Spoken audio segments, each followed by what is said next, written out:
Welcome to the Hawks Nest live stream show. My name is Brandon Kane, and Seattle Seahawks fall to the Minnesota Vikings by 3 points in a frustrating game that probably in a lot of ways is a microcosm for a bit as the season goes. It is not to paint a picture of all great and rosy and good. It is not to paint a picture of all bad and negative and poor. It's that you've got some equal measures at times of both. That's how you end up in middle of the road as a football team. It makes it harder to assess this team as we go forward, and what we really do truly have is the building blocks and what we can use going forward, how much real work we're going to need to accomplish, and whether or not, if you want to avoid that state that I always say is the worst state to fall in football, which is in between, you might not need to really shake this thing up in a major way rather than, let's just say, reloading or topping off the tank. And this is a team over the last 3 years that struggled to crack through on that spot. They overachieved maybe 2 years ago. They underachieved last year, and then they maybe slightly overachieved this year. But yeah, you don't necessarily feel that this is a team on the precipice of reaching to a spot of being a contender, of being elite, of being able to compete with those truly great teams. You look at this year and the quality wins that you've really truly had. It's been over Denver week 1 when you had them at home with Bo Nix starting his first game. The Atlanta Falcons, which they themselves haven't exactly been a picture of consistency. And then against the good teams, you've been pretty thoroughly outclassed. And so you do wonder on this, and I think that this is a bit of what we'll turn over tonight, as it will be a little bit of a shortened show. I'll give you guys the heads up on this right now. So if you want to get in now, get in while it's hot. But, I'll leave this open to you guys, and I am torn in many ways tonight. Not because I'm down on this season or because I think that somehow this year was not a success. It was, but that there's two different things going on. There is the acknowledgement of the success in the season, may not be a smashing success, but a success nonetheless. And then also the acknowledgement of how do we now get to contenders? Does being a moderately successful season mean you're for sure now going to be a contender by topping off that tank? Or does it require more of a major shakeup to get yourself there? These are the things that I'll be turning over in my mind. There is obviously a little bit of a chance here that this season can keep going a little bit to some degree, but the odds are very long. You have a Cardinal team that's out of it. They're not going to be playing for a lot next week. And really, again, you can get in at this point and it still doesn't change the scope of this, of, hey, we get in the playoffs because of some luck of the Cardinals finding a way to win and we can squeeze out a win against the Rams. I don't think that changes this view at this point. We're too deep in this season. And that is, how do you get to a contending status? What is the steps that have to be taken to go and get that spot? And that might mean some really hard decisions that are having to then be made that I don't really like having to make on that, or to make a move on a player that I might like in a lot of ways.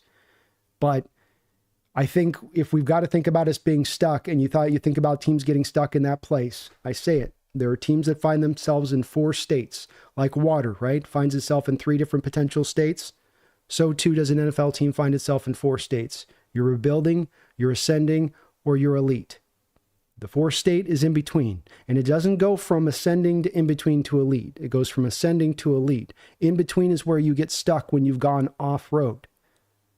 And the worry and concern from my perspective right now is that we might be a little bit in the off-road section of things, and stuck in that area. And the problem with being in between is that you get stuck there for years because you always think next year you're this close when you're actually this far away. And that's, as I turn this loss over beyond the individual, why you lost, how you lost, it's really the season I find myself thinking of as I come out this game. And it is that thought that sits more at the forefront, beyond playing the blame game and throwing this, throwing that there, is that assessment is one that's going to be very tough I think, for Schneider. And I don't think that it's just as clear as just, run it back. Let's see where you guys are at, though. Like I said, this is going to be a short show tonight, so I'm going to let your guys' voice be the main ones on this. As always I say, if you want, you got a question, you want me to respond, or you want me to read your comment, just say, Brando, throw your comment in there. It doesn't have to be a question, because I know we'll have a lot of internal discussion. There's also, I know, going to be a lot of disagreement tonight, even on a short show. And as always, the only thing I ask with that is that we just do keep it respectful. We can find our disagreements. We're going to have different outlooks. Not this team is as clear as about mud right now.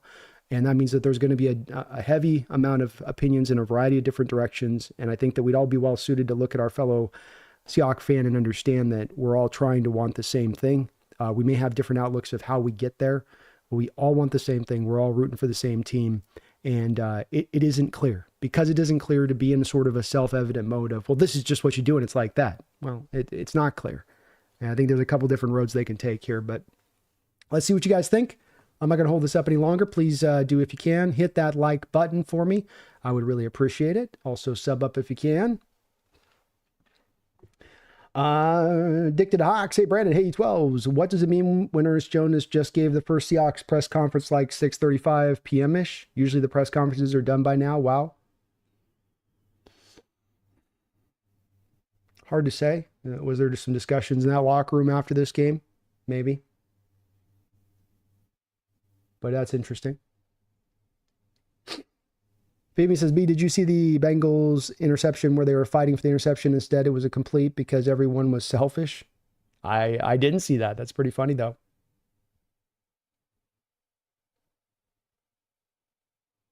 Nick, we made the playoffs, the Rams lose the Cards, and we went out. It's true.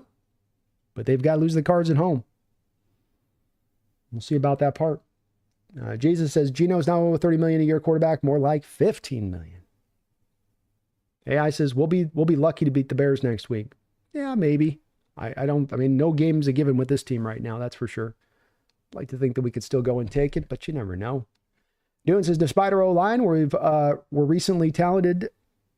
We're talented, however, we probably make the most boneheaded mistakes in the league. Yeah, one of the bigger parts that stands out in this game is how much of the errors and mistakes that you had that you could have controlled. False starts, defensive back lining up, offsides.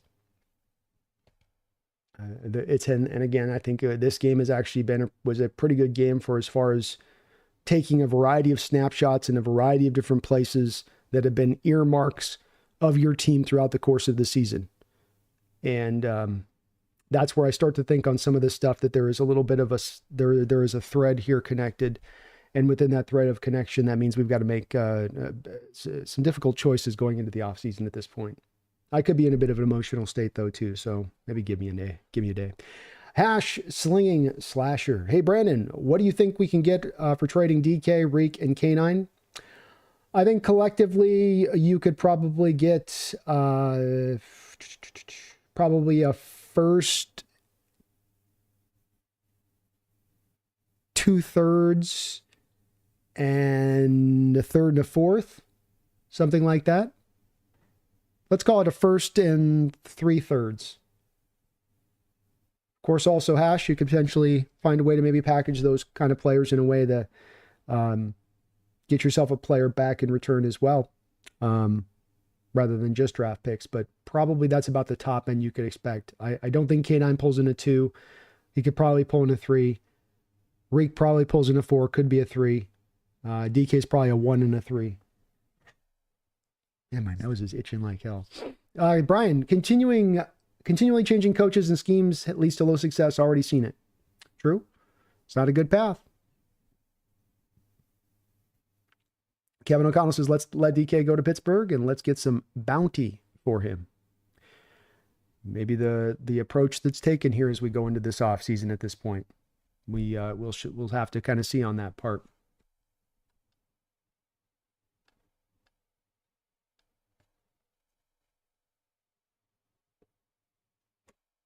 I think with DK, the discussions one, you guys know that I've been very hesitant on wanting to broach into the possibility of him being moved, but it's like Geno Smith on these discussions. The view of this has always got to be weighted with the cost. And I love DK and where he is, but it's not about in paying future contracts in the NFL about where you've been, it's where you're going. And when I'm going to be paying these receivers at this mark, and as I look through the league at the receivers being paid at these kind of high-end prices, be it Jefferson or Jamar Chase or an Amon St. Brown, up until this year with the Cowboys, even though still getting 1,000 yards there, and he just got paid just now. But in the case of all these, it's leading to a little bit of an elite offense that you can point to as also the upshot, not just a game-changing receiver, but then an elite offense with that. And it's not DK's fault necessarily that it's not up to full elite. This is a tough decision on this one. Some of what factors into it has nothing to do with DK and the value and what he does on the field. It has to do with where this team's at and how ready they are to compete. Because it is going to be a tough sale job to me to say, well, we're a couple of years out now from being ready to really, truly be ready to compete, but let's sign DK on this extension. With Geno and DK, I've been an advocate for signing him on the extension, but that's always been with the thought process that you could get this by 2025 to a contending state. If it's not in a contending state by that year, and I'm not saying that it's not going to get there maybe by next year, but the odds just look a little bit longer as it stands right now today than I would have thought maybe going in this year, despite that success of a year. I don't know. It's just, I'm torn a little bit right now. Eric, Draymond Jones, Uchenna, Fant, Tyler, Geno, cuts would free up about a lot of cap space to build the trenches. Sir. I think especially pretty much all those guys. Geno's the only one you might wonder about, but pretty much all those guys, that's where you're going with this. I think that's how this is turning. Kevin O'Connell, TheSeahawksNest. So how could we sell getting Burrow? What's the possibility? The man looks miserable, never contending in their division, and he would absolutely slay here. Good question. Let me go over my handy dandy cap, over the cap here. I'll bring you along. I'll bring you guys along for this ride.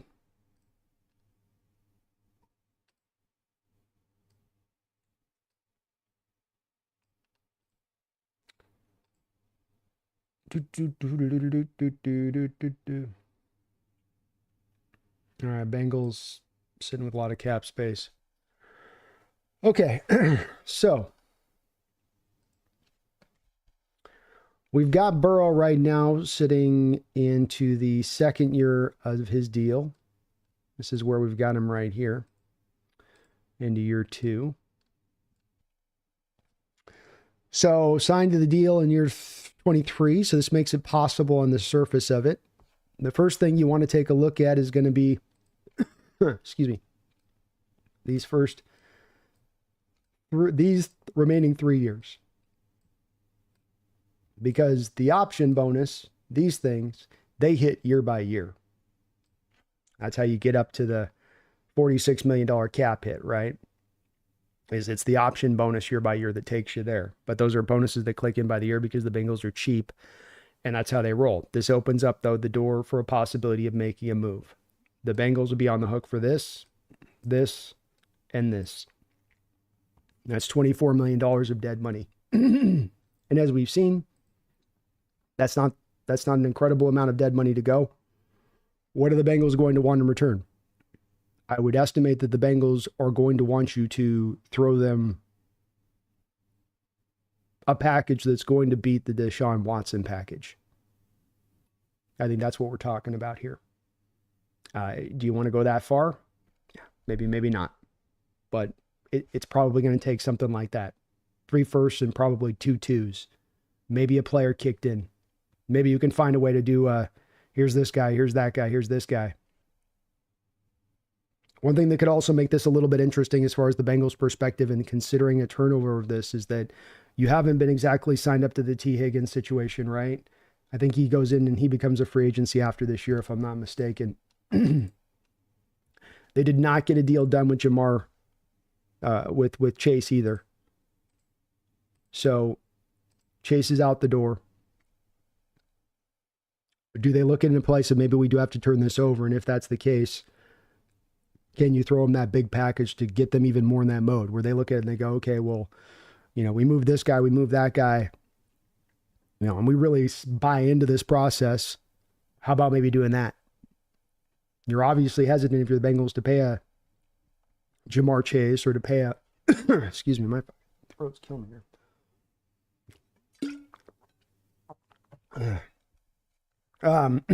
Feeling the long season, folks. I've been on the waves in the islands a long time. So maybe they would be considerate of doing that. I think it's an interesting concept, Kevin. And if you're a Seattle Seahawks fan right now and you're looking at not wanting to be Geno, this has got to be the way that I think you'd be running at the forefront for, is this kind of move where you say, damn the torpedoes, damn the cost, I don't care, throw everything at them. Throw all of those picks, throw all of those second-round picks. We're not going to be aligned to go get that quarterback in this draft this year anyway. Probably not going to be good enough to be in alignment, to be good, bad enough to be in alignment to go get him the year after that. People talk about a guy like Arch Manning. There's no chance that the Manning family would come let him play in the Pacific Northwest, in my opinion. They want him out on the East Coast. They want him out in the South. I'm definitely okay taking this trail with it, Kevin. And you're right. Burrow does not look happy out there, and I think he's one of the true difference makers at the position. I do. Excuse me. Sorry about the coughs, guys. My throat's just giving me a little scratch tonight. Ricardo, we have too many high variance players. Some amount of DK, K9, Woolen, and Geno needs to go. We need to figure out that bunch we can recoup value from and rebuild the team in Mike McDonald's way. Well put. Beautifully put, Ricardo. Beautifully put. And all I got to say is I echo your thoughts on this. You have too much variance going on with these guys. Too much sink or swim, boom or bust. The consistency stuff is to the stuff that's got to come forward in a major way. And we're not there right now. And to me, if we're going to get to contending status, we got to get to much more of a consistent status. And right now with the guys we have in house, part of the reason you're not getting there is they're not getting there on that. Not that they're bad, not that they don't have value, not that they're not even good players in this league, but Thomas Cox, thank you for the $5 donation. He says, right now, Seattle doesn't deserve to make the playoffs. We got to be realistic with the players like Geno, K9, DK, and others who aren't in the plans. I'm glad to hear you guys are kind of in the same stance of this with this as far as we're starting to come off the end of this game, because I think that this is where I come back to there's no sacred cows. I'm supporters of all those guys. I'm supporters and understand these guys are good players and that some of what's gone on with them has been prevented a bit from some of the factors at play. New OC in the league, figuring out his way. That's a bit the offensive line, but that's not everything. It's not an end-all be-all explanation. As I always like to say, there's nothing in this sport that's ever simplified in its explanation. It's about lumps of sort of blame or explanation for why what is happening. I think that they've got to be very realistic in all of these players and that there can't be any sacred cows. There just can't be. And I say that as being a guy that these sacred cows, many of you might consider. I've been right there with you and saying that this guy is kind of a sacred cow. That guy, but we've got to think outside the box to get to a contending state. We can't just take a safe approach. We can't take out the 3-wood and hit it down the middle of the fairway. This is going to take us getting some distance on this par 5. And I come back to the same thing where it's difficult decisions seem to be the thing on the horizon right now from John Schneider. And it feels like, and maybe it's in the moment of just feeling like this after a tough loss, after just kind of overall sometimes frustrating season, to not think that that he's got to come in there with a bit of more of a hatchet than a scalpel and not turn everything over necessarily. But like I'm saying, moving on from maybe players that a lot of fans do really have a lot of fondness for and like quite a bit. I don't like to say that at all. I don't, but I'm seeing it very similarly, Thomas. Thomas, thank you for a $5 donation as well. Appreciate the double dip donation. It says, while the Grubb outlook is unfair, we've got to be realistic when it comes to firing Grubb and hiring Pete's, supposedly. It wouldn't surprise me in the very least. This is another place, and this is why we're in that spot of not being as close, is because it's a variety of items that are falling a little bit short. And it isn't just the players. It is some coaching. And offensively today, this game, like I'm going to say, and like you guys are going to hear me talk about a lot of this, referencing back to this game, is that this is your metaphor for the season in so many different ways. Grubb has an issue throughout the year in running the ball. Grubb, after he found success in going to the gap-based stuff, then had a tendency after the next couple of games to not go back to it very much. I don't know if we went to the gap scheme once in this game. I don't know if we went to it once. And again, common element, don't run the ball with any real sheer consistency on the day. Unwilling to run with any consistency on the day. Almost going to the run game because somebody's held you down on a table, strapped you to the table, held your head to the table with a little neck thing, clamped down your head. No, I want to pass. I want to pass. And then finally they could force the run down your gullet. All right, I'll do it. It was wild to watch how it was almost him. I felt like he was almost given, I don't know what he was doing. Just the sheer unwillingness to run at all in this game was wild. And you move on from Grubb. There's things in Grubb I've liked a lot of, but the Achilles heel of his game is getting sliced open on a weekly basis. And he's the one cutting his own Achilles heel. It ain't the opposition doing it. Hard to explain. Maybe Pete's will be that guy. Thomas, man, coming in with the triple donation. I appreciate that, Thomas. Very kind of you, man. Very kind of you. Thomas says, I believe people want offense to be elite from day one. Must be behind, but didn't Seattle's offense go from an easy philosophy to a difficult one?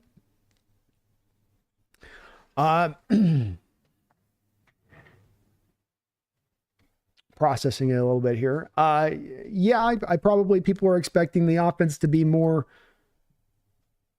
good out the chute and be able to be improved upon where they were in prior years, I think, and that they've been pretty decent prior years, but looking for that, much like the team, the next step to take a step forward there, Thomas. And that's why in a lot of throughout this season, I've been very patient with the offensive approach and what they've done and saying, okay, you're working this out, you're finding your way, Grubb. And that's why I've also, I want to give Grubb the full year of making the assessment. And if they wanted to run it back with Grubb, I would understand and going, okay, I want to give him another season, or, we didn't give him the right personnel to fit to what he wants. They had to learn his system and all that. I think that the thing that comes down to Grubb and being let go, or if you were looking to be let go, would be that Achilles heel thing and those problems that exist, from there a little bit, where you go, is this thing that he can never get around? Is he always going to be able to, is he always going to be bailing out of the run? Can defenses predict that he's going to do that? Does he understand that's just something you can't do in this league? 1 second here, folks.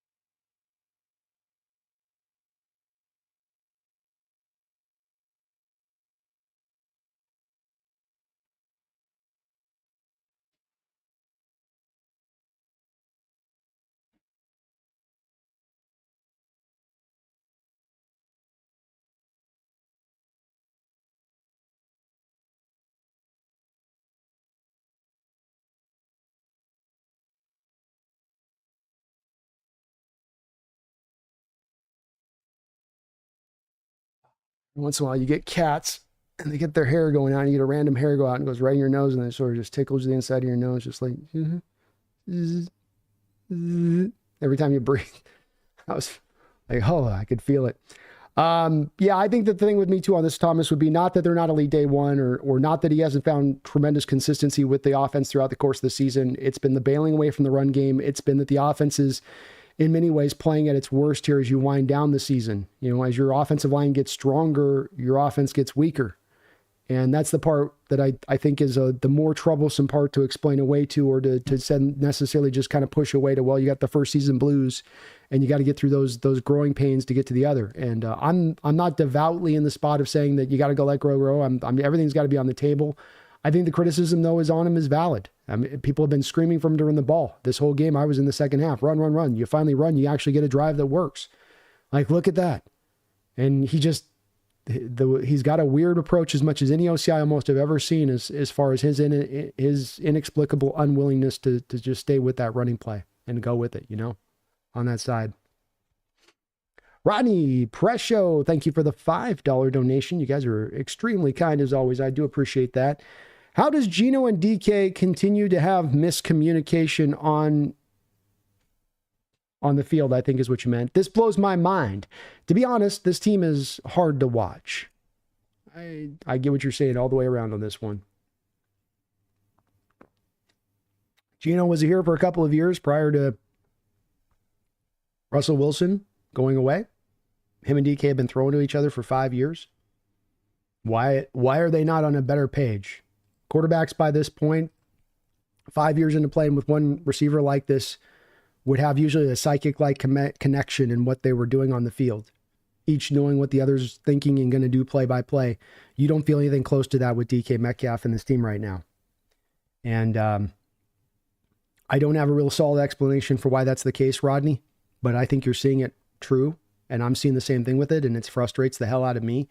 And I just shake my head and I go, dude, what's going on? I mean, that out route there, what's going on? DK rounded out that route earlier this season in the Niner game, and he admitted to it. I guess McDonald said in his presser, according to people who were telling me in the chat, was that McDonald said DK didn't run the wrong route there, but boy, it sure did look like he didn't run that out route. It was tight. Sanchez marked it out on the telestrator there.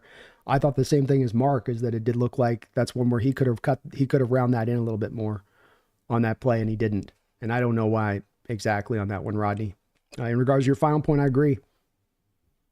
The team has been harder to watch at times, even with the better record, even with the winning record. It's been harder football to watch than enjoyable football. It's sometimes just seemed like you're throwing stuff at a wall, seeing what sticks. More stuff sticks than doesn't, but you're still more throwing it at a wall than you are purposefully, tactically taking teams apart. And I don't know on the miscommunication, man. That one with DK and Geno is just one that I don't get it. You know, I mean, and it was a couple times in this game. Sorry, 1 second here.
So I'm glad to hear, Rodney, you guys kind of feel the same way. I was hoping I wasn't going to come off as just being a bit emotionally outlook, and maybe you guys, some of the chat will push back on me on this throughout the stream here today. But I do come back around to being that I just walk away a little bit more frustrated and feeling like the past couple of years, this team has just, they should have been a little bit better than they are. I'm not saying they should have been dominant or a contender or what, but they should have been better than they are from what you feel like the talent that's out there on that field. And it's not throwing blame one way or the other on that.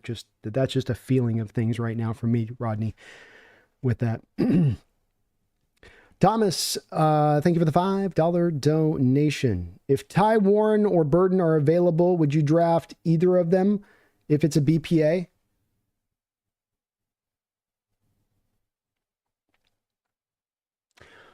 Well, I would love to hear your thoughts on Burden, to see if I'm misseeing something wrong on Burden. Because look, I do like Burden's game. He's 5'10", and he's a slot guy. I wouldn't say he's a pure burner. I wouldn't say he's not a Debo Samuel type. So on that one, Thomas, I like Burden. I don't think I like him as a first round guy. I mean, maybe as like a late first kind of JSN kind of guy where you pick him 20 and onwards. He can take the top off the defense from the slot, and he gives you some yak. He's a decent yak guy, but I just, when I look at him, I go, there's no outside ability there in his game. And I would say that you also then get the redundancy of having both him and JSN on the field at once at that point, and they're both just really slot guys and where they're best. Maybe, I think in JSN, maybe there is a little bit of opening to move him to the outside from time to time, but you want him inside, and that's what worries me with that on the redundancy side. I just watched Warren last night. I think it was. Thinking about the same guy here. Yeah, Tyler Warren. I just watched Warren last night, the Penn State kid. He quickly elevated for me, Thomas, to the top tight end in the draft for me. I do like about him. If it's down between those guys, I would pick him. Obviously, I think he's a second round talent. I don't think you can get Warren to a first round talent because of the fact that there's some blocking issues you're going to have with him. I think he is also, I think, more of a pure H back at the next level. But then the fit between him and Barner is just fine because you've got Barner as your inline guy, and then Warren could be your H back guy. And he's a very, very talented, has a lot of upside to him as a pass catcher, and what stands out to me is he's got a little bit like the Gronk ability, where Gronk could remain at full speed as he was coming through his breaks at his size. That most guys, when they get up to the 260, 270 range, that you go from, straight line, to then you're going to change speed, you're going to change direction, that's going to typically slow guys down a little bit and prevent them from necessarily being able to, create the separation from the tight end position at those big monstrous sizes. Cause he's 6'6", you see a lot of guys that'll be Frankenstein-like in their movement when they're that way. And so, he's legitimately able to then create separation. He's got great contested catch skills. I think there's some very high-end amount of ability to him as a pass catcher, very much in the same mold as kind of Trey McBride as far as pass catching ability goes, and maybe even a little bit above him. I just can't quite get to first round if you can't really block. I think that's where you're stretching a bit with Warren, but he's straight line explosive too. So who knows? He might go out and run 4 or 5 or something like that, or some ridiculous 40 time to vault himself up there, Thomas. But I'm a little bit more for Warren, and I think with you releasing Fant, that would also sync up to where your value would also hit need at the same point in time if he's the guy who came up to you in the second round. Burton's good, though. He's a fun player. A lot of people do love him a lot. And Thomas, you are the man. Thank you for all of your support and donations, folks. It's been a bit of a frustrating year with our football team, but not with the Hawks Nest. You guys were amazing again today. We crossed over 8. I think we've crossed over 18.5 today. So we are now I think inside of that 1,000 mark to get to that 19.5 for that 24-hour stream. So we're still cooking along here as well as ever. And you guys are amazing on the support and donations. And Thomas, I know you've been a man at the forefront of that, is also a member of the channel. And thank you for all of that support. Great question as well. Burton's fun, but I'd like to hear from you as well on and I'll look for you in the chat if I can see it on your comment. I'd like to hear from you as well about if you've got some optimism there about whether or not you think Burton can play on the outside. So I suppose if you did there, maybe you could, but even then at the 5'11" height, how confident do you feel about a guy on that outside like that? Kind of a tough one for me to turn over when I was evaluating him, but fun player. No doubt about that. Real Cheese, thank you for the $10 donation. Real Cheese, you are also the man. Appreciate all that support this year. I'm starting to feel how I felt about Pete with Reek and Geno. Solid, but not working for us right now. Next year is probably be a prove it year for me, assuming the O-line gets addressed. And Reek, I don't know, man. Treek Woolen's a team full of frustrating players, not because they're bad, but because you know how good they could be. And Reek is a man with more talent than any cornerback in this NFL. No one is as gifted in this sport. No cornerback that's probably entered this sport in the last 10 years has been as gifted as him. He could have the world on a string, but he's got to bring the mentality with it. We're told he misses the first series of this game because he violated team meetings after having a piss poor ass of a game last week. That's the reaction you have. And that's why McDonald, by the way, is seating him there. Your reaction to that is that you miss a meeting the next week, which as a coach, you go, well, does he take in responsibility for his mistakes? Is he growing from it? Is he learning? Is he understanding?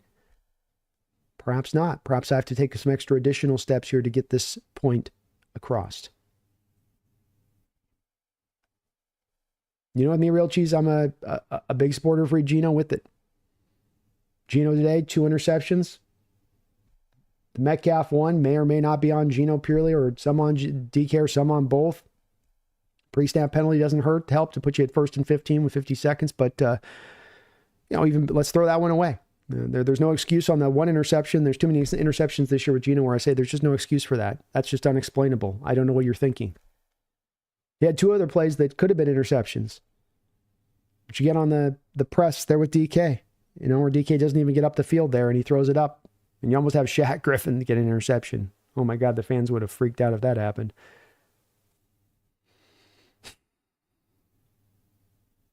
Like you say, they're solid.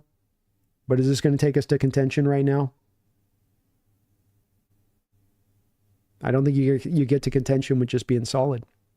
I think these are all great points on your part. I thank you guys for all the donations, but I'm also happy and here, and I didn't prep you guys for this. I didn't tell you to think this way, but I think that we're maybe going to find ourselves in a lot of alignment on this one. Of it's a lot more doors of possibility open as we go into this offseason, more than it is, here's our fixed path. We go down this road, we do A, B, C, D, and E, and boom, we're to contending status. It's much more of we're in the multiverse a little bit here for the Seahawks offseason. And I'm kind of glad here you guys are in the same spot, because I don't feel good about this. I don't want to be at this spot. I want to be confident as we round this year off, whether we get into the playoffs or not. But both sides of the ball are not playing as a picture of consistency right now. They're showing you good moments. They're showing you ability. They're showing you upside that can even flirt with dominance, but they're not getting there consistently. And I think the explanation for getting there consistently is not just merely to say, we'll give it an off season and it'll be fine by next year. I think this may take a little bit more stronger moves, Real Cheese. But thank you, man. Appreciate that donation. Rilo Dan Music, thank you for the $2 donation. It says, new offensive coordinator or get him help. Invest in the offensive line. Reek, bye. Second part, you're touching on same thing Real Cheese is, and I think a lot of Hawk fans are. Reek has had some poor performances this year, and this was a bit of a, hey, come back, bounce back this year from what was last year, not necessarily a purely bad year. It's a bad year from tackling, bad year from getting off the blocks, bad year from looking tenacious at all times. And there's been more of the same of that stuff this year, including some blown moments in coverage that stand out huge in key moments in games. The Rams game where he doesn't get the interception, just sort of stands there waiting for an interception to land in his lap. Then a couple plays later gives the touchdown up over the top. You got the Bills moment in the game where he's on a fade route and he defends it well the first time, kind of. Barely, almost gives up a completion there and does his little throat slash maneuver and comes back the next play and gives up at the same fade route to the back of the end zone to Keon Coleman. Then you have this game where he just completely seems to blow the coverage on Justin Jefferson. Maybe that was on Love as well, but I'll tell you this, if I was a gambling man and you said, you got to gamble on which guy blew the coverage there, I'm not going to guess it was Love. Reek hasn't kind of earned that benefit of the doubt, unfortunately, with how he's played this year. I think even if you move on to a new OC here, Rilo, I think that if you moved on from Grubb, and it may be the right decision, but you will be moving on from Grubb with that being the right decision, where you can also say two things being true at the same time. Maybe it's the right decision, but you also didn't do enough to allow him to run his offense the way you hired him to run his offense. Don't hire a guy to run an offense or to run a defense and then not supply him with the personnel to then be able to run his offense by the vision he wants to run it. I wish he would run the ball more, but hey, guess what? You hired a guy that had a 70-30 split coming out of college, pass to run. It's not a surprise that he likes to throw. You didn't give him a pass protecting offensive line. Instead, you gave him more of a run blocking offensive line. And I think that that's where, to me, maybe there's a lot of disagreement in the 12s of what exact steps are the right next steps to take. I don't think there'll be a lot of disagreement to saying making the offensive line a priority this offseason, number one, turning it into a strength of this team rather than a glaring weakness year after year would be a pretty smart approach and one we could all get behind. Thank you, though, Rilo. Long live the king. Thank you for the $2 donation. Reek is going to have to pawn those diamond chains. Yeah, indeed. He might just at this point. He's going to have to earn that next contract. I don't think it's just going to be given to him because he's such a good lockdown corner. He's earned that right to expect that that's enough to offset the rest of the parts of his game. He needs to get real hungry, real fast. John Naylor, thank you for the $2 donation, John. Geno has no problem communicating with Tyler or JSN. That's true. He does seem to be on the same page with them on the routes. This miscommunication problem does seem to come up mainly from the DK side of it. There may be more the case here with DK in this game on, I do wonder with where he's been at and how quiet he's been since coming back off that knee injury, John. And, MCLs do tend to be 4 to 6 weekers. He did not sit 4 to 6 weeks. I do wonder a little bit of how really truly healthy DK is at this point in time of year. And that's, it's conjecture on my part, so I don't know. But I will say, to your point, that, yeah, Geno does look more in lockstep with Tyler or JSN than he does with DK. They just don't seem to be on that same page. They just don't seem to have that chemistry. not even time on the field, practice time on the field. They just don't seem to have that alignment of chemistry between them. John with another $2 donation says, DK can't be number one receiver if he has sloppy route tree. I'm having a harder and harder time signing up for the DK experience into the future at 33.5, 34, 35 million a year. When I do come back to going, I think I think even this year, quite frankly, the route running had been getting pretty decent in recent years and improved in a lot of different spots. I don't know if I'm seeing as sharp a route running as I've seen in recent years from DK Metcalf. I'm not seeing very much separation he's not creating much separation. And he's still getting a lot of coverages and he's still being fairly productive in the overall sense of things. But you also expand this with, I think coming into this game, we were 29th or 30th in contested catches in the league.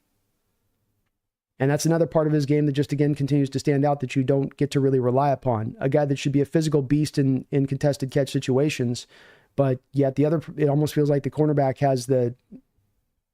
has him beat in that way. Like he can't get to his arms as fast as the cornerback can, get to his hands there to get the ball. And if there's any contact on trying to catch the ball, you're going to knock it free from him.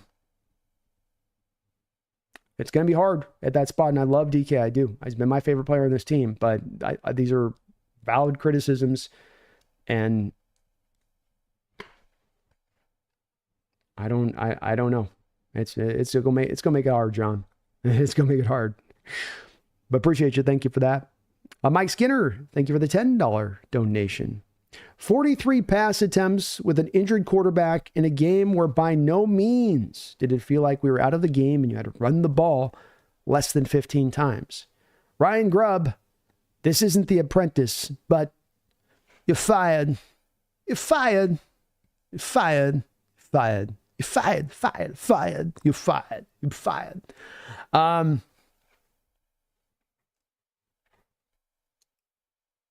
I think even the biggest pro Ryan Grubb guy is going to have a hard time explaining to me or to you, Mike, of how you validate not even attempting to run the ball through most of this game.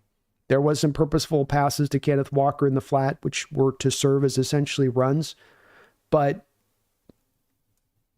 not enough. Not enough.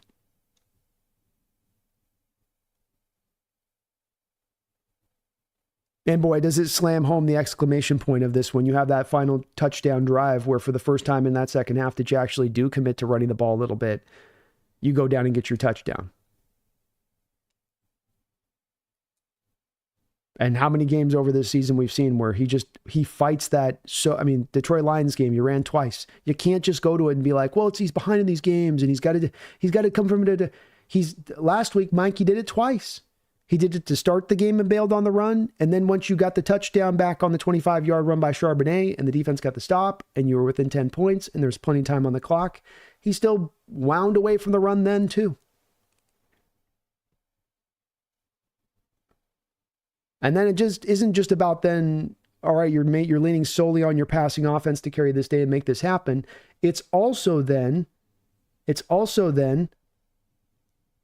that teams now on the other side of it, being the defenses, can now start to predict what you're going to do. And you become very one-dimensional and easier to stop.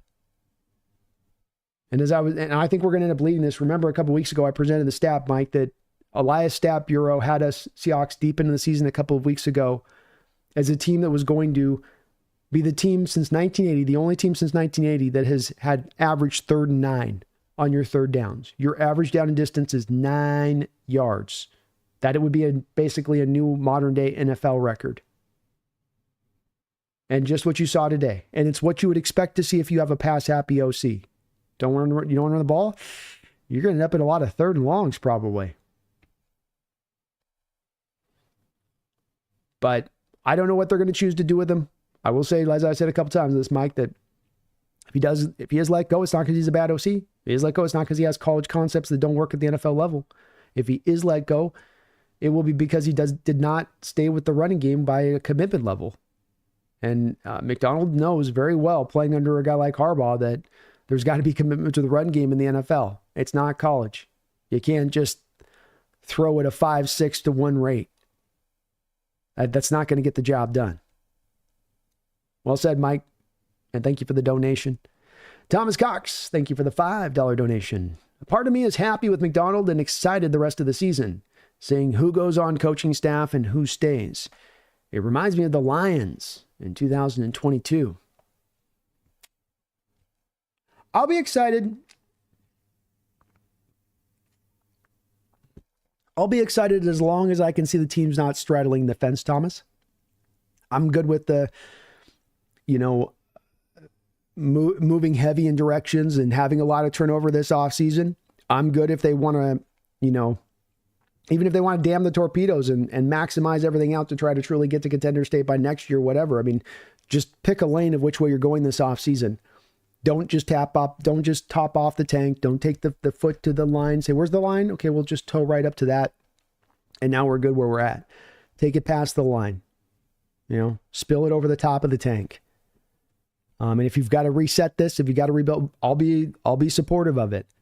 But make the right tactical move that will get you into contender and get you out of this in-between spot you find yourself stuck in, Thomas. And there's a level of excitement to that, as long as you make one of those two true paths and don't stand in that middle road, that you actually take one of the two and you drive hard down in that direction with urgency and say, this, we're going to own this. This is what we're going to be, and do it. So I hope they take that approach, Thomas. This would be not doing 1-year contracts, right? This would be not signing aging vets on their last leg. This would be, let's build this foundation. Let's build it right. Or spend the big money, but spend it on prime talents. Maybe you got to spend more than you like. Maybe you got to even overpay a little bit at that point, but then get the true defining talents out there to really turn this thing around in the way you want to turn it. A soft move is not going to get it done. Slight moves are not going to get it done. But thank you, Thomas. And well said. There is an excitement to this as well. There is. It's not a Debbie Downer thing by any measure, and it's just about how it is going to be a tougher, I think, thing to quite figure out. Jose Garcia, thank you for the $5 donation. I would really hate to lose DK. I'm not losing hope with Grubb. Still feel like what team needs is time and a few tweaks. Just growing pains. Well, there we go, Jose. I like the positivity and the optimistic outlook on it. I'm not definitely lining up or looking for the suitors on DK to move. Much like I'm not really even saying, okay, let's get Grubb on the firing line as well. It's more of just from my standpoint, Grubb, Jose on this one, I just want to see the team really looking at every individual part of this team, turning it over, understanding that they are a little bit stuck. You're not finishing off the season here at your strongest on either side of the ball. It's not like all coming together. Well, it was rough at first, but we got our footing by the end of the season, and now it's good to go. It's not that. And so that's going to require, I think, a lot of in-house inspection and some tough questions you got to ask and be honest with yourself in-house on these parts. But I think there's a variety of different ways they can go, and we might come in the end of the offseason and DK's signed to an extension and Grubb still remains, and the team has taken their other approach with it there. So definitely there's going to be those growing pains in that first year, Jose. Well said on your part. And thank you for the donation. John, thank you for the $2 donation. He asks, how in the heck does a cornerback line up offsides? Well, I can tell you how it happens. I can tell you I don't excuse it, and it's dumb as S that it goes down. But you have a corner who's 5'9", and he's got 30.5-inch long arms, and he's got to be in press coverage. And that's been a place that Brown's actually been very good at in the past, in press coverage. But he's trying to get as close as he can up there to get that press in, and he wants to get right up into the kitchen there prior to the snap, and so he's edging too close. But it's easy enough if you're going to push that line and get up on that guy, because you're getting closer and closer right before the snap. You look over at the official and you're like, you give him the sign. Am I okay? Am I good in my spot? And he gives you the nod. And if he gives you the nod, then you're good to go. But you can check. If you're going to push that envelope, you can check. And Trey didn't check on the play. He just got right lined up offsides, blatant as could be. It's dumb as hell. It really doesn't. I can explain and give a lot of room for players in certain places on a football field to go, that's not something you can look in the moment, heed the moment, bang, bang, play. But that type of situation, that's where you have all the time in the world to walk out there to get upset up into the press, to realize where your footing is at, to see where the first down marker is, or see where the, see where the line of scrimmage is. And he just didn't do it. It's dumb, John. It's the dumbest moment in this game, and that's saying something from the team. JRD, thank you for the $5 donation. We're most likely going to go 9-8 for a third straight season. We need to blow this roster. We need to blow up this roster and start over. Our ceiling is a fringe wild card team. Very well said on your part, JRD. And I think that despite some of the optimism of our man below Jose, I think that there is a lot more that I'm seeing so far within the chat and within some of the donations I've received so far on that being the outlook of things here a little bit. And quite honestly, JRD, I may find myself shifting. I've told you guys, give me through the end of the year for this very reason, is that it's a swirl of emotions. It's an inconsistent team that's not always told you the same story throughout the year. It's told you this story this week and that story this week and this story this week and that story this week. And it's made it hard to figure out what team you got here. And that's all the more reason why it's taken a lot of this year to kind of read the lay of the land here a bit. But as I'm feeling the lay of the land coming off this game and you going 2-6 at home, as I'm seeing a fan base that doesn't exactly look galvanized by a team, even when they were in first place this year, like we don't believe it. And hey, look, they may have been proven right on that. That you go, maybe we got to do something a little bit more extreme to get this thing past this in-between place we've been. And this is something I've studied for a long time in the NFL with these teams and covering this sport. In-between state. It is the purgatory of the NFL. I'm telling you, when you get stuck there, you get stuck there forever. Forever. Because you never make the hard decision to just turn it over. You never make it. Cowboys, Saints, can find a variety of these teams that just never will get to that spot. And sometimes you got to do that as an NFL roster. Sometimes you got to recognize, okay, this ain't it. We got to do this turnover. And I'm not saying that's what they should do here, but you got to put it into consideration at this point, JRD. You got to, if you're John. You can't just say, this little turn and we'll move this up and we'll dial this up. Oh, we're good. No, we may have to reset this around a little bit. Thomas Cox, thank you for the $5 donation, Thomas.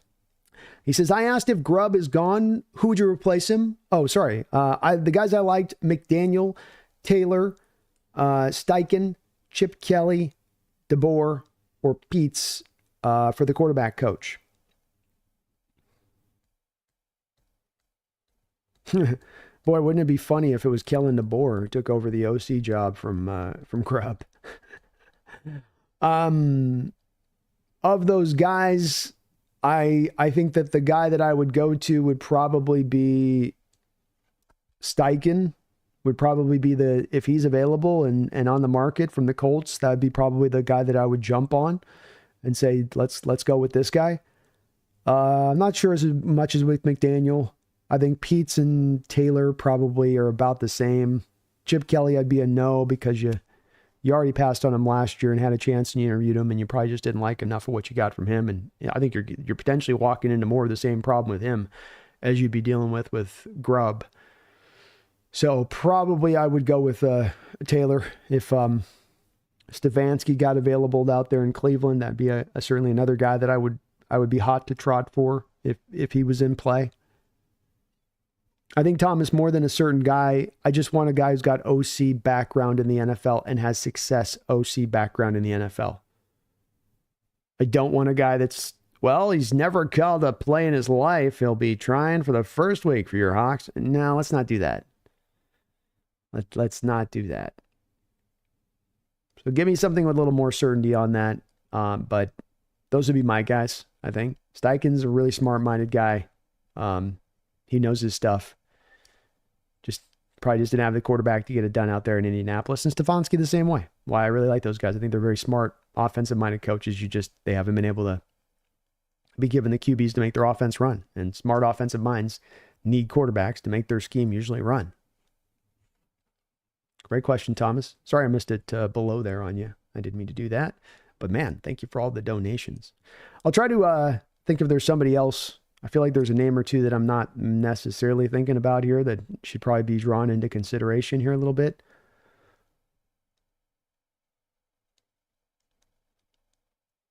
Pete's doesn't get me excited, Thomas, just because it's McVay's offense out there. And I don't know. His OCs haven't exactly been smashing successes outside of the Rams necessarily. You know, you start to get deep into that coaching tree where you're like, well, every coach that comes off this tree is great. He's having to start to get to pick pretty deep on what he's looking at, you know.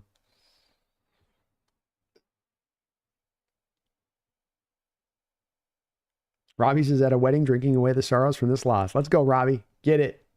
Make it a double, he says.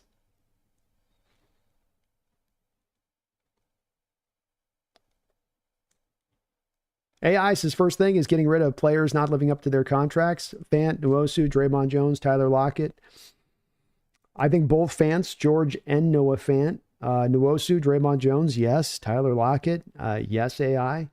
There's a couple other guys on the list here. You've got Roy Robertson Harris. There's another $6 million. You can free up about $60 million in space, AI. That'd be pretty much about it. Jeff, Brandon, do you think we can win? Do you think we can or will win out? I don't think we're beating the Rams in the road in this version of the Seahawks.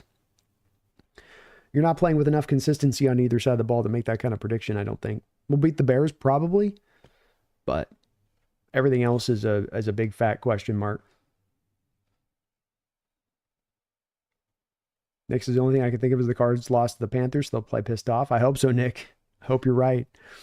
JRD, thank you for another $10 donation. You guys are amazing as ever on the support. Thank you so much for that.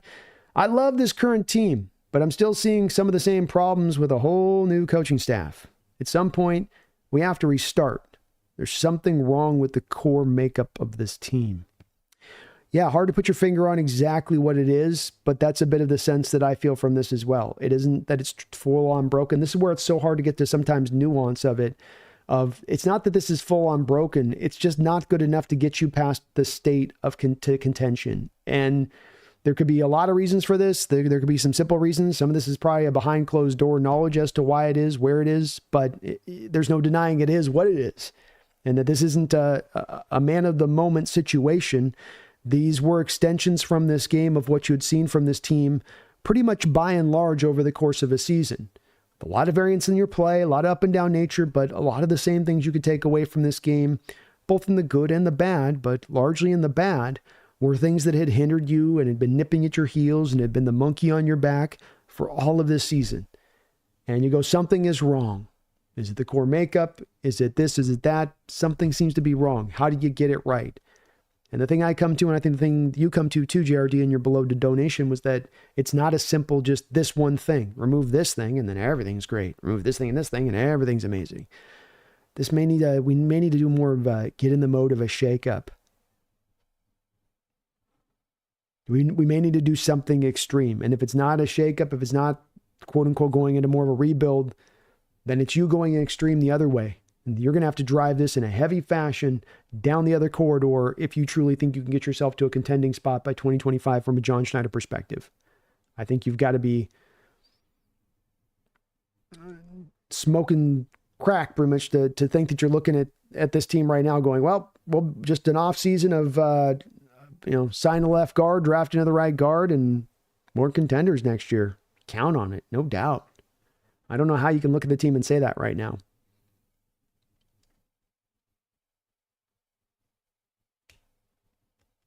Something's off, GRD.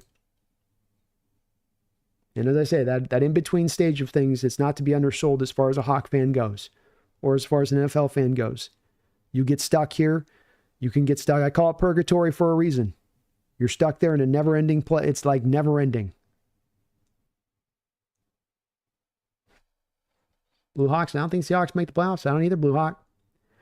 Lucky says, Brandon, the cornerback position is one that we probably didn't expect to need going into this offseason. Correct. Yeah. Agreed. I think you've gone from feeling like, wow, this might be one of our deeper positions to, oof, we're going to have to address maybe two starters if you consider especially Witherspoon being more of a slot guy. How do we do that? No. Yep. Agreed. I would be very surprised at this point if Rick Woolen is on this roster by next season. Josie says no GT counter runs that worked so well the last 2 weeks. that's the part I say about Grubb, Joe, where I say I can excuse a lot of things away with him. Pass protection, I get it. Reduces down your ability to be effective. You want to be a passing attack, that makes it hard to pass, but hard to explain your lack of willingness to run. Hard to explain when you have a running game a couple weeks ago against the Cardinals built solely on this great adjustment you seem to find on these counter runs that you stop going back to. The Cardinals run that blitz-heavy scheme stuff, right? A lot of those counter runs, you're pulling back the counter in space away from the blitz, and the blitz now comes off the other side, and they might get down, but they're away from the play. They're out of the play, and you don't even have to block them. It's part of the reason that you found success against the Cardinals in doing that. The big play that you ran to Charbonnet was on the back of that very thing. Budda Baker coming to the high side of the formation. You run down and pull the two guys back down to the bottom side of the formation. Budda Baker's just sort of standing there post-snap with nowhere to go. No way to really impact the play. But then we just didn't go to it this game. We just ultimately decided, no, we're not going to go back to it. We're good.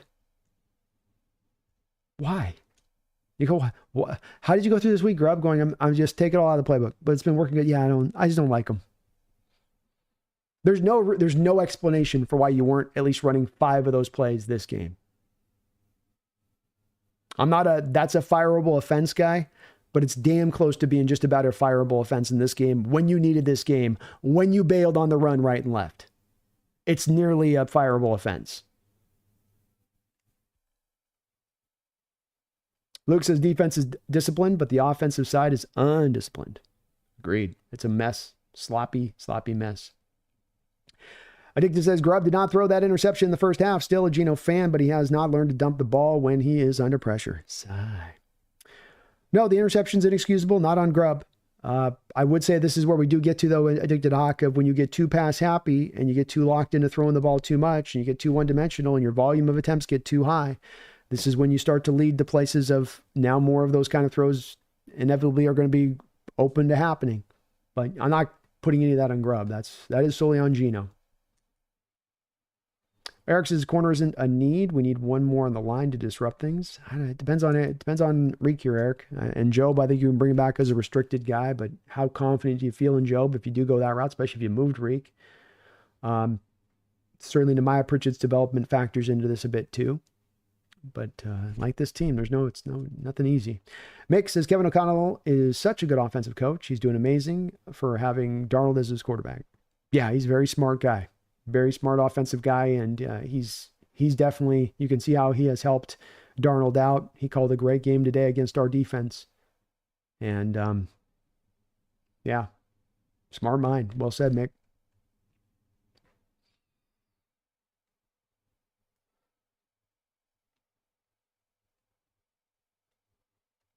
Carlos says DK is body catching footballs in his 5th year in the NFL. Something went seriously wrong with his development. I think technically this year is his 6th year. But yeah, he's not mastering the position. I think that's at least a fair way to say it. Not doing that. Brandon Grubb.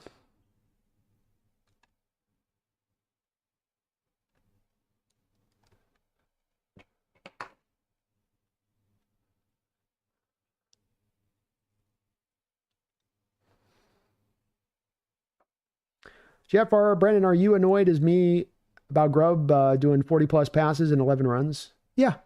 It's been a commonality of this season, Jeff. So that's the more of the thing that's annoying than just happening in this game, especially a game you needed, is that this has been part and parcel of what we've gotten from Grubb over the course of the season. And I can explain it away to a game or two where you get lost in the sauce in your play calling and you get behind in a game here or there, but when it happens almost on a weekly basis, it gets harder to explain away. Thomas says Grubb's offense scored 24 points against supposedly the best defense in the league, but Grubb sucks. Yeah, I wouldn't say it's that he sucks on that for sure.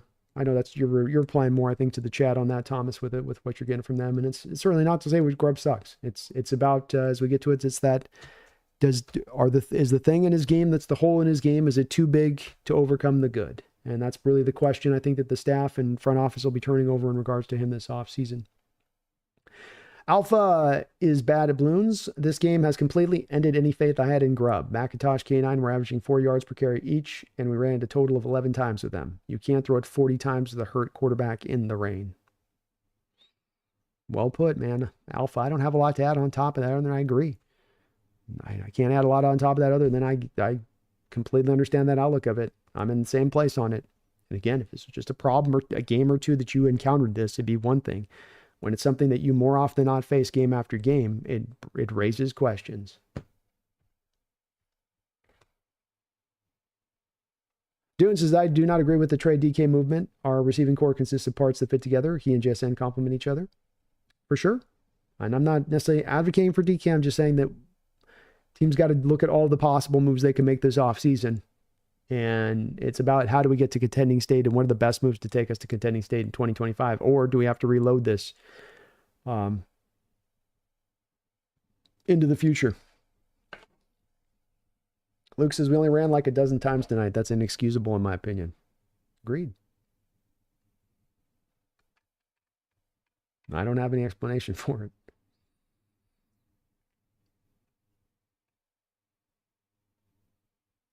Dig to Brandon, I totally agree. Grubb didn't run enough today. I was screaming student body right numerous times during the game. People looked at me, didn't know what I meant.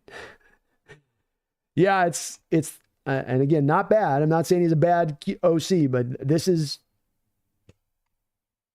your Achilles heel, and it seems to be growing bigger and bigger with time. It doesn't seem to be getting lessened with time. Terry says, Hawks are in a problematic middle slotting of NFL teams, which is so hard to navigate. Not bad enough to blow it up to start over, not good enough to go all in, needing just one or two pieces. Beautifully put, Terry. Yeah. It's really where we find ourselves. Kind of sucks. And I don't envy John Schneider in navigate is the right word, how to navigate through this. I don't envy. Not at all. Thomas is based off scouting. Burden played the X position 5'11" in who has good yak, but I love Warren. What I heard podcast wise, he's the number one tight end draft wise. He's my number one right now, Thomas, for sure. I do have him in just that high second round rather than a pure first, but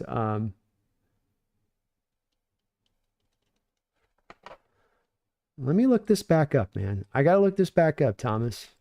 Hold on here. Because I think that those aren't potentially right, but let's take a look. Let me double check.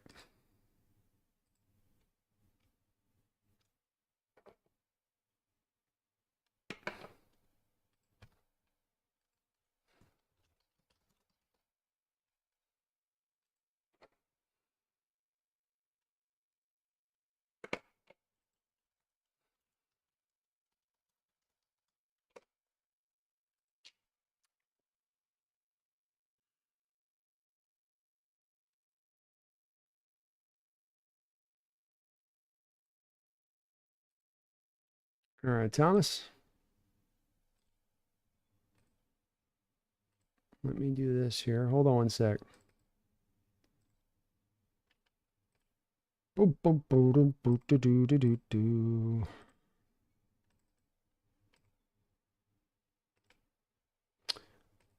Okay, so let's go on over here real quick. So yeah. Okay. So Thomas, they're lying to you, right? Like you can see on this right now that whatever publication is writing that is lying, completely lying, just flat out to you with a 100% certainty at this point. This is why you can always rely on your man Brandon to give you the breakdown as to what's happening. Because I barely scouted this guy. I told you blind and I told you right. Slot percentage. SLT percentage right here. I can't highlight it. I'm sorry, man. You're going to have to kind of negotiate it there on the board here, but you got slot percentage snaps. You can see that 85.3% number down there. And we got wide percentage, aligned wide, only aligned wide at college at 11.8% of the time. So Luther Burton is a slot receiver at the next level. If he's doing the slot percentage at this level, at the college level, if they're keeping him in the slot there, it's not a guy who's then going to suddenly go win on the outside or be a high outside variant guy when you move him to the next pro level. Some of these publications, Thomas, it's like, man, I don't know why they draw so hard on this, because this is the easiest of, this is not about the rating or ranking of PFF. This is where This is something that's an undeniable number as far as here's where you're aligned, here's how you're put up, this is where you're marked at. So for them to say, well, no, he's an X because 11.8%, you're aligned wide with the wide hash marks of college. But no, I'm right. 80, 85, he's going to be a slot guy at the next level, 100%. And Warren's nice. Warren is nice. Okay, I don't want to be out on Reek. I still think he can do things. Jefferson is number one because he can beat coverage. I can't totally fault him. Just want to see him do good. Me too, AK. There's a lot of, it's the difficulty of this team is that even these guys that we might be turning over as a potential of moving them, it's not that they don't do good things on the field or that they aren't good players. It's much like we talk about Grubb or any of these guys. It's that is your deficiency something that's a preventable part when you put it together with some of the other guys' deficiencies on this team from keeping us to reaching to a contending state. And more than being in love with any individual player on this team, you can't serve two masters. You can't be in love with individual players on this team and want to be a contender at the same time at this point. We're stuck in between. We got to ask ourselves what it's going to take to get to a contending state. What are the moves that need to be made? Who needs to stay? Who needs to go? And I say that with like an AK Reek a lot and these other guys, DK Geno a lot. But I think we've got to be realistic with ourselves because otherwise you risk AK getting stuck in that in-between spot that a few other folks have talked about here on this very stream today.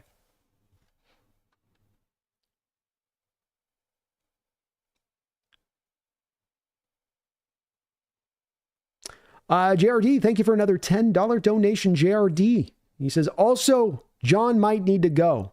I love that he brought us a Super Bowl and everything he's done, but his neglect of the O-line year after year has left this team dead in the water. Well, I think that there's going to be a few folks that are in that place you're at as well on this one, JRD. I think that it gets tough when you start looking at moving on, John, from my perspective of this at this moment. And it's not to say I have a ton of effervescent confidence in John and what he's doing, JRD. It's just that I think that when you came down to last year and you decided to move on from Carroll, if the hot seat was even moderately warm for John at that time, if it was at 15 degrees and you're going, okay, well, we're not in the same place quite that we were on Pete Carroll, but we're kind of slightly in that spot of we just kind of starting to feel a little lukewarm to John as well on this one. We're just kind of in, I think you got to make the cut right there, Jared Dave, because what you're going to do with this is that you move on from John after this year, then you get a new GM, JRD, and then what's the new GM going to want to do? Well, then he's going to want to get himself a new coach. So that means there's not going to be as much consistency. There's not going to be as much commitment to the process of having McDonald. Maybe he doesn't like McDonald. Maybe he wants an offensive-minded coach. So you see, you can get yourself in a bit of a carousel kind of situation here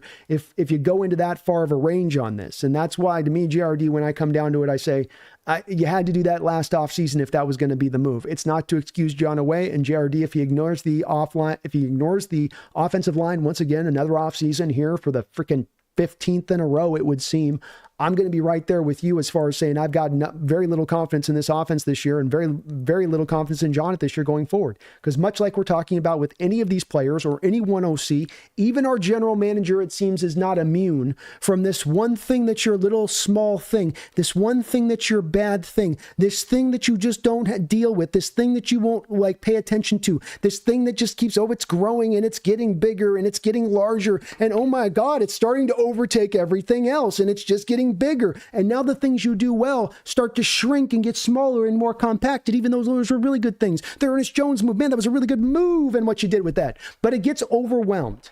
It gets overwhelmed by your Achilles heel. And whether it's Grubb, whether it's Geno, whether it's DK Metcalf, whether it's John Schneider, what this team's looking at right now and what they're dealing with right now is not guys that are bad. We're not overstating it. It's that all of these, you may be the biggest supporter of any of these guys. Reek Woolen in addition to this. You may be the biggest supporter of these guys. But they all have these glaring issues to their game. And we've got a team right now held back from contending status over the past 3 years. We haven't contended for well over 10 years. So to merely stand in a place and say, well, we got to just kind of stand and just trust the process and stand, it ain't going to work going that way. It ain't. So I'm with you on the frustration of it. I totally get you being at your wit's end and other people being at their wit's end with John, but understand if you're going to be a proponent for saying John's out, you're then going to be kind of a proponent for saying then McDonald's out. The way that this works is a GM comes in, he doesn't want to inherit the coach. He doesn't want to inherit the quarterback situation. He wants to do it in his vision. Because if you're going to sink or swim in the NFL and you fail very easily in the NFL, do you want to fail with somebody else's guys or do you want to fail with your guys? And so it's a commonality one that I hear of JR, but you'll hear me be very consistent on this with John, even with where our confidence is at, is that sets you down on a little bit of a spiral at that point. And if you're going to make that move, then just blow the whole damn thing up if it's going to go to that. Because that's the way that's going to probably play out on the secondary side of that with moving on to it. So I get where you're coming from though, JRD, and I thank you for all of your support. I think you're also going to be in a place that many other Hawk fans are on this, but that's the place I would caution you with, is it's not going to work ideally like you might think in your mind, where you bring on the new GM and then he's going to just love McDonald and roll with McDonald. And then he's fully in favor of McDonald going forward, and he's got his support 100%. Instead, it's going to be a lot of probably him starting to slightly push, and how fast can he push, and how much can he maybe even not do all the moves that need to be done to get all the stuff that you need to do to put the roster in place for McDonald, because he's really looking for the pivot position where he can get to his next head coach. And then, hey, by the way, at that point, that new GM also kind of has to have his clock reset until you can let him get to his new coach. If the first coach in McDonald, do you see what a mess this goes down onto? Like, it gets down into kind of a messy stage of things and driving down this. So it's one that I push back on just because of that reason. I get where you're coming from, JRD. I do. I really, really, really do. But that's that spot I get to on it where I can't quite go to the other side of it, because you should have done it last offseason if that's the place that you were at management-wise. You're going to kind of be stuck with this guy as your pilot going into the future on this one, because you chose to not make that pivot last offseason. And maybe it was the right one to make, and maybe it was one that you should have. His neglect for the offensive line is inexcusable. So I'm not excusing that away. You know, I'm as mad about that as anyone. You know, I've been sitting here for years begging him every single offseason and being ignored every single offseason to deal with this, to make this a priority. And I will be right there with you, JRD, if he goes through this offseason and doesn't do anything, or does the same kind of BS moves, signing some last on his legs offensive lineman and some third rounder that he tries to parse it with. That's not going to work. But I think we go down the road of ruin a little bit if we go to a new GM at this point, because of that carousel it's going to start to put you on. Megan, thank you for the $2 donation. I appreciate you for that. It says, can't work out how we didn't get blown out by 20 plus. Oh, well, I mean, it's, you outgained them in yards by about 60 yards. You had more first downs than them in this game, Megan. You know, you played this game very evenly all the way down the line. It just comes down to more turnovers here, no turnovers there. I think that's as much as anything beyond any other stats, you know, that bear out on this one. But inconsistency, Megan, you know, inconsistency where it's just where you were good and it was rolling offensively or defensively, it was really rolling. And when it was going off the rails, you flew off the rails. And it was brutal to watch as it spun down the hill and turned over side to side and spun and broke and crashed. And yeah, it wasn't good.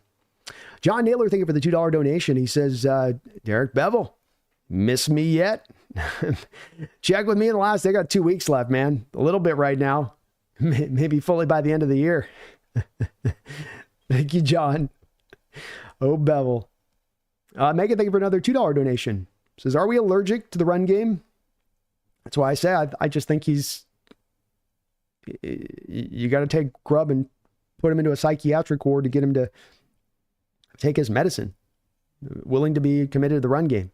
And it's a, you know, cliche. These spread concept coaches don't like to run. It's a cliche, Megan, you know, that they just do it begrudgingly. They do it for show. And he's fitting to all of those cliche types of the spread conceptual kind of guy in the way that he rolls like that.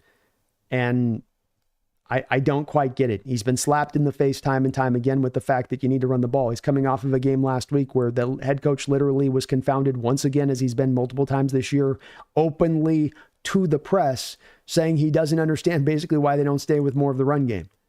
I mean, that's a shot across the bow of an OC when they're actually saying that in public to the press.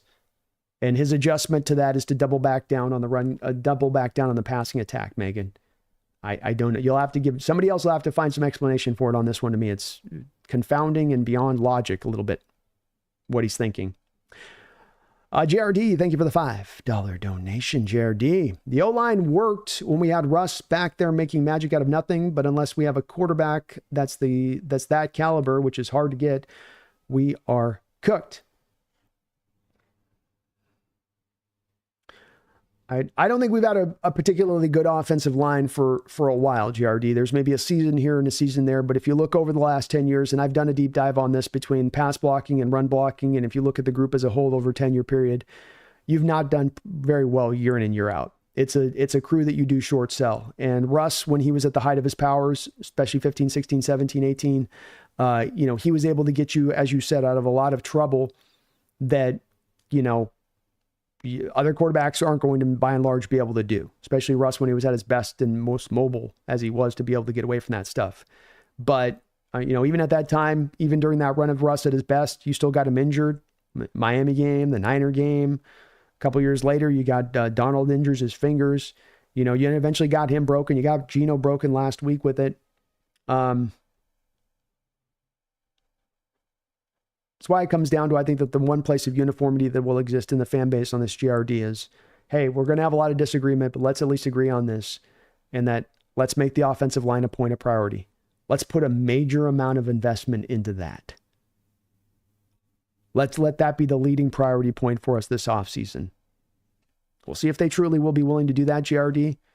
But that is, that's what's placed. Ham Grenade, thank you for the $2 donation. Says, B's starting to lose it. Yeah, this season's definitely frustrated the shit out of me. And the conversations are going to be tough.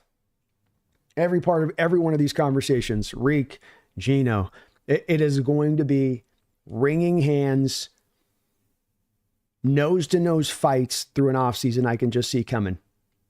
And yeah, it's definitely not a part of this offseason I'm looking forward to. I look forward to turning it over and considering all of the possibilities. But as I've learned in the past and as I learn going more and more into the future, football is ever growing to be about individual players. And people have their guys. And people will have their guys beyond the team. And it's something that I don't advocate for as in a position, but it's something that I worry a little bit about this offseason with it, where I understand we love our guys, we do, but this team has not been good enough. This team has not been a contender for years. And that's what we're playing for at the end of the day, not to celebrate just individual players, but to celebrate teams that can be great. And we're not watching anything close to greatness right now. That's for sure. Brandon Anthony, thank you for the $2 donation. He says, we all know John won't fix the O-line problem. Well, you very well may be right on that, Aunt Brandon. What will happen this year that's very different from any other years prior in this regards to that, though, is that I'm not going to be supporting that. That I'm not going to walk into next August or July and watch through the fullness of that offseason and him take that same approach. And we've got some old busted up left guard that we've signed. And we've got some busted up center that we've signed. And we've drafted some right guard in the late third round. I'm not going to be sitting here saying, oh yeah, we're ready to contend. I'm going to sit there and look you guys dead in the eye and say this team's going to get sunk again by its offensive line because our general manager and the Achilles heel problem that it does exist is coming back into play here yet again. And he doesn't seem to want to deal with it.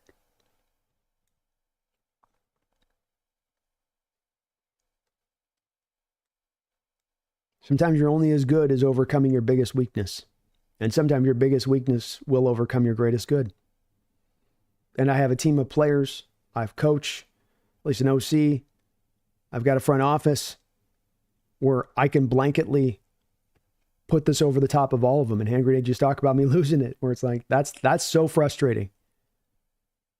That is so frustrating. It's so much easier to go, this isn't the answer, that is the answer, this isn't the answer, that is the answer. Whereas with here, you're just kind of going, yeah, but why, what was it? But you just kind of end up sitting there, you end up quiet and just going to, that's the noise you make.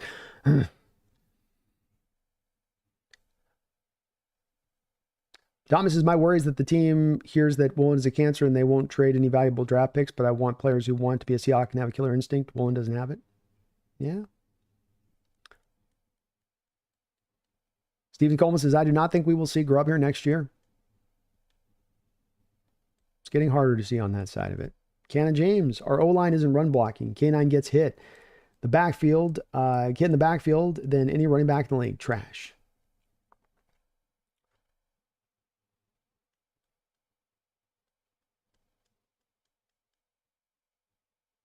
Hashling Slasher. It seems that the writing was on the wall for Reek. In his first year, teammates kept saying he's getting picks and he doesn't even know what he's doing. Now he's in a real defense. He struggles.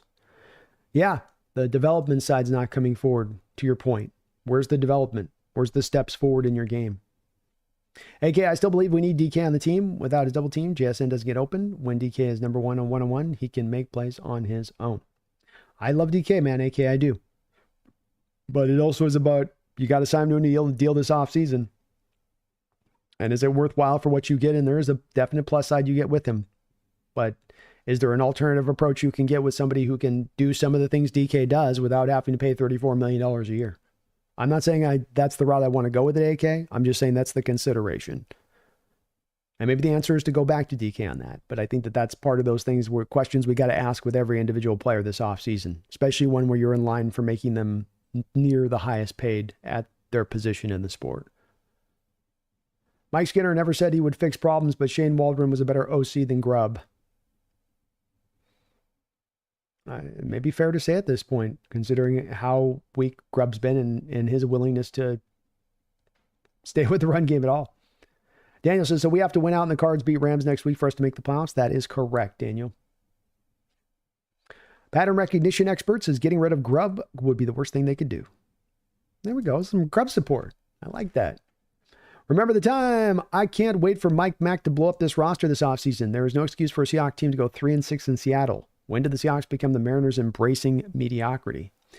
I don't know, man. I'm not embracing it, that's for sure. I refuse to do it, and that's why I'm open to making just about any move in the book this offseason. Because I want this thing to get to a place of contention again.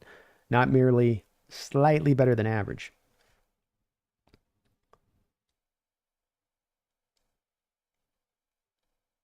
Canna James says, we lost home field advantage here in Go Pack Go still haunts me. Never thought I'd see the day that would happen in Seattle. Stop selling your tickets. Indeed. Stop selling your tickets, y'all. Please do. I echo Canna on that one. I never thought I'd see the day either, Canna. It's been on top of a few things that have been frustrating this season. That's been as frustrating as anything else. Is your team just having its stadium take over on a weekly basis.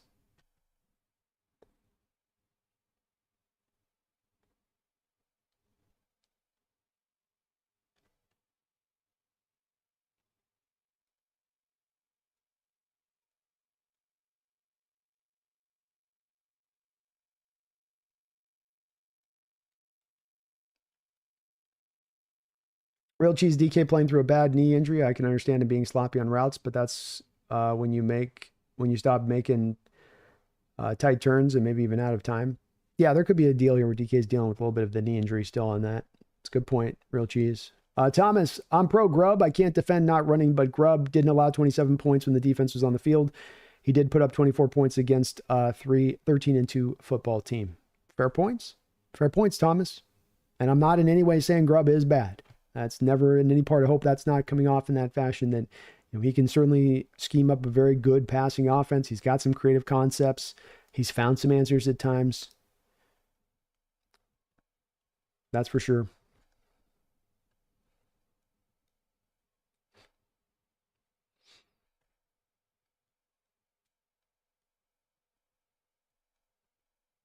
Dick to Brandon, I totally agree. Grubb didn't run enough today. I was screaming. Oh, sorry. I read that one in there.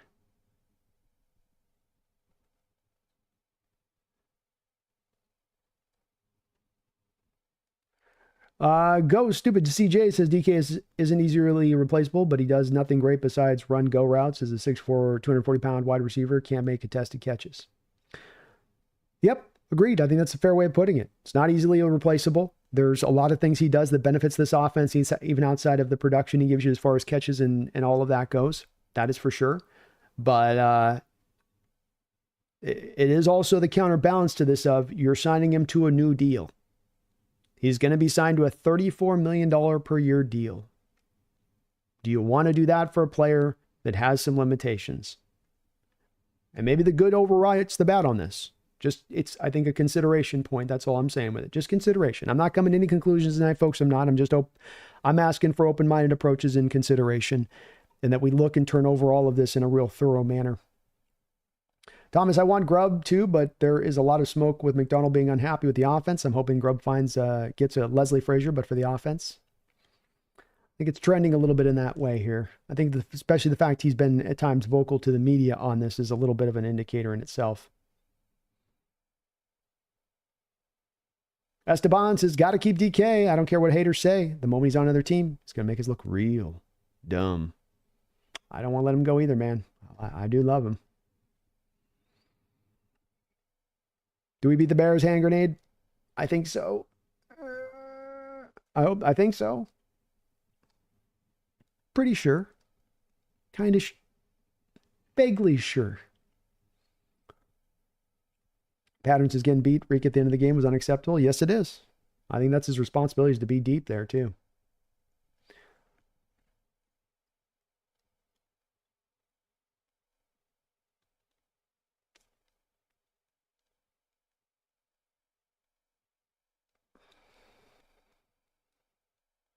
Pattern recognition expert. Everyone's screaming, run, run, run. You can't run when you're behind. Stop with that crap. I would disagree with you, pattern recognition expert. I don't think that you've gone away by and large this season from the run because you just get behind in games, and that's what he's doing. He gets behind. He doesn't run the ball because he's not committed to running the ball. You know, you were not down in this game for a tremendous amount of this game. You weren't sitting behind where you need to do like what they did. You can still stay with the run, especially when you're in the first half. So it's happened throughout so many games this year. I mean, I'm happy if people want to excuse Grubb in certain respects of things, but the run game stuff is really an inexcusable point. Have there been games where you didn't run block as well early on this year? Sure. Has it been the case in recent weeks? Once you got Lucas back, once you have Sa'ateo Lamea out there, when you've got two guards who at their best are better run blocking than they are as pass protectors, yeah, you got to lean in that run game, and you didn't do it.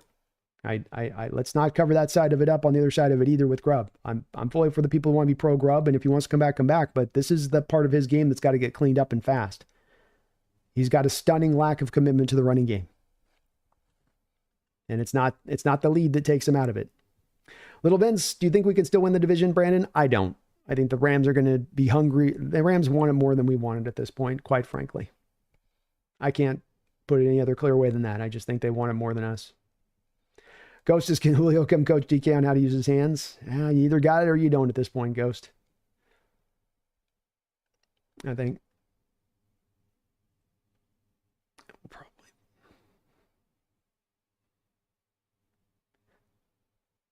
Probably. Jonathan Salazar, thank you for the $5 donation. Geno is the definition of a mid 9-8 all season, back-to-back seasons, control our playoffs lives. We lose one playoff berth off the Lions assistant. Geno's the definition of a mid 9-8 all seasons, back-to-back seasons, control our playoff lives. We lose one playoff berth off the Lions assist. Oh, off the Lions assist, because the Lions beat the Packers a couple years ago, which is what got us in the playoffs. Sorry, Jonathan. I'm a little slow tonight, man. I'm a little slow.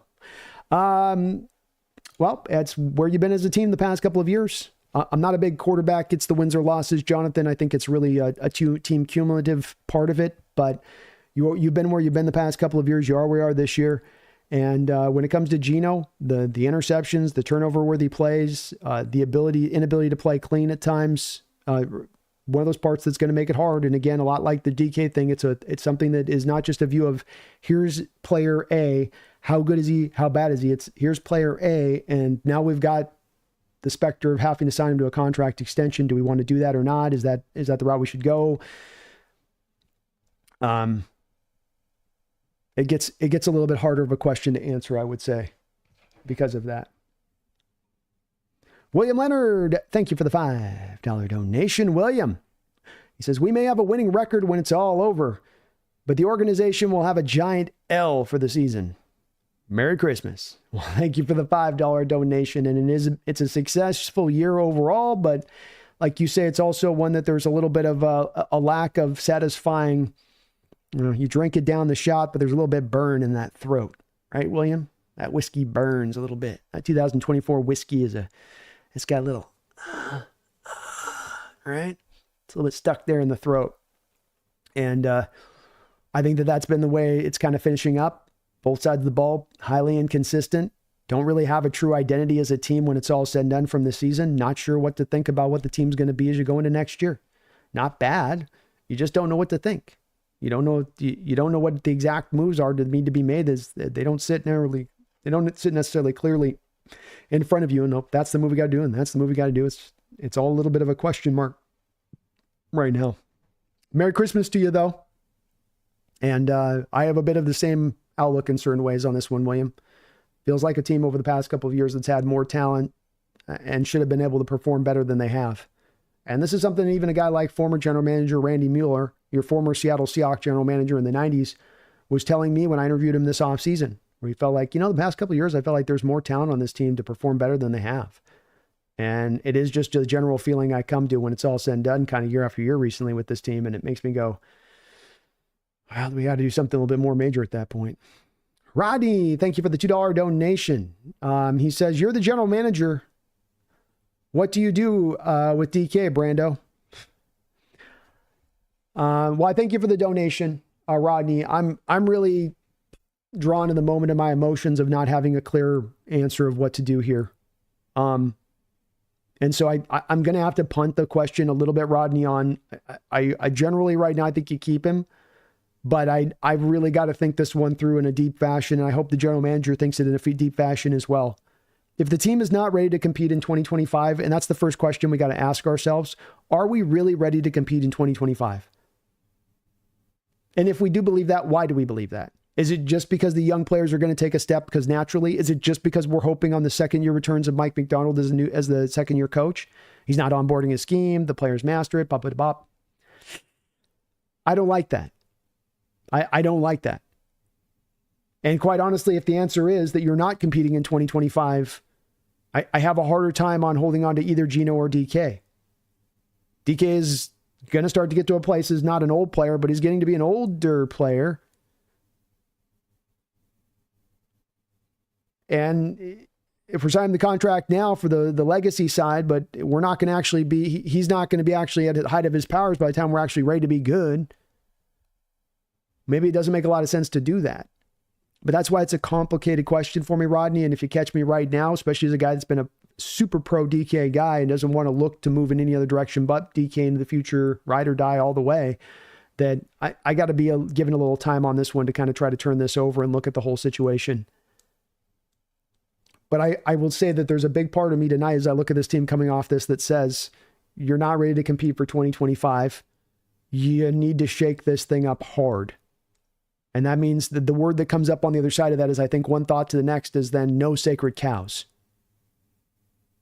You want to get to that stage of things, you got to start stocking this up with hungry players that are going to get after in every way, and they're going to be absolute fits to this team in every fashion.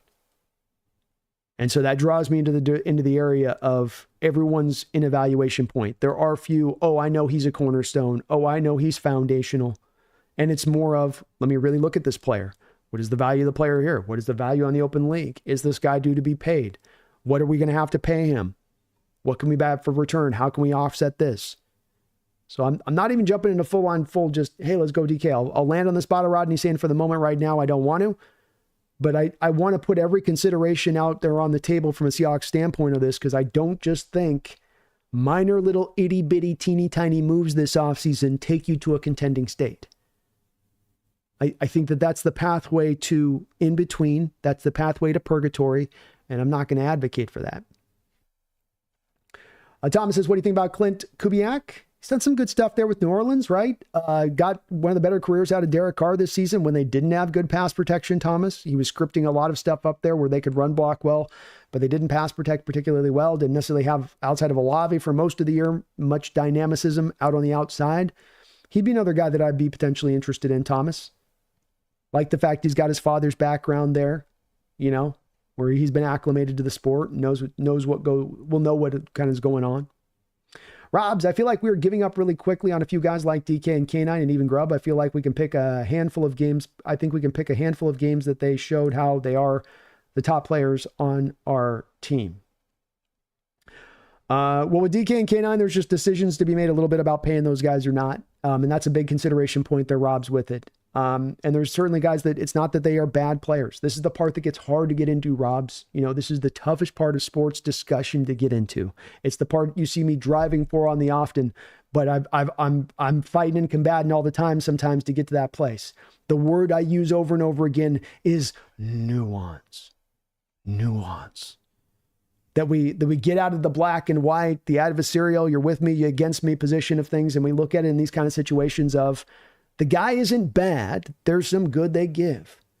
Is the good they give consistent enough versus the bad that might come with it, versus what we might have to pay them, that makes them a key part of this process to get us to a contending state? And I'm not saying that the answer to that question is no on either of those two guys, Robs, but I am saying that it's a question that's got to be one to be asked, and that if we get into more of these automated answers to these major questions, I think we're going to come to find ourselves at the end of the offseason having not done enough to make enough major moves to drive you as a team to get to contending state. You might get to 7 wins, you might get to 8 wins, you might get to 9 wins, but you're not going to get to a contending state.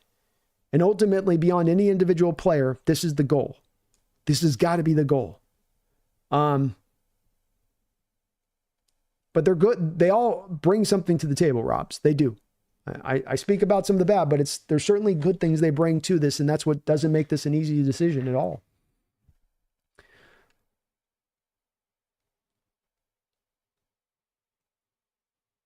Thomas says, what about the quarterback coach in Detroit, Tanner Engenstrad? I'm not a fan of doing that. That would be along those lines of like a bit like the Pete's thing, Thomas, where I don't want to go down the road of going for an OC who's never really called plays, who's been a passing run game coordinator. That doesn't interest me. I can't quite go that route with it myself. Jeffrey says we've picked to have 7 wins this year. I'm not mad. I'm not mad either. It's a successful year ultimately. But the pivot now becomes with the season kind of coming to an end of, but now what is the pathway? Is there a true pathway here for us to get to contending point by next year? And if there is, what is it?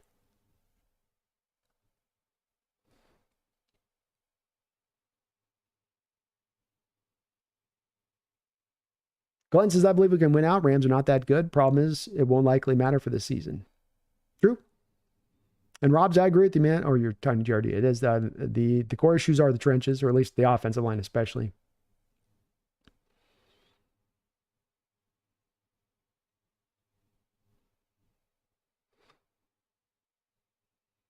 Thank you for reminding me, Kevin. Please hit that like button if you could for me, folks. Maybe sub on up if you get a chance. Helps the channel grow out tremendously. I do appreciate it. Marcus B28, thank you for the $5 donation. Are you making this DK turn of opinion with the understanding that Lockett needs to go for cap reasons? That is an empty wide receiver room. So here's where the pivot point comes for me on the DK spot of this, Marcus, is that if I'm signing DK Metcalf, I'm signing him to a top end deal. Are there deficiencies in his game? Well, and again, so much on this is going to be the hard place to get to, Marcus, on this, where I'm just trying to get to wanting to put stuff up for consideration. I'm not advocating for it, but what I am saying is that, look, this lens of view has got to be different from, it can be a successful year, but it's also can be of, we've got a long, hard path to get to contending state. Are we sure we can get to contending state by 2025? If the answer is yes, then it's easier and it's a much simpler process to go down the road of saying, okay, just sign DK and keep going.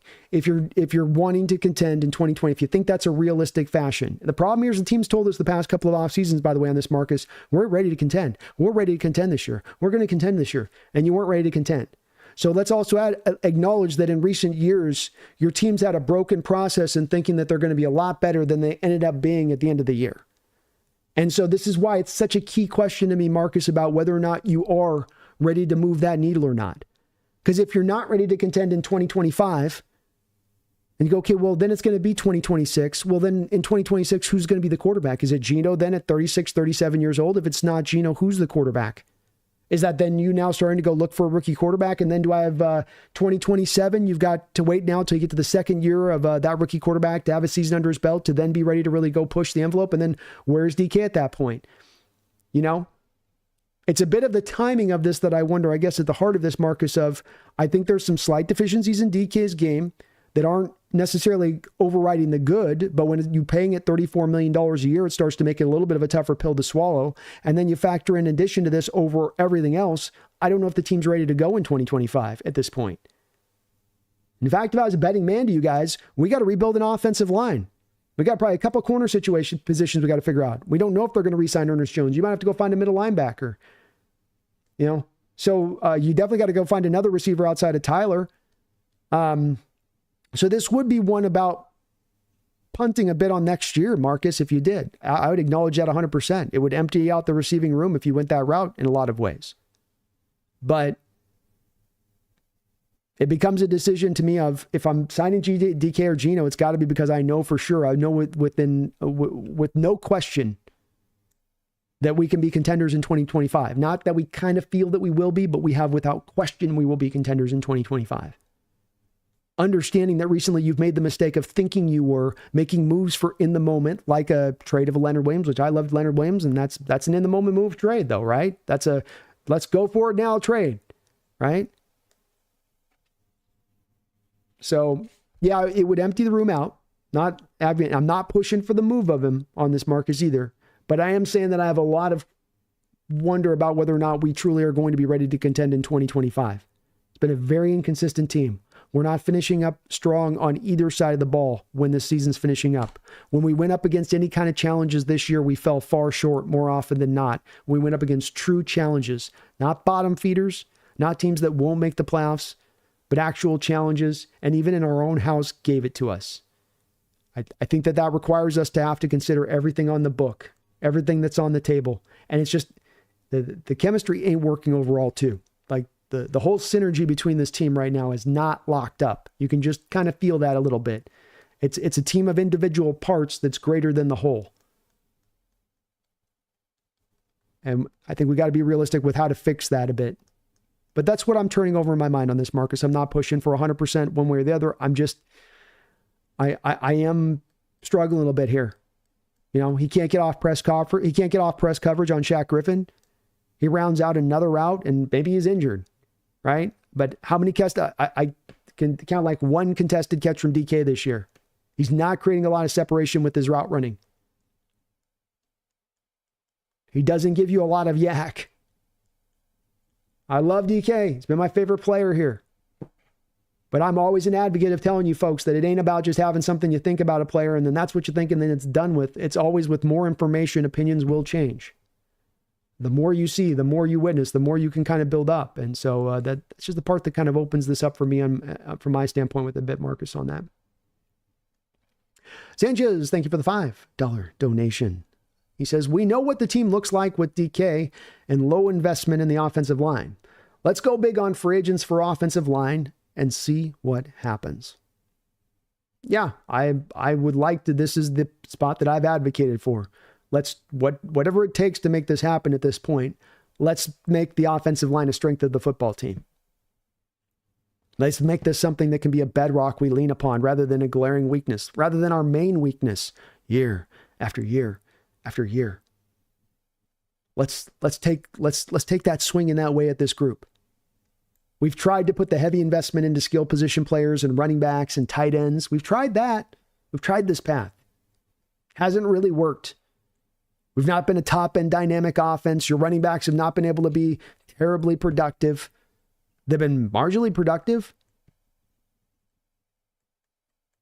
Go look at Tyler Algier, 5th-round pick for the Falcons, number 2 back for the Falcons through a large part of his time there with Atlanta behind Bijan Robinson. He's got almost the same kind of production that Walker has. It's a 2nd-round pick. The structure is not working. And it's not an indictment necessarily on the players individually themselves. It's just that the structure is not working to get you to a contending status. The structure of the offense is not working to get you to being a top-end offense. And so you probably got to put some major changes to make that happen is just what I think. And I think you're in the same place on this, Sanchez.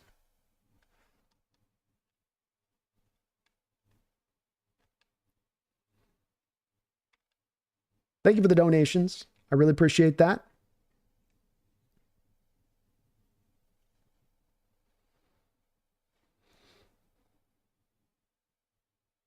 Greg says, at this point, I hope DK goes to the Chiefs since they want him and they'll use him. The Hawks have shown for 6 years they have zero interest in making DK the number 1 option or building the offense around him. It's true. They slid really heavily into the JSN as soon as he went down with that injury. It became the JSN show a little bit. I think this will be probably, he's only had 1 year in his 6 seasons here where he's been the most targeted player.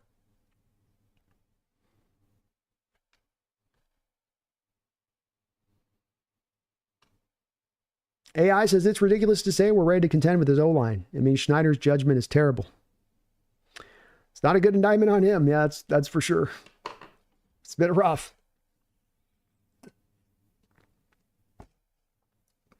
Brian says the team is going to rely on the current crop of old linemen getting better with time and experience. Olu and some combination of Laumea, Bradford, and Haynes become the interior of the future.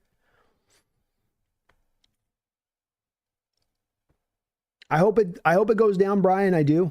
I think that the team has, when we talk about correcting decisions and problematic issues that have plagued the team in the past, there's been the hope of in-house development thing rather than go out on the open market and address it thing. You can choose two different ways. You've chosen the in-house development thing, and that's failed for you. That hasn't worked for you. You've not developed linemen particularly well. Bradford this year in, what is it now, his third year, has not really gone forward in his game. I'm not sure Olu's really come largely forward in his game. That's why I think there's got to be a little bit more of a major move there where you almost got to make your move separate of their development, Brian. If they had given you more, but they haven't given you more. There's not the consistency there, in my opinion, to rely on them into next year and go, I mean, who's going to be your left guard in that game, in that play, Brian? But Bradford's going to get abused as a left guard. Haynes is the guy they're talking about sliding to center to compete there with Olu. I think you've got a whole interior of the offensive line you're going to have to rebuild here, in my opinion, this offseason. And maybe those guys can work somewhere in the future. I just don't know if you can count on them. SL Hawks are always in this limbo state. Not good enough to succeed at the highest level, not bad enough to bottom out. I think we got to bring that salary cap down and do a soft reset. I definitely would advocate for it too at this point, probably. Doesn't make me happy to say it either. Nick says we need 3 to 4 new offensive linemen, at least 1 new wide receiver, if not 2. We need a nose tackle, possibly an inside linebacker, another cornerback, if not 2. That's not including the quarterback nor an upgraded tight end because Fant just isn't it at his price. I think that's accurate. It's accurate. And folks, you might be winding it down here a little bit. Like I said, we'll be a little bit truncated tonight on the show, so we might get a little bit of the last couple questions in here.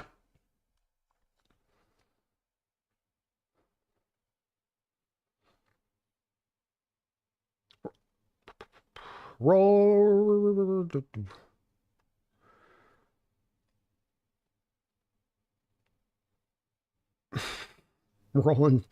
Roland, you are, I'll give you credit, man. You're riding or dying with Pete Carroll till the end, brother. I dig that about you.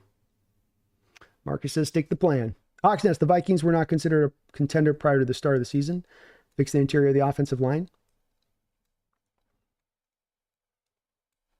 I'm okay with doing that. Maybe that's the pathway to go here, Marcus, with it. And I think there'll be a lot of people that advocate for that'll get the job done. And it may be enough. Like I say on this, I do think consideration is okay. And I think that looking at everything on this team and putting everything on the table and trying to figure out what you want to do is an okay place with it. I think the Viking offense under a guy like Kirk Cousins was working a lot better and had a lot more of that chemistry continuity, especially along the offensive line, say nothing of the receivers that they put in place than we have necessarily here to build upon moving into the future, for instance. And he's done that between Cousins and Darnold as O'Connell there.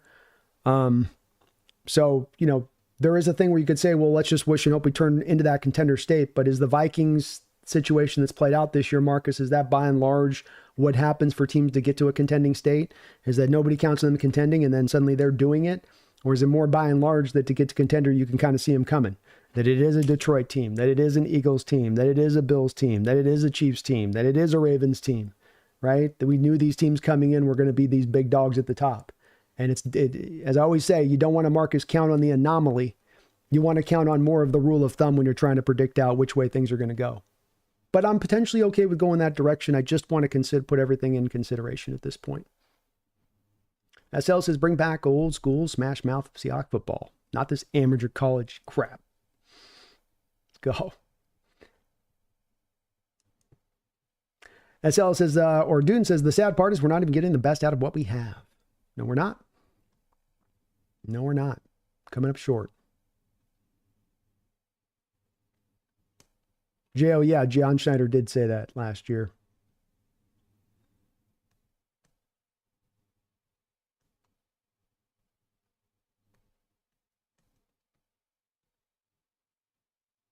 AI Tomlinson will be out. He's a free agent after this year.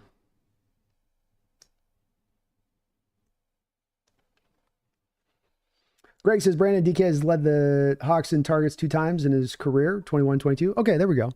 So this will be 2 times in 6 years. Thought it was only once coming in. I forgot on that, Greg. I mean, thought I'd saw it. I was once, but I think I was wrong. Definitely haven't done a good job of featuring him.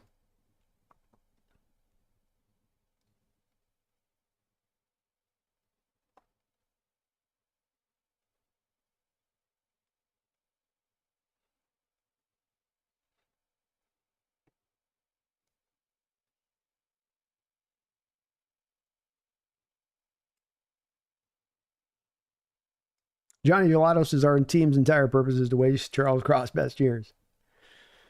It's been a bit. He's been the one good part of that line, that's for sure. Had another really good day today.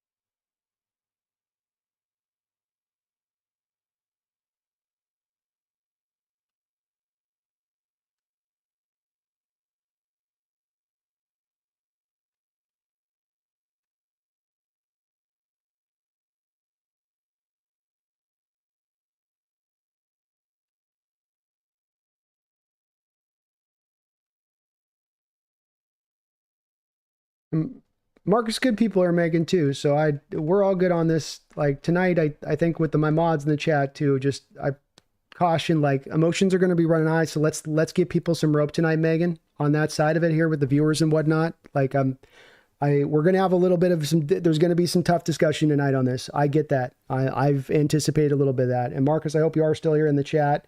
I welcome your opinion on this. I know that there's going to be passionate opinion on this. I think I would ask too within Marcus on it for as passionate as you think with it, is that there's going to be a lot of divergence of opinion. And I think that the thing that even if you have a certain way of feeling about this team and the direction you want to go and what you want to see them do, I think we can all agree that this hasn't exactly looked like a clear picture this year in where this team is exactly going on into the future. There's encouraging parts about it, but I don't think that there's been that certain path of, well, just this is what you do, and that's just what happens. And that's what's going to create, I think, a lot of these different opinions out there in people's outlook of things. But I tonight especially, let's on this, especially with the Megan, let's keep this just rolling. You know, there's going to be this tonight. Like this is the way these kind of nights are going to go to my mods tonight, is that it's these are going to be the worst type of situations and nights and kind of games that fans have to turn over and try to deal with. And we like always for it to be nothing but everybody's got the kumbaya and gets along, and we have a lot of get along in here on this one with the Megan. But tonight's going to be one of those ones where it's going to get a little bit potentially rough with that. And I think we got to accept that a bit, because that's the nature of the beast when this team is given something that's just all over the place a little bit. Nikita says, Pumpkin's so cute and beautiful. Well, thank you, Nikita. She's a great girl. Win or lose, I can always count on her.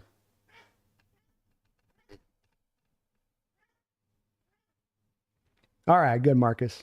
I appreciate where you're coming from, man. And I potentially will be, as I part of what I'm trying to do tonight, Marcus, is get out of my emotions and try to think about this and separate it out a little bit, which is hard to do in the moment, coming off a loss like this, coming off a season where you just felt like you're so close but couldn't quite get up over the hump. And so it's wanting to have a little bit of that time to try to turn this over and consider every manner and direction that they can go through to find the right pathway and approach here.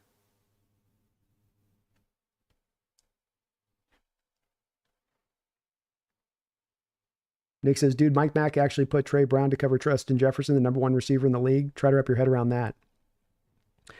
Mike had an interesting game plan today defensively. We haven't talked a lot about it, but it was probably not his best game plan to go against this Viking team. Not a lot of creativity. You know, when McDonald gets boring, he gets boring.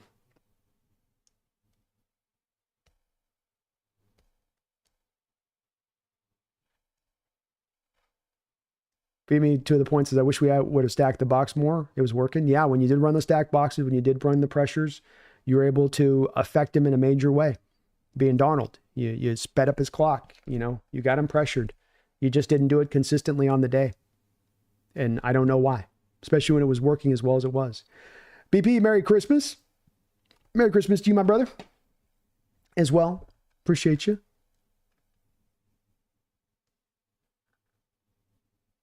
Football is life. I do think the Seahawks season's, it's not over literally, but it is over kind of for the most part. I can't see the Rams losing next week. I really can't, but there's a chance, I guess. There's a little small nub of a chance. Jason says they would have to lose to the Cardinals. Yeah, we have to win the next two. Hard to see that going down like that.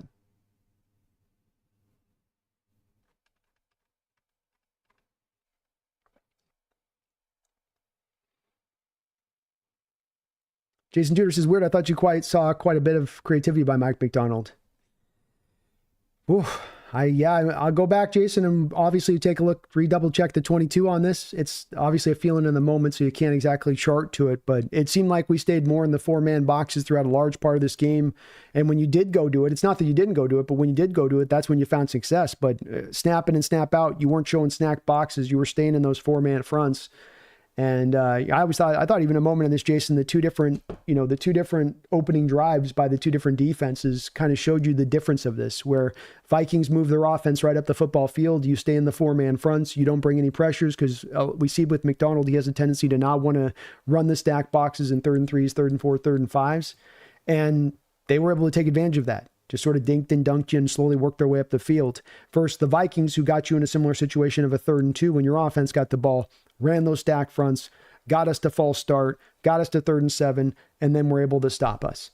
And you see with McDonald throughout this year, I can say not maybe as much this game because I just kind of generally what I was thinking from seeing on it, Jason. I'll double check to view it. But what I have seen through this year at times is that he will have a tendency to be very creative with the coverages on the back end, but he'll stay with those 4-man fronts. What you see is what you get, 6-man boxes, trusting the front 4 to generate the pressure on their own. And that doesn't always work.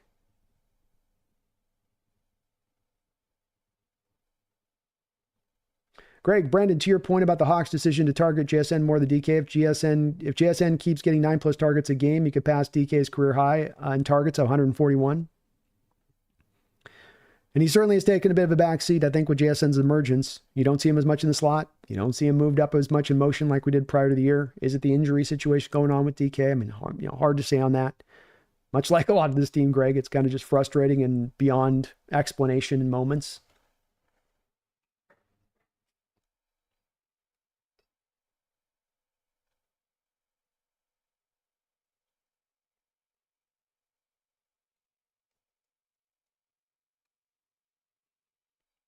Jason says, to be fair, I don't have all 22, but I thought for the first 2 drives, I saw a lot of movement at the line of scrimmage. Got to get myself some all 22, I guess. It's well worth it. I love it, man. The NFL Plus is not that expensive, Jason, and it definitely gives you a couple of different angles to see stuff you just can't see otherwise. But I do know for sure on the first drive, there was not a lot you were doing. I don't think you blitzed once on the first drive. I think you had just about every snap. You might have ran 1 5-man zone, 5 fire zone blitz, but aside from that, it was 4-man fronts all the way.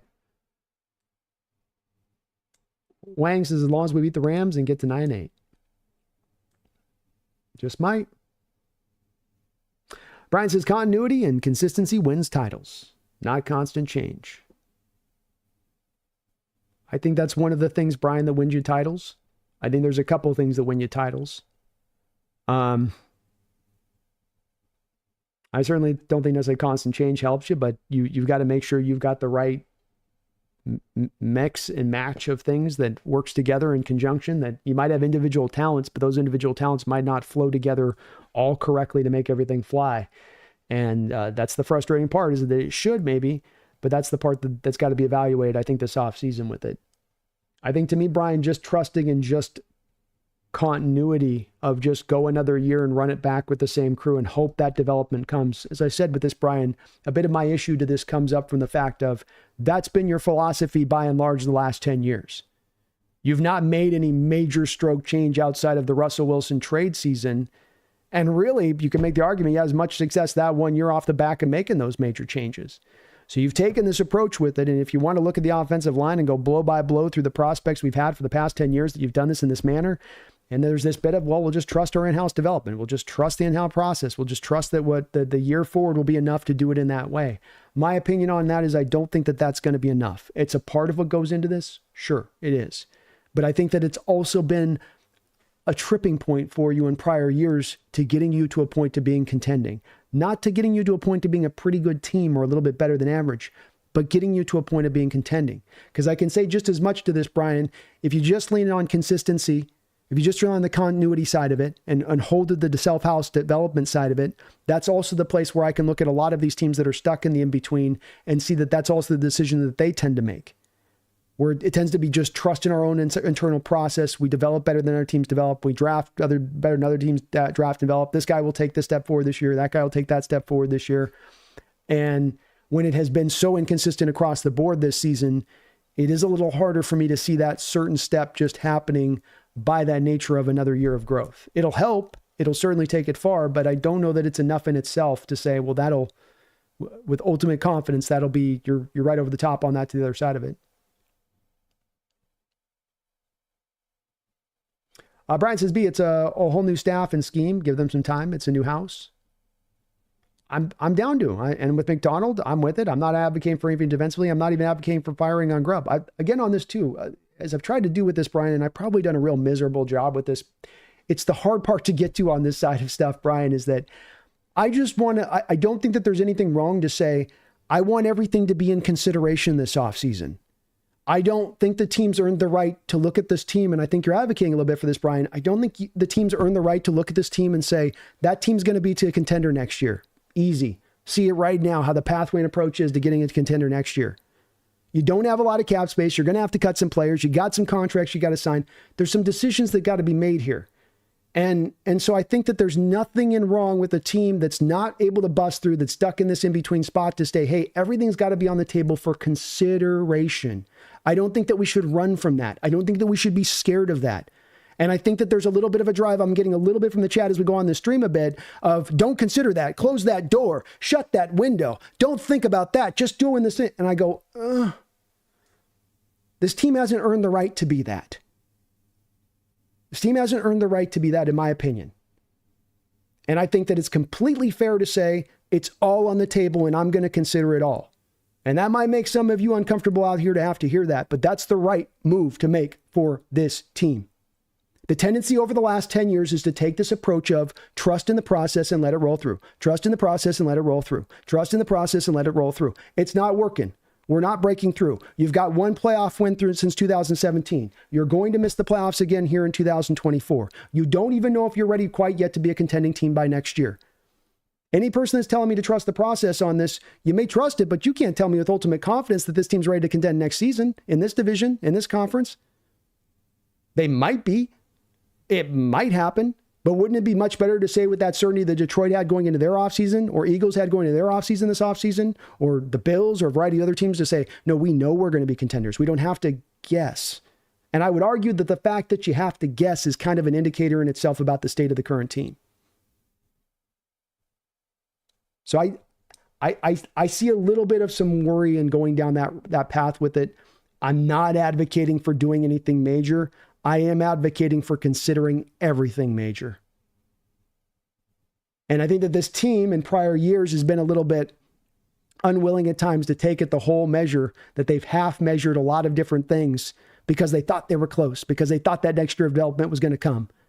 And then it didn't come. And then they just kind of like that guy's at the casino, just turning his pockets out and shrugging and going, oh, I guess we didn't bring enough money.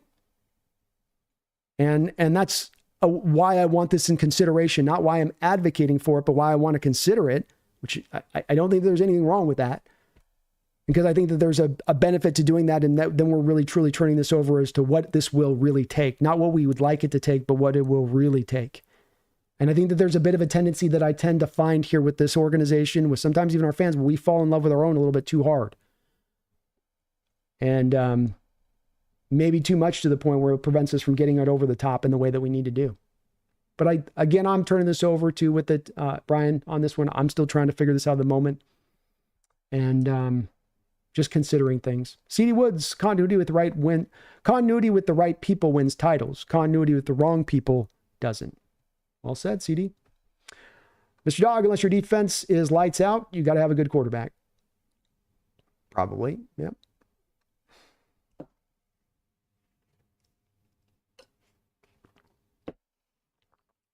Greg says, Brandon, I watched the film breakdown of DK versus the Cardinals, and it was crazy to see them putting cornerbacks with safety linebacker help on DK. He gets a lot of attention. There's no doubt about that. Metro, what is our salary cap? We are currently negative $6 million in the hole to begin the offseason, but we have a lot of contracts that we can get out from underneath. And I would estimate that the team will do that. You can create a lot of cap space, which the team will probably create about 40, 50 million in cap space. But then you have guys you have to sign in-house too, in addition to that. Rowan, thank you for the $10 donation. Rowan. And as well, thank you for being a member of the channels. I know many of you that are donators to the channel also are members. Thank you for that. I don't know what it is. Since Super Bowl 48, it feels like the sole existence of our team is to be made an example of by real contenders. Panthers in 2015, Falcons in 2016, Niners the last 5 years, the Lions this year. Weird. It's been a while since we've been a true contender. 14 was last year, and you really haven't been a contender since then. You put some pretty good years together. You've even won a lot of games in a given year, like 2020, where you started out and you actually finished out with 11 or 12 wins, but that was a team that was out of gas by the end of the season. You've not, when you've come to the end of the year over the past 10 years, been a contender at all at the end of the season. Or really, at the end of the season, even really close to one. Not even close. And it's hard. This is a tough sport. It's highly competitive. Parity's a real thing. It really is.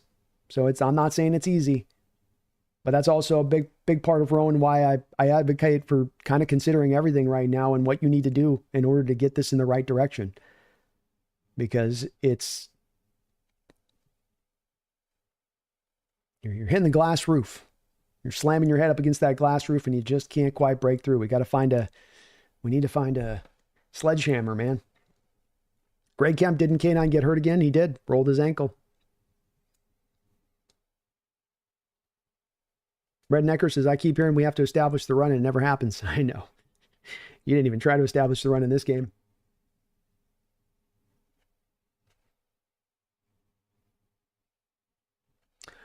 Jason says, everything is in consideration is kind of saying nothing, though. I mean, sure, it triggers a couple of people, but not most of them. I think you're seeing it's triggering a few people, Jason, quite honestly. So it triggers people and it's doing something. It's more, in my opinion, doing nothing to say, just trust in Grubb for another year on that. Well, just sign DK to a contract. You got to sign DK to a contract. Well, just sign Geno to an extension because, who else are you going to go get? Well, just do these things that are just the moves that are sort of the safe moves that are down the middle of the road. I would say that's more of the easier path to go down than saying everything is in consideration. And I will truly put everything on the board. And I'll have a bit of a thing with this too, Jason, is I'm processing this like everybody else. And I know that we're in this instantaneous world where everybody wants the quick draw reaction of tell me what you're exactly going to do this offseason and the exact moves that need to be made right now in this moment. I like to say, like, give me some time to turn over and think about what I want to do and advocate for so that I'm actually giving you an intelligent response rather than just emotionally telling you what I think. So they're avoiding of the emotionally just telling you what I want to do here in the moment is to say, okay, well, my mind is that a few weeks ago, you would have checked with me. I might not have been as much in that everything is in consideration and that we are a little bit closer. But as the season is wound down, I find myself less in that state and more in the state of everything's on the board. And you give me another month outside the season, I might be more proof positive in a place of, player A, B, C, D, E, got to go. These are the moves that should be made and then be a little bit more specific in my outlook of it. But yeah, I'm trying to be careful tonight to make sure that what I think is what I believe. And it's not just what you're, emotionally feeling in the moment.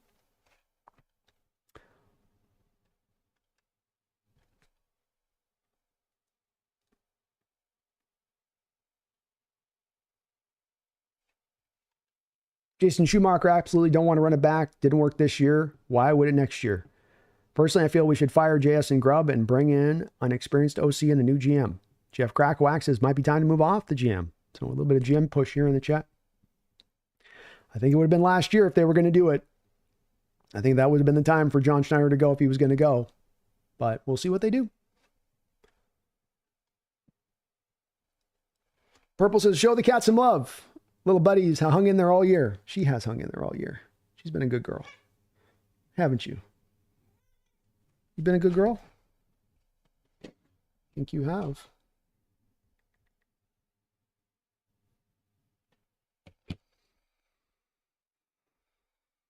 She's a good kitty. Win or lose, she's always good. Ben, Hawk season done. Do you think the Cards have a shot at being the Rams? I mean, they got a shot, Ben. They've got a well-suited team built to take that Rams team on, and they can give them some fits. Stafford doesn't like to be put under pressure. Rams can be a bit susceptible to the run game, a good run game. So they've got the means to do it, but you got to figure the Rams are going to be highly motivated. The Cardinals are not. And that probably ends up being the thing that overrides it. Lee says the team is mid. Hard reset needed. No right or wrong answers right now. Brandon is right. Change is needed. If we fired Pete and got a new coach, it should show that nobody is safe. Well put, Lee. It's definitely where I find myself standing right now.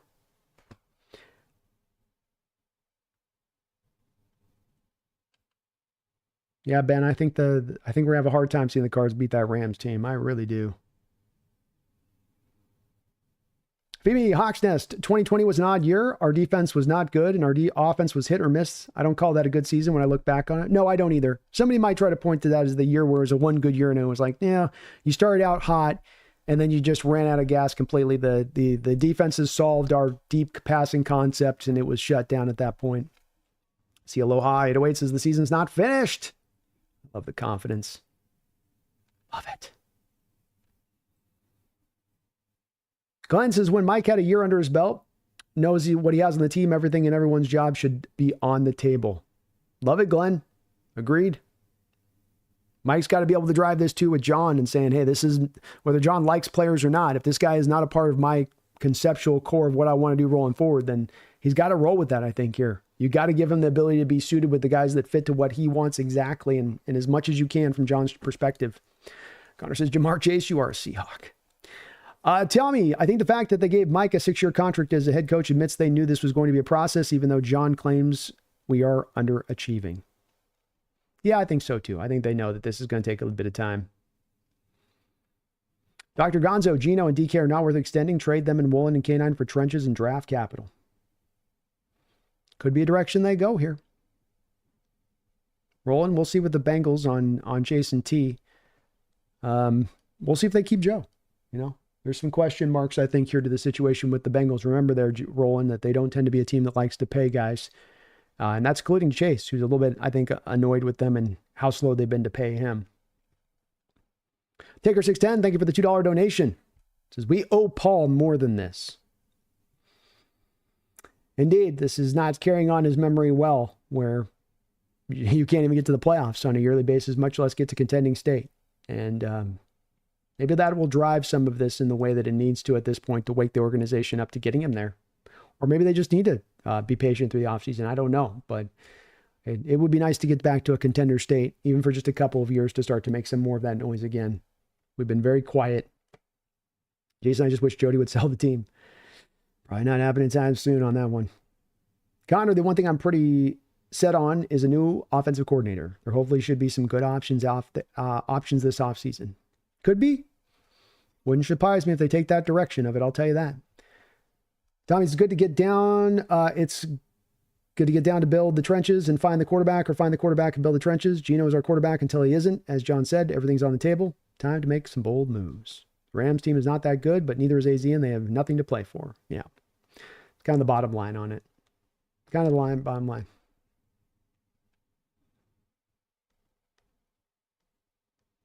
Hard to see him pulling that one out.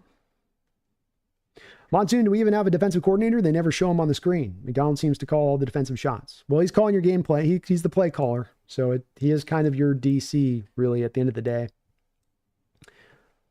When it's all said and done.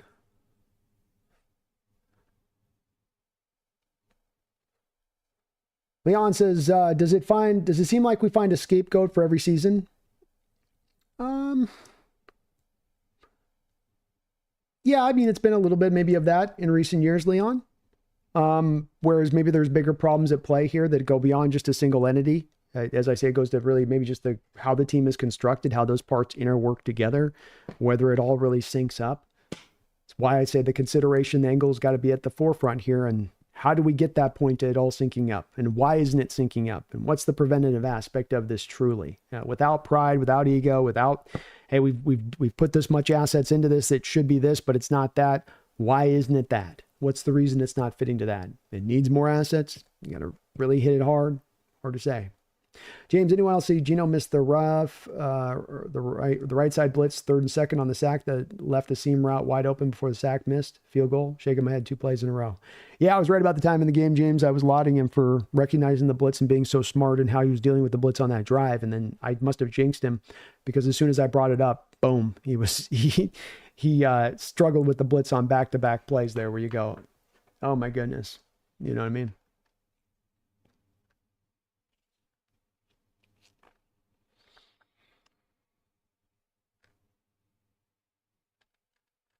Yeah, Metro, the salary cap's at negative $6 million this offseason and it stands, but you can create $50 million in space pretty easily. Mark Sanchez, thank you for the $15 donation. Mark, you're the man. And I appreciate you for that, brother. He says, trade Walker. He's always hurt. Cut Woolen and Geno is digressing. I think it meant regressing, but digressing maybe works too. Quarterbacks usually have at least 30 touchdowns at this point in the season. Geno doesn't have 20. It's time to move on and not on the Hal train. Well, thank you for the big time $15 donation, as well as being, of course, a member of the channel. And Mark, you're firmly in the camp that I'm advocating for tonight, which is that everybody's got to be in consideration for movement. And whereas there's some discussion with Geno and DK, certainly to a degree, but it's got to be considered there, I think. When it comes to a guy like K9 and with Walker and Woolen, I'm pretty firmly of the planted spot on this one of move those and get what assets you can get for those 2 players. I like Walker tremendously, and maybe the answer here is you just make him play out on his 4th year of his deal and then let him walk after the 4th year if he goes out and balls out in that final year. But my God, that guy gets banged up a lot. For a guy that doesn't get a whole hell of a lot of touches, he sure is dealing with always a lot of injuries. And with Woolen, he's just not progressed. He's not coming forward. I don't know that he's a better player today than he was in his first year. I don't know if he's as hungry now as he was in his first year. And Geno is another guy that's going to be in that contention of you having to consider this. The season has been some good, some bad. The bad parts of his game aren't all the time or ever present, but when they do show up, they threaten to overtake all the good in his game. And the outlooks on all of this is really muddled and tough to see exactly the clarity on this one as we sit here in the moment after this loss of what is the right way, what's the wrong way, what's the clear path here. And that's why I've come to Mark on this saying it's just about let's have everything in consideration at this point and what we're looking at on this team. Put it all on the table. Let's put it all on the table and see what we got here. What is it, and piece by piece go through it. And what is a true part of this plan? What needs to be part of this plan going into the future? And Geno's right along with that. And at the moment, I don't have a great answer. I don't have a great answer on that, Mark. But I thank you for that $15 donation. Very, very kind of you. Brian Myers, thank you for the $5 donation. He says, Brandon, Merry Christmas to you and all the other 12s. Thanks for all you do. Well, Brian, I really do thank you for that. Another man that's been a big contributor to this channel, long-time contributor, long-time supporter of this channel, as I know many of you guys are. And while it has been a tough year, and this is a tough topic to have to turn over with this Hawks team and kind of how the season's finishing up overall, it's not bad, just it's tough. It's not been tough here. And we've had a great season here, and I want to thank you guys. The support every year, if it only just gets better, and I don't know how that's possible. It only just gets more and more and more, and that just, it's blown me away. You guys have done everything I could ask for, hitting the like button, to subbing up, to showing up over there on the Bleacher Report or the Roundtable show, where we as a Roundtable unit now are about to quickly overtake the rest of these Roundtables out there because we're getting such a good turnout.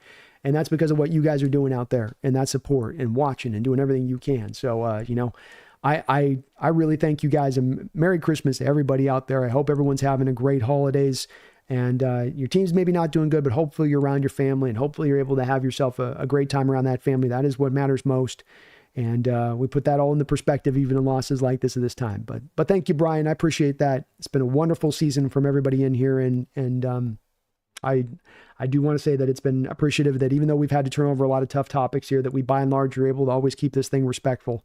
It says something that you have a year where you have the up and downs, that we don't have people just losing, going off the deep end, where we can find, even in the times where we find the disagreement, understanding, as I say at the top of this show, Brian, that there may be disagreement, but we all want the same thing. We all hope for the same thing, and we all are rooting for the same team when it's all said and done. But Merry Christmas to you. Thank you so much. Sanchez, Mark Sanchez, thank you for another $5 donation. He says, Walker reminds me of Franklin Gutierrez. Ooh, I love that. Old center fielder, multi-talented guy out in center field for your Mariners, could do it all, just could not stay injured. He says a lot of talent, but always injured. I love the comp. I think Franklin Gutierrez is a pretty close fit to what I've seen too on that front of things. And I think that's a good comp, man. I do. And he's very talented. He's a guy that, can break tackles like nobody else out there. And he's elusive as you'll find in the sport at the running back position. He is, but he is coming into that fourth season. It is a little bit in a moment where, he may be trying to get paid a bit. There may be a way right now where you could sell him at the highest upside, especially if we're trying to package picks that we could then package together to then go get more offensive line help. That's a little bit with this too, where I wonder do we need to have this running back room this stacked up if we don't use it that much? Can we offload some of the running back room to maybe augment a little bit of the offensive line? Is that possible? Maybe not, but just again, considerations. And I like Walker, but it's just like everything in this team is like, there's some really good stuff there, but this stuff over here, but there's really good stuff here, Mark, but then there's this stuff right over here. And you go, ugh. It's not that it's purely bad. It's just, it doesn't quite work. It just doesn't quite, the theory is there. The theory on paper, it's there. On paper, it looks wonderful, but in practicality, it just doesn't quite fly. Yeah. I love it. Gutierrez, though. Franklin Gutierrez. Kenneth Walker's the Franklin Gutierrez of the Seahawks. It's a deep Mariner cut on that one, Mark. Cameron, thank you for the $5 donation. I appreciate you for that. Cameron, you think K9 and Woolen will be a package deal, or do you get them traded separately? And what are they each worth on their own? Well, not terribly a lot. Are they worth much on their own? I think if I was to look at this from a Schneider perspective, I would certainly say that in going out there and looking at the offensive line market, the two ways that I would look to take advantage of that haven't been as readily taken advantage of in recent history are trades and free agency. Well, if I'm going to look to make a trade for a lineman out there on some team out there in the NFL, can I put together a package of guys like a K9, a Woolen, a draft pick thrown on top of it, and to get a really high quality offensive lineman? Is that a potential pathway to utilize? I think that they would be smart to try to package that together in such a way, versus necessarily going the other route here, Cameron, which is just to get the pure picks for the players. Woolen probably pulls you in like a fourth, maybe a third rounder at his highest. I don't think K9 gets you a second rounder, but probably a late third rounder on his value on the open market. And it may make most sense with K9 when it's all said and done, just have him play out the final year of his deal and then let him walk in free agency if that's what you want to do. But because he's certainly going to have a hard time to come back to the front office being like, yeah, I averaged 3.9 carries, yards per carry. Give me my new contract. They might be like, yeah, no. So third and fourth, but I think that there's a better, stronger power of a potential you could put together by packaging them both together to send them off to a team that thinks they're a contender and maybe a back away and an outside corner away from getting their own selves into a contending kind of state of things. So, packaging them, I think, would be the best way, but third and fourth rounder, probably. Lee McGee, thank you for the $5 donation. Says, have a beer on me, bro. Hoping we can all share one in person someday. Where do you live, by the way? I'm down in San Diego, Lee, right now. I'm down here pretty much, but I will probably be getting back up to training camp next year. I was able to do training camp this year. I'm going to really try to do it again next year if it's possible. And we did do a meet and greet last year. So if I get back up to training camp again, we'll try to do another meet and greet if we can. Maybe we'll do it down a little bit closer to kind of the Seattle way of things. I'll definitely let you know far in advance if we do the meet and greet. And I love doing those. So I'd love to be. It's one of the sad parts about not living locally out there in Seattle, because I'd be doing more of these all the time if I could. But I will have a beer on you, man, as we start to downshift and I can kind of relax myself, as it's definitely a sprint for folks like myself getting through this season. And you just to catch, you got to wait to the end of the season to sort of catch up on the sleep. But I will on you, man. Thank you. I appreciate that. But I'm in San Diego. I love it down here, by the way. But eventually could totally see myself eventually making my way over to back to the west side when it's all said and done, That is home. Johnny Gelato says, please comment on Murphy, the draft pick. Well, you went to value on your board for the draft. When you draft from a value-based standpoint, Johnny, and you've got to pick sometimes. People, like I see a lot of fans like to do this thing of they want to do the perfect amalgamation between draft pick need and value, and it doesn't work that way. You got to operate from value or you operate from need. Seahawks operated from value. Byron Murphy was the most valuable guy to pick at your pick. That's going to lead you, though, in a problematic standpoint to now picking a guy that you don't have an open position for him to play. You have in Leonard Williams, a guy that's one of the better 3 techs in the league. He's not going to supplant Leonard Williams as a rookie right now. You have a guy in Jaron Reed who's having a very solid season for him in the role as a 3 tech at times when he's in that role. Maybe not supplanting that guy quite yet. So he's had to play from a nose tackle role because they don't have a lot of healthy nose tackles. He's not doing it because that's what he does best. He's doing it because the position that he does best is stacked and because there's a desperate need for the nose tackle role as it stands on the team right now. So he's been a good soldier. He's had a good year. He's just playing in a position that's not going to allow him to accumulate much statistically because by and large, he's taken on double teams and having to just remain stout at the point of attack and let the guys behind him run around and make plays. Pattern recognition expert says, I no longer support DK after that game. That's fair enough.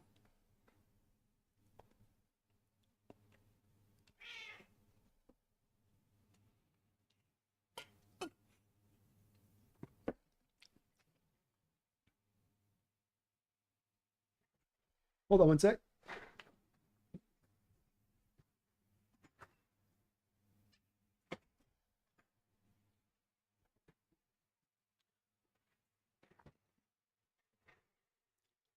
Cameron, thank you for the $5 donation. He says, do we pick up Cross's 5th-year option or sign him to a long-term this offseason? Also, thank you for doing these streams. Well, it's my pleasure doing these streams, Cameron. I love doing it with you, even when we do have to kind of turn over a loss. It's always tough to do that, but I do like doing these streams with you guys nonetheless. I do. Even when it gets tough, these conversations. I love this. I live for this. With Cross, I think he and Ernest Jones, and I think Cross is priority 1. If you talk about who's earned the contract extension this year before anybody else, and who's your number 1 priority for signing, I think Cross becomes priority number 1. I think Ernest Jones becomes priority number 2 on signing contract extensions. And so I would expect him to be signed to an extension. The 5th-year option that you have as leverage will help to buttress getting a deal done, Cameron, being that you can put that club control over the top of it and say, hey, we can lock you in for 2 more years here. Or you can sign the contract extension and still get paid now and make some money and let's go. And I think they'll get that done on that side of it. And it'll be an easy decision to be made because he's been your most consistent player on the offensive side. Not even close, quite frankly. Maybe JSN. JSN might be the only other guys right there with him step for step from a consistency standpoint. But I don't think he ever gets to his 5th-year deal. Seattle will get the extension done and they'll be happy to do it. God's Gang, thank you for the $2 donation. Says, sorry, late to the party. It looked like that was DK's fault on the route at the end.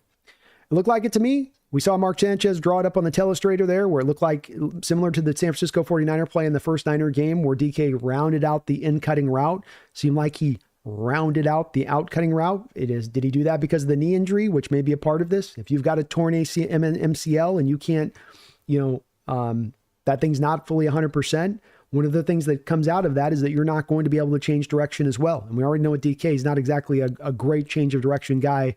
3-cone, remember, from Combine. That's not his bag. So you remove out that ability to change direction, and maybe that affected his ability to run that kind of route.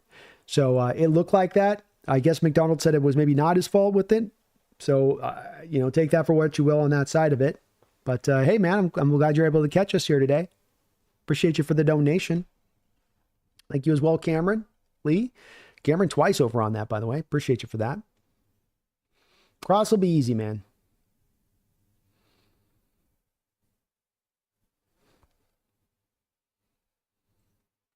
Ari says, at what point do we seriously consider trading DK this offseason? I've defended him, but considering how many good wide receivers enter the draft every year, we could draft another outside speed wide receiver. It's got to be, I think, in consideration, Ari, and I've been one of the more devout, it should never be in consideration guys when it comes to DK Metcalf. But I am getting a little bit dissuaded right now at times in watching some of the deficiencies from within his game, and also then within the consideration of, I got to put him on a new contract at $34.5 million per year. It starts to get a little bit tougher in thinking about it in that way, as some of these deficiencies have shown up. not a bad player, not a game-changing talent, not a guy that doesn't draw coverages. He does all those things. So I'm not overstating the argument or twisting it in a different direction. Just that this stuff is starting to grow a little bit bigger at this point as the year goes along. And you've got to be very sure on making that kind of call for a receiver with how much he has played in the sport and with what you're going to be paying going into the future. Tommy, I think the reason we don't run the ball, even though Mike wants to, is because he has had to learn to be a head coach and is busy game planning on defense and fixing that. He can't micromanage Grubb. Very possible. Very possible. Kevin O'Connell, no matter what week 18, we go to take out Coop and Puka. If we ain't going, the price of admission goes up. Pattern, I've said it before, I'll say it again. Winning teams run the ball in the fourth quarter because they have the lead. They pass the majority of the time early in the game. True. James says Geno should have had 3 to 4 interceptions today. Disappointing. Yes, he should have.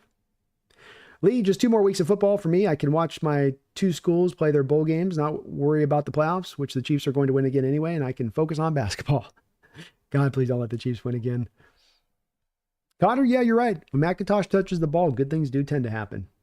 Ari, JSN is probably the best slot receiver in the game, and if we had draft an outside number 1 receiver trading DK, we could make some great strides on offense, especially since Lockett is probably gone. True. True.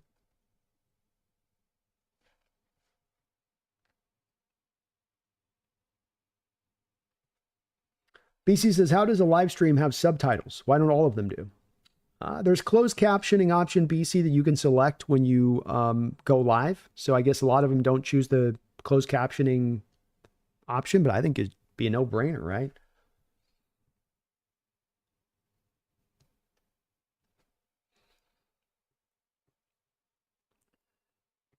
Tommy says maybe the reason K9 gets injured a lot is because he gets infrequent touches. Muscles ain't used to the impact and ground forces he's putting on them. Maybe. Demonte says, why would we trade DK?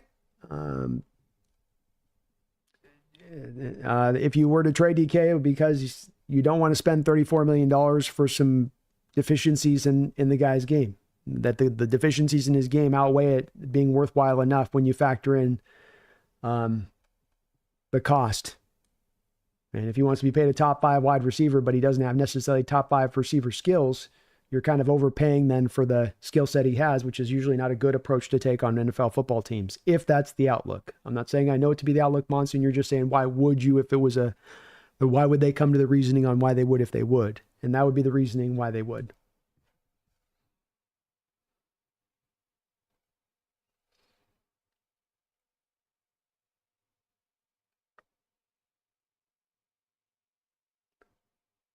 Marcus says, at best, Kenneth Walker has starter skills, but not a starter's body. Yeah. I think you're definitely in that sort of limit touch range with him, right, Marcus? Or rather than being a guy that, hey, week in, week out, we get him 20 touches. You go, week in and week out, we get him like 12 to 14 touches. And even then, that might be too much. Pattern, need the winningest teams in the NFL have the majority of their carries coming in the fourth quarter. True. Possum boy, go Lions.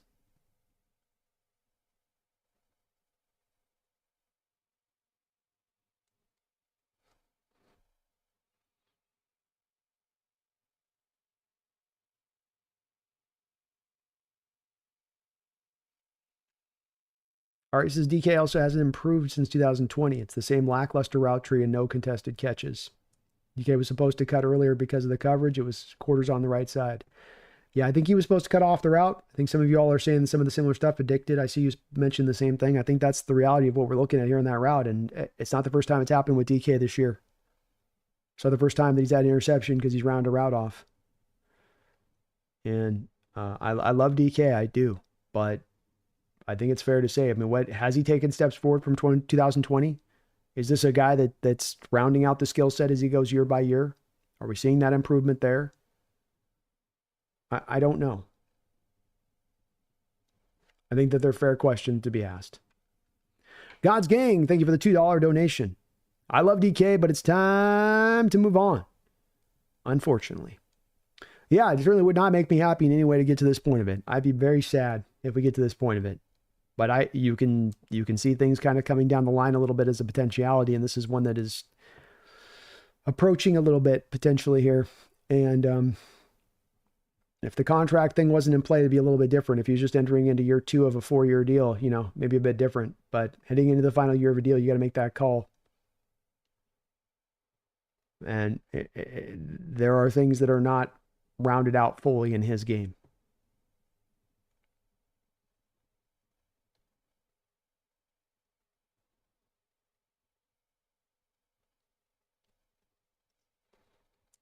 Tommy says, having played wide receiver in college, IMO, that was the worst dig route I've ever seen by DK. He rounded that even with the coverage. Yeah. Connor, I want to sign Cross long-term, honestly. Keep the one good piece we have in the O-line. Yeah, he's tremendously young. It's hard to find franchise left tackles. It's very easy on that, whether you're contending in 25 or not. That's one that's not a hard one to... You don't have to much... No consideration there. You sign him. Probably easily so. Monsoon, does Tyler Lockett retire this year? Maybe. I think he's indicated he might want to still play some more, so maybe he goes on to some other place for one more final year, but I don't see how he remains here. James, nice to see the fly pattern touchdown to DK today. That's a play we need to call 3 times a game. Yes, sir.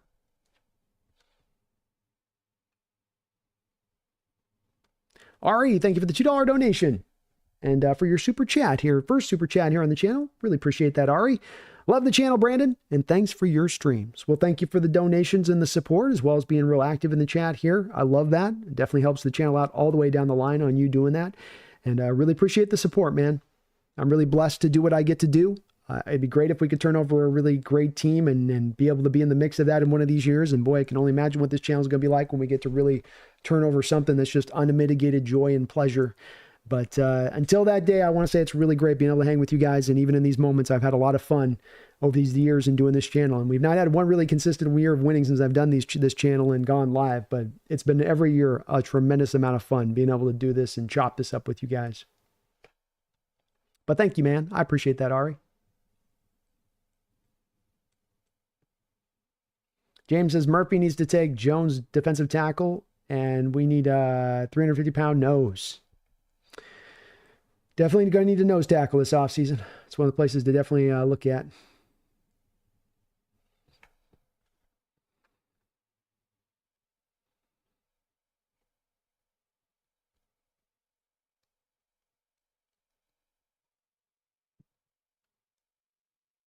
James Peters, Brandon, we can't trade DK with the Lockett retiring. We need him and JSN. We need to add a third.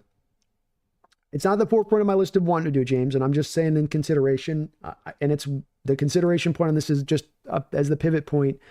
If the outlook of the front office is that they're not going to be ready to get this team into contention by 2025, then you may not be in the right place to signing guys that are not for men of the moment, and then now if you're contending, may not be the right point, especially if there's some other parameters outside of this. It would weaken down the receiving core. I'm not looking to do this at the forefront.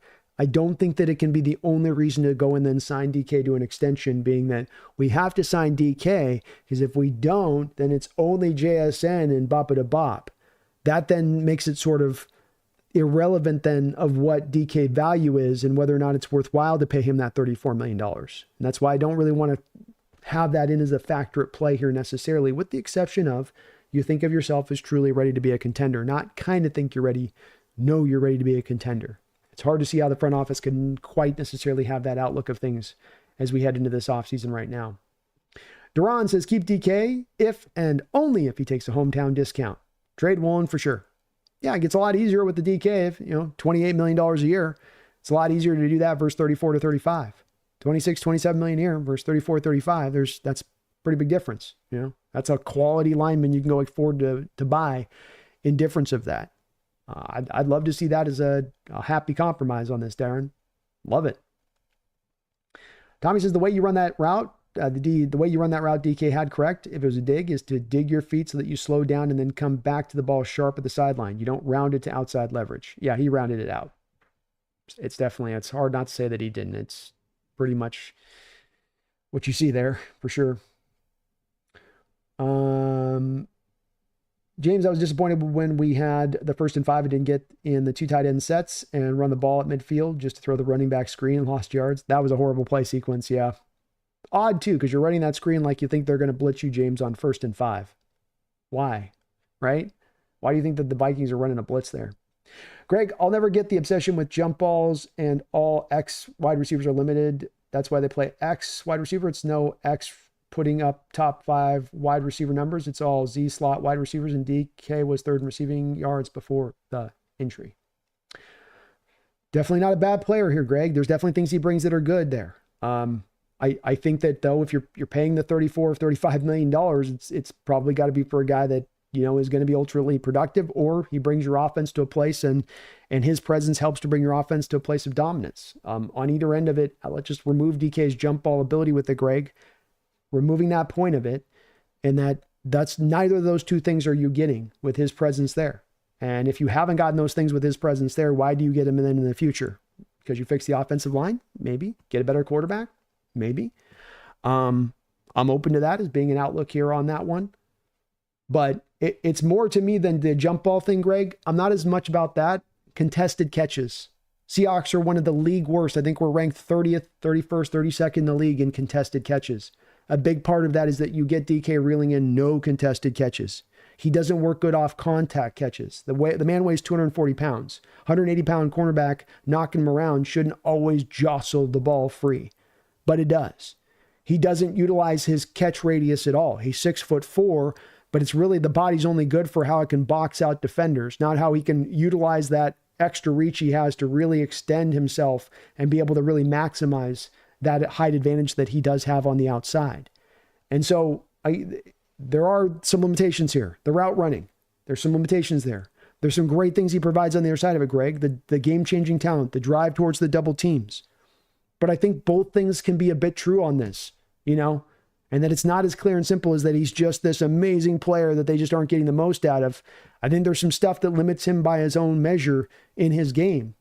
All X's being limited, I'd have to look at that to be sure if that's really where it's at. I think you're right about most of the guys that are going to be productive in this day and age are going to do a lot of their work from the slot, and the most guys that are maximized as being their most productive are going to work from the slot. I think that's very much true. But that's also something that you don't really feel like you can probably do with DK, or the team didn't feel comfortable staying with it when they wanted to slide to JSN, feeling like he could do that stuff better than DK. So then you go, okay, so we're not really going to then use any of DK into the future in the slot or much in motion. He's just going to be that outside X. He's just going to draw the double teams. He's going to carve out about 1,000 yards a season. There's going to be, unless he's getting the separation, unless he's clearly got a way to go make the pathway of the catch, if it's going to be contested, probably not going to make the catch on that. Is that worth then $34 million on a new deal? Really great blocker. Give him that too. Really good blocker. Is it worth $34 million? Maybe it is. Maybe it is on that great, but I think we've got to be honest with all of the parts of DK's game here when we're looking at this player going forward. And I say this, and you know this about me, Greg, as a big proponent of DK. I'm not turning on him. I'm not shifting on him, but I do think it's valid to be honest about these questions at this point with him.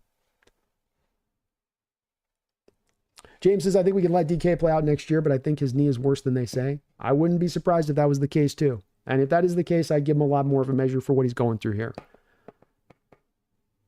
Grod's Gang, thank you for the $2 donation. Do you think someone would give us first for DK? I do, yeah. I think you'd probably get a first and a third from a team like the Chiefs all day long. How did the Chiefs not make that move? Yep. I think that there would be a variety of teams that would line up to give you a first and a third for him.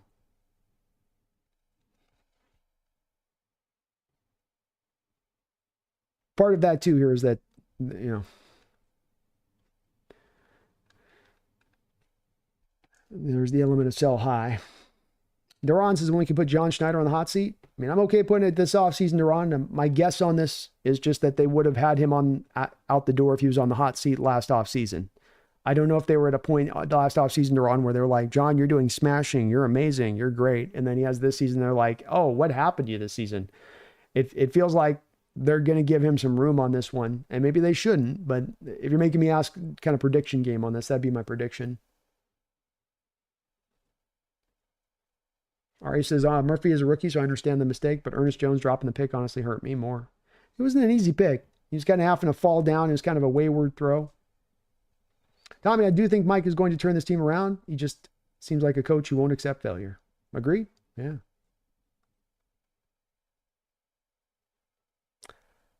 James Peters, I don't see the throw for an out, Brandon, as the ball for the out is the sidelines.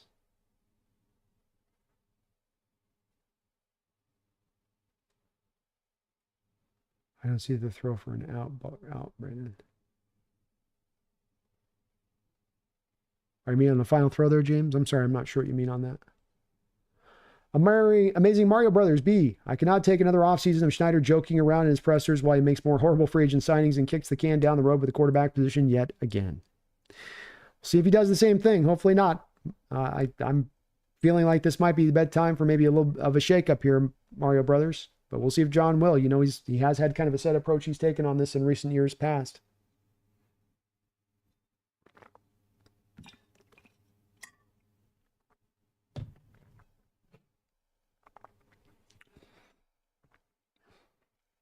Bob McKee, Schneider still goes 500 every year with a crap offensive line. Ari, I don't understand some of the pessimism with Mike Mack. I like what I've seen with season. We could still win 10 games. Looking at how the Rams played the last 2 games, I'm definitely optimistic. I'm certainly have no, there's no consideration when it comes to McDonald. I like him as a head coach. I think we got the right guy in the house.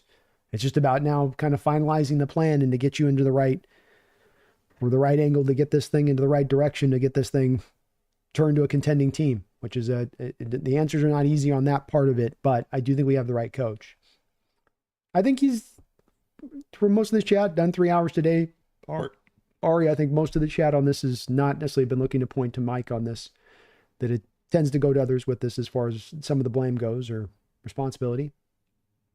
Tommy says, that's what I'm saying, Brandon. You don't go buying a Ferrari if you're trying to save for a house, even if you have the chance. It's not wise. That's my issue with DK. Not that he isn't good. Yeah, I think that's kind of where I'm starting to fall as well. It's not that he isn't good. It's not that he isn't a great player. It's just that we're not able to maximize him fully. The timing may not be right for where we're ready to contend. There's the new money that's got to be spent. It's complicated. I always like to say this on this, Tommy, is that the drive seems to be at times in the sport of football, the drive to the simplistic outlook, simplistic outcomes, black or white, no shades of gray, no nuance. Stuff's complicated. It's hard. It's not easy. It's rarely simple. And DK is a given situation of that. It's not a great player. Right? Have an awesome start of his career. I ain't going to be sad or cry tears if you kept him long term, but I think the consideration part is a valid approach here on this one. I do. Cameron says, do people forget how bad our offense was the 2 games DK was out? We need him, but we also need coaches to coach him up on the skills he is lacking. I don't know if at his age, at this time, at this point in the sport, if you're going to see DK growing in his game any further. I think the game probably is where it is. And yeah, you definitely felt the lack of his presence out there for the 2 games when he wasn't out there. I think, though, this is also a little bit of an indication of the regression of skill set when it comes to a Tyler Lockett. This also goes to the regression of skill set at the tight end position and a lack of dynamicism at the tight end position. You have DK, you have JSN, and the rest of the guys are just kind of all right. And so if you get more dynamic at some of those other positions, do you have more plentiful options for a guy that quarterbacks the team to throw to in those moments so that your offense isn't as restricted?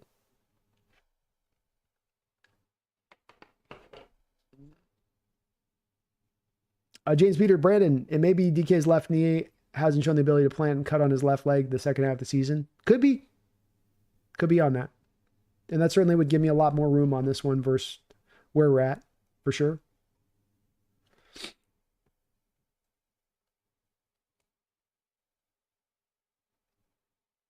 You don't have to trust me on this, Marcus. He says, you know, we won't get a first for DK, right? I know you won't trust me on this, Marcus. I know that this is one of those spots. Here's what I would say to them, Marcus. I have a given inclination on this one. That's one of my sort of gold standard lockdown kind of inclinations on this, where I'll have a take on something and people will push back and go, well, there's no way this. I'm telling you right now, you'll get a first round pick for DK. You're not getting a high first round pick. You're probably not getting a middle first round pick. But yes, you will get a first round pick for DK and maybe even a little bit more than that. Yep. Yes, you will. 100%. I promise you, this is not one of my more extreme takes. This is not out of pocket. This is not me being on the line. And I promise you, when I get these kind of sure feelings on this, I'm a hedger, Marcus, you know, I'll hedge like hell if I think that there's a chance it may not be the right one on it, but you absolutely will get that. Yeah. 100%. There will be teams, Marcus, that look at the team and say, your guys' offensive designs were rudimentary. You didn't get this out of him. You didn't get that out of him. You didn't feature him properly in the way that we will. They will be sold on the imagination of DK Metcalf, and that will give them the first round. You better believe, yep, 100%. 100%. Not 99, Marcus, 100%. And I don't have these takes very much. I don't bring this out very often. I won't bring out this, here's your Brandon guarantee. But I can put a Brandon guarantee on this one. Saucy, DK still catches with the body. You cannot read the ball in the air to save his life. Griffin almost got a pick on a ball because of that today. Griffin played it well. He did. James, Brandon Grubb got us a 4-point lead with 4 minutes left to go in the game and 8 rushes in that game. And Geno turned over for a field goal. Defense has to win the game with a field goal, no option.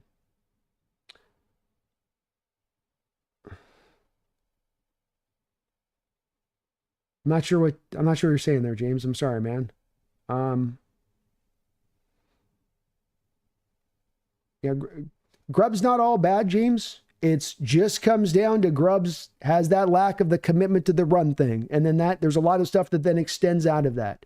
It's when you then end up in some of these moments where you're seeing the Geno Smith interceptions where, James, you might be presenting it on to Geno has got the responsibility there, but you could just as calmly come back to him and say, why do you throw it every single play? And don't you think, Grubb, when you're throwing it every single play that you're eventually going to lead to the defense pinning their ears back and not having to worry about the run? And then that's going to make it harder on your quarterbacks, going to make it harder for guys to get open because team can anticipate what you're going to do.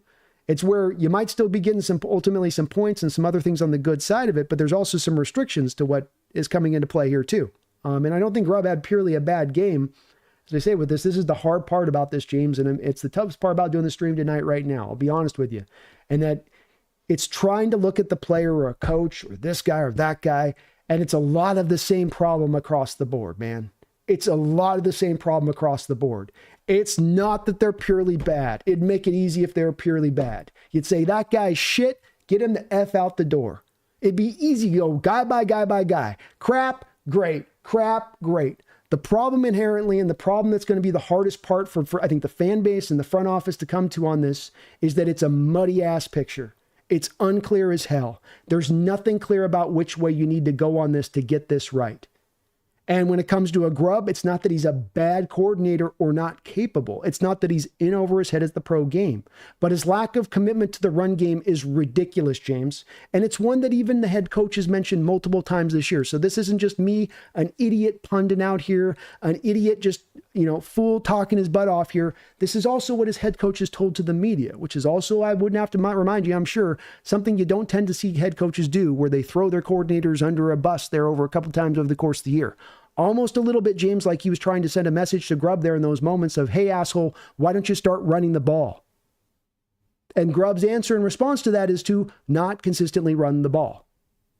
So this is going to be the hardest place, James, to get to. And I swear I'm going to do my best to try to get here on this. And I'm pretty wordy and I'm pretty articulate, but I think I'm going to fail in a lot of ways because I can see it on the DK discussion. I can already kind of feel it on the Grubb discussion. I can feel it on the Geno discussion, and that people are going to take my words and want to drive it to an extreme rather than take my words and just hear for them for what they're saying to you. Listen to what the words are saying to you. Grubb's not bad.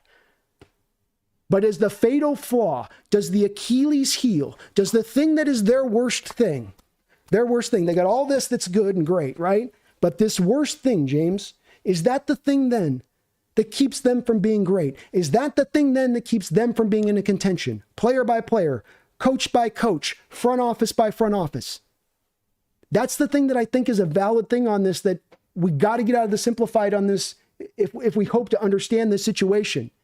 And the simplified of this is not that Grubb is simply a great OC who's been held back by his offensive line. And the simplified side of this is not to say that Grubb is a complete shit offensive coordinator who needs to be run out of here on a rail because he provides nothing of any value. But it is a little bit in the place of the in-between. And anybody on these sides of things, with it, be it a Geno discussion or this offensive discussion or John Schneider as a general manager or what's going on right here with Grubb, if you're trying to paint it to one of those two extreme spots of this stage of things, I think that that's not a clear view of the situation. I think what we do is we find ourselves in the middle. And it makes it hard to know what the right decision is. But it means it's not on one of those two ends of the spectrum. It's not that Grubb walks on water, and it's not that he's complete crap. But he's also not a complete home run, right? It's not a just, well, we know we got our guy. And we come back to consideration for me, James. Consideration. But the turnover with Geno in this game, when the pressure's mounting on him, is that pressure mounting on him on that first turnover there, James? Because the fact that you're getting too pass happy, because the defense can start to pin their ears back because they don't have to play the run and they know you aren't going to run, that forces Geno's hand. Now Geno throws the interception. Now the fan comes back and says, see, Geno crap there. Geno bad. See, Geno, you bad. You suck. Grubb, you're amazing. But Geno, you suck. You bad. Well, but part of that comes from the extension of the fact that for every freaking 7 times you pass, you begrudgingly run once in this football game. And it's been like that over the course of the season.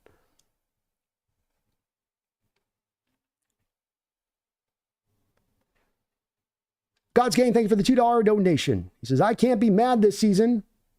Good for a new head coach. Good for a new head coach. Vegas had you at 7.5 wins. You got an 8. You probably at least get one more. It is the success of a season for a new head coach. That part I would say is undeniable. Undeniable. Michael Green, thank you for the $5 donation. How did trading A.J. Brown work out for the Titans? Why not keep our best wide receiver and draft offensive line? Offense will be 10 times worse without DK. Don't extend Geno. Well, I think if you're not extending Geno, I don't think you're running with Geno another year here. I think you're going to want to, Geno's going to want an extension and probably be moved at that point. So you're looking at a different quarterback coming in here. Part of what's informed this decision with DK Metcalf that would separate it from the Titans team at that time is that I'm not certain that you're ready to be a contender, Michael.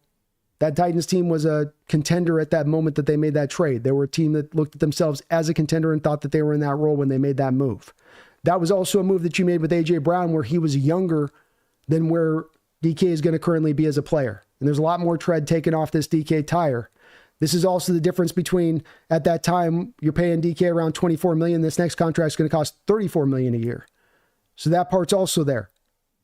So it's, I could also go back and point to you, Michael, and say, well, look at the Tyreek Hill deal to the Dolphins, right? Because that's a lot more closer to this DK deal. DK is a lot closer in age to where Tyreek Hill was when they made that trade the Kansas City Chiefs did than where A.J. Brown was with his age when the Titans made the trade of him. And seemed to work out okay for the Chiefs. They're still looking for receiver help, but they were able to not spend $30+ million on a wide receiver position so that they could then go back and double back down on their offensive line. And they've come out the other end of it okay. So we can find failure stories, we can find success stories on it.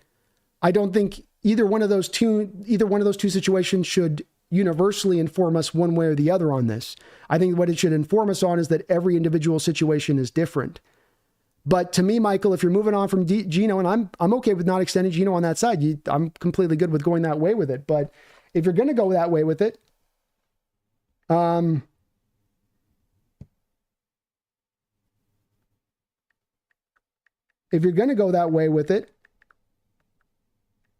then you got to know that you're going to contend, Michael, in my opinion. You might disagree on this, but I think you got to know that you're going to contend in 2025.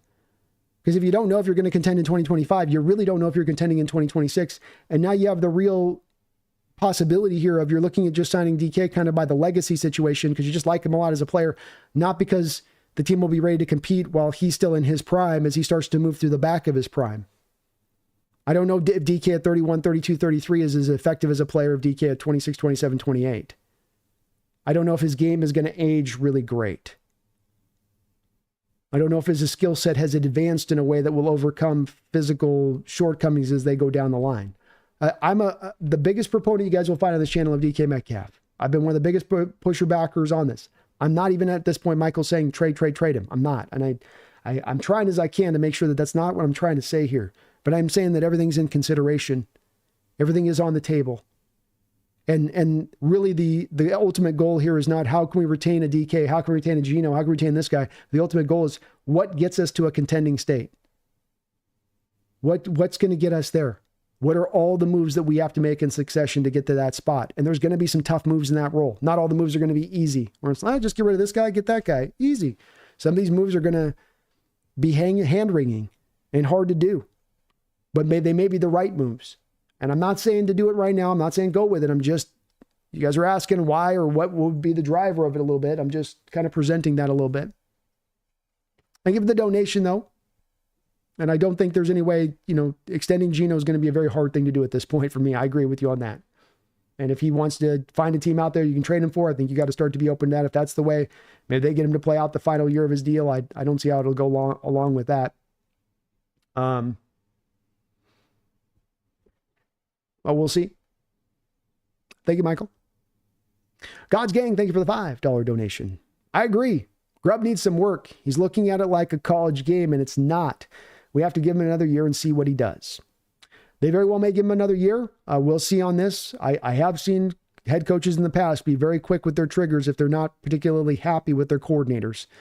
Coach Carroll in 2009, Jeremy Bates got into the playoffs. Yeah, you were 7-9. He got you a playoff win, got Matt Hasselbeck's best game of his career. Carroll didn't like his lack of commitment to running the football. He was gone that offseason. So when you don't undersell a defensive-minded coach who has an offensive-minded coach who doesn't like to run the ball, and how much that tends to piss off defensive-minded head coaches. You're going into the danger zone with those guys when you don't commit to running the ball. And Grubb has got a lot of good parts he brings as a coordinator. He does. But the lack of commitment to the running game is sometimes almost kind of stunning. And makes you scratch your head and look there in wonderment and go, why are we passing constantly? What are we doing here? And oftentimes I don't have a great explanation for it, but that's kind of his mode, isn't it, God's Gang? God's Gang with the $2 donation says, yep, if you go with a rookie quarterback, you get rid of DK. Yeah, it's hard if you move on from Geno and you go that route with it here. You're probably going with the rookie quarterback to come in and then, because look, we don't have a top guy we're going to trade for up in this draft. There's not really a guy you're going to get on the open market that's going to, unless you're thinking Sam Darnold. I don't see the team making that run as it is right now. So you don't have a guy you can go draft. There's not a guy to go trade for. So your quarterback situation, if you move on from Geno at that point, is very likely a Sam Howell and a Jalen Milroe. And then do you look at that Seahawks team of 2025 as a team that's going to compete for 25 or even for 26 for that matter, if those are your two quarterbacks at that position? Maybe, but it feels hard to come to that conclusion from my standpoint right now. And maybe it's just my emotions drawing this out a bit, but it feels in the moment like you'll still be maybe a decent team that'll help those rookie quarterbacks, but you won't be good enough to be getting to contention at that point, and you'll essentially just be paying money then to have a good game-changing talent that you can't maximize. That's the other part of this is the lack of maximization we've seen this year as the years gone on, where you've gone away from the moving him in the slot and having him operate in motion, and those snaps go to JSN because you like JSN's emergence and where he's flying off up to. So he is just the X receiver all the time out there.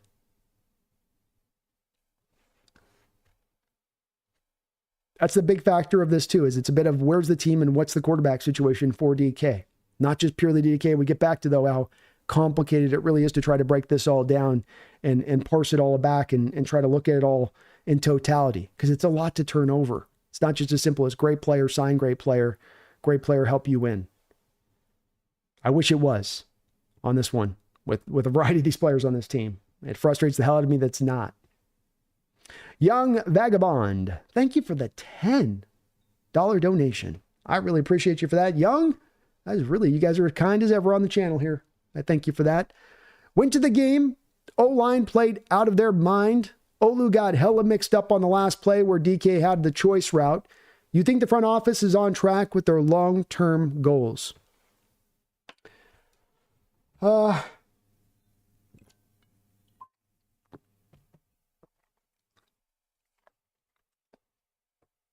I don't know in this moment right now coming off this game in the season. It's been a successful year, Young, and you've outperformed where you'd be for a rookie coach, which is a good thing.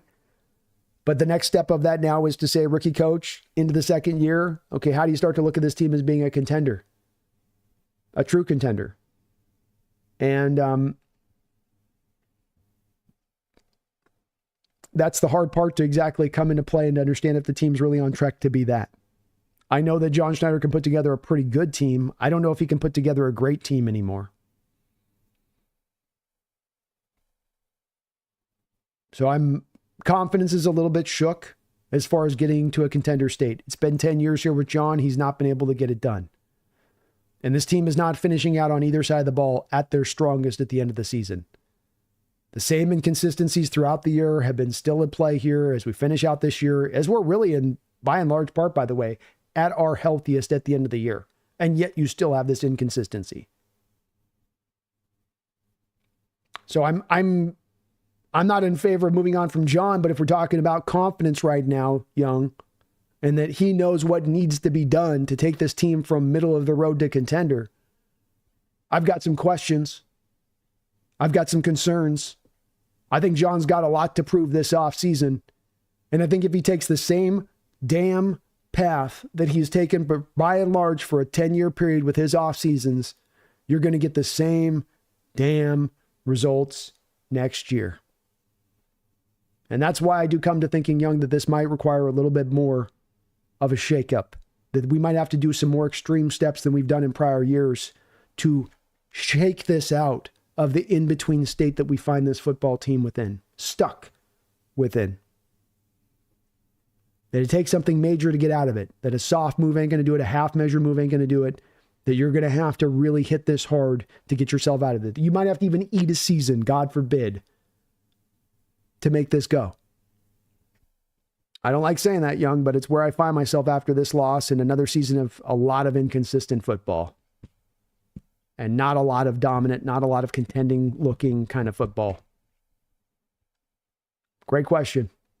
I think it's the main question at this point, Young. But I do think that, unfortunately, as a few people have asked in this stream a couple times on this, Young, if you're really looking to move on from John Schneider, you would have done so after when you fired Coach Carroll last year. And if you're going to keep John, then you're kind of agreeing then to run with him for multiple years after that point, if you're going to let him hire a new coach. And that's kind of been the reality of it at this point. So you had to make that decision, I think, last offseason, in my opinion. Real Cheese, thank you for the $5 donation, Real Cheese. What has DK done to draw all these double teams? Is it just the potential, size, and maybe a couple times he took the top off the defense? Well, he's a big guy that runs a 4-3, and he's got that, acceleration and ability to get up to speed really fast. And yeah, he can you saw it on the touchdown play here, Real Cheese, where that quarterback just barely stopped his feet for a moment and DK got right up over the top of him with just a couple yards in the back of the end zone there to go make that touchdown catch. And so he's by you in a flash like that. And yeah, there's not many teams that trust their corners to be able to stay with him out there. And there's a lot of corners in this league that'll play zone and off coverage and 4-5. They don't even come into the vicinity of 4-3. And so you then want to run the double teams. I think also when you have an X receiver, there's a tendency with X receivers to get natural double teams a little bit just by the tendency of where they're at. And teams have been a little bit slow to run double teams to JSN and then leave DK singled up on the other side of that. I think they're more happy to let JSN just kind of slowly cut them up a bit and rather than letting DK take the top off the defense and eat them up real quick on one play. But the double team rates are still legit on DK, and I wouldn't take any of that part away from what he does bring to the table is that he commands that respect on the outside. He commands those double teams. You see it all over his tape, all over the L22, week in, week out. You absolutely do, Real Cheese.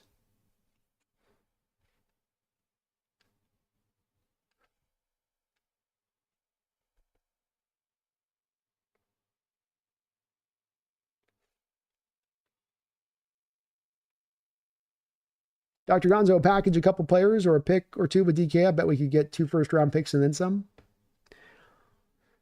Depends on the kind of deal you're trying to structure, but you could maybe put something together that could be interesting. Glenn Carn, DK reminds me of an old Sonic, Olden Polonies. Chiseled body, but hands of stone. Never lived up to his potential. I remember Olden. I remember Olden Polonies. It's a great name. Odin Polonies. Greg Brennan, DK had a contested catch on the trick play off the top of my head. DK actually ran more routes under Shoddy and has had routes removed since he left. Jump ball are contested catches to me. Yeah, I agree. I know the one you're talking about. Yeah, it's the Falcon game, Greg, but I think it's telling that that's the only real play you can come up with in this year. I mean, how many other plays can you come up off the top of your head where he's reaching up and snagging a ball up out away from his body? There's a lot of body still catching going on with him. He's not comfortable with his hands. He's kind of fighting his hands a lot of times when the ball's up in the air. I'm not as much on Greg he needs to go up and high point the ball, but he's not maximizing his size either. and he doesn't maximize his catching radius, he's got to basically catch it within the body, which limits him down a little bit. And I can point to about 4 limitations here with DK that are real on this, Greg, that you can't really press back against. Limited as a route runner, limited as far as hands go. He's a gamer, he's a blocker, he's been highly productive. Those things are also true, but these things are also true on the other side of it. And he's 6 years in at this point, and they're not going to improve beyond where they've been. They are where they are. The die is cast, you know. And maybe it's worthwhile at this point. Maybe the skills are just so good to override, and that you give them the money and you say, hey, we're happy to do it. But I will say, if I'm paying him, if I learn we signed a $34 million contract, I'm going to have, there's going to be a little bit of me bristling a little bit on that going, oof.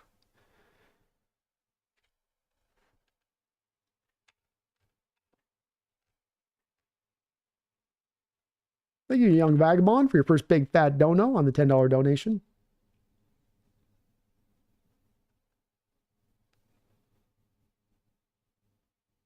Marcus says, the Hawks Nest receivers are plentiful every year in the draft. That is a very high price. I will definitely crow if you're right. Yep, you're correct. That there tends to be a lot of receivers that are really good in the draft. I don't think that this year's wide receivers are necessarily looking like they're going to be as strong as that we've had in recent years, Marcus, and that we do have recent receivers that have been moved in trades. Stephon Diggs, Tyreek Hill, where I can find guys that have been moved for a first-round pick. I can find a guy like Brandon Cooks going back a few other years, moved for a first-round pick.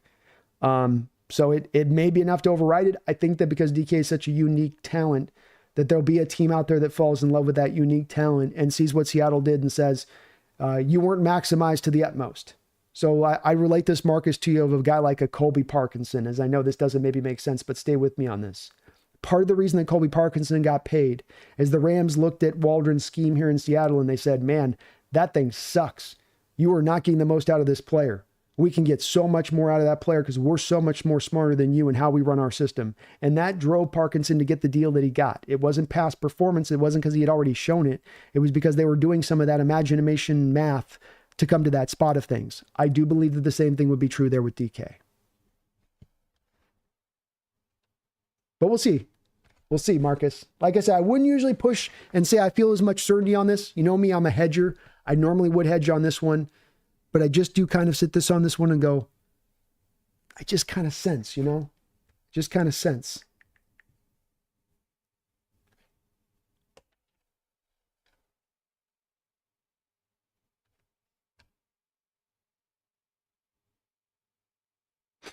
Kirk Cousins. Oh, James, no way. Tommy, I think you said it best be if we are not ready to compete the next 2 years, you can't extend DK for another contract. That money won't make sense. Geno isn't taking a discount this time. Yeah. It's got to be a factor into this decision is where's this team at in 2025? We can't just blindly say we know they're going to be a contending team. Based on what? We haven't contended in 10 years.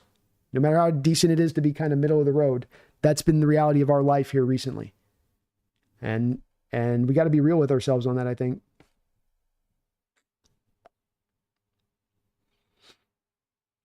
Gerard says, if we go with Geno, then get ready for another year like this. It's very possible they move off. Metro says, what do you think about us releasing Geno and we don't get Ward or Sanders for quarterback, get Sam or Justin Fields? Possible moves you could make, Metro.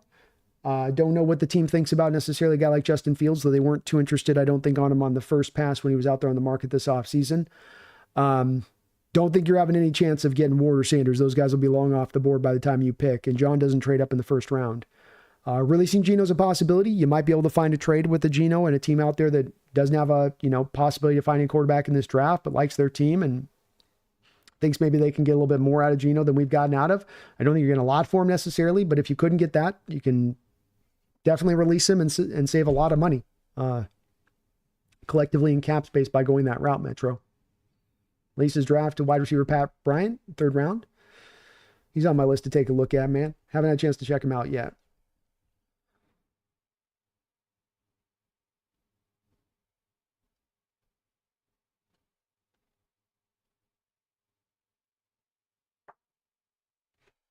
Sorry, one sec.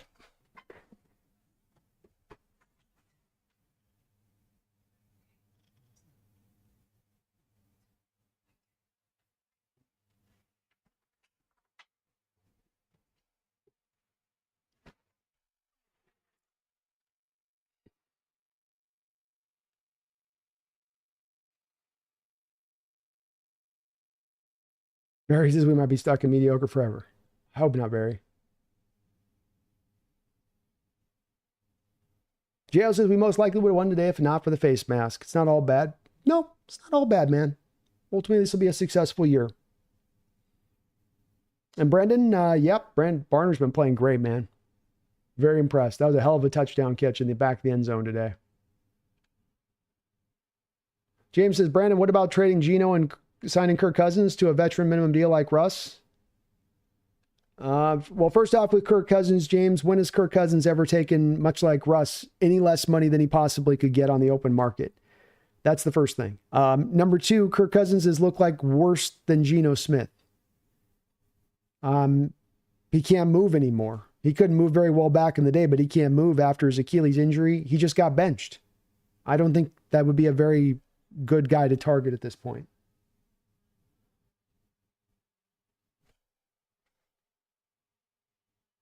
Carl Chiefs, the Steelers not giving up no $30 million to DK. Wrong team choices here.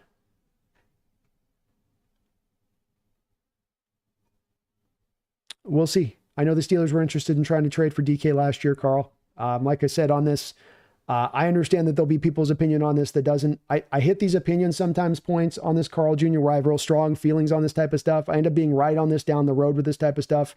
And I don't often get the measure back of people coming in going, oh yeah, that thing you were pressing so hard about being sure on, you were right about that. Part of what I do on this is study this sport really hard, Carl. And when I have these kind of opinions, I'm not bringing it lightly. I'm really thinking it over. It's part of why I've said tonight's about consideration rather than coming about down to bottom line choices and decisions about this team. But DK's talent, DK's production, DK's age, recent NFL histories with players traded in that area of things is that he will get a first round pick back for him. So I'm kind of surprised there's so many people. I'm sorry, there's a couple people in here trying to push back on this, acting like there's none of these trades that ever go down. Yeah, there are. Yeah, there are. And they typically get a first round pick back. A.J. Brown, Stephon Diggs, Tyreek Hill, all trades that have gone down in recent years that have gotten a first round pick back. Was Stephon Diggs way more productive than DK Metcalf when he got moved by the Minnesota Vikings? I mean, that was a guy with some character concerns and he still got a first round pick to the Bills. So you guys who are like, no way, that just, no, huh? I'm basing this on recent history. What are you guys basing on the fact that it wouldn't happen? What's the last player that's at that talent level of production of DK at his age that goes in a trade that doesn't get a first round pick? That's a true X, not a slot, not a Z, a true X on the outside that could command the double teams like he does. Brandon, yep, we got Fant in the Russ trade. That's correct.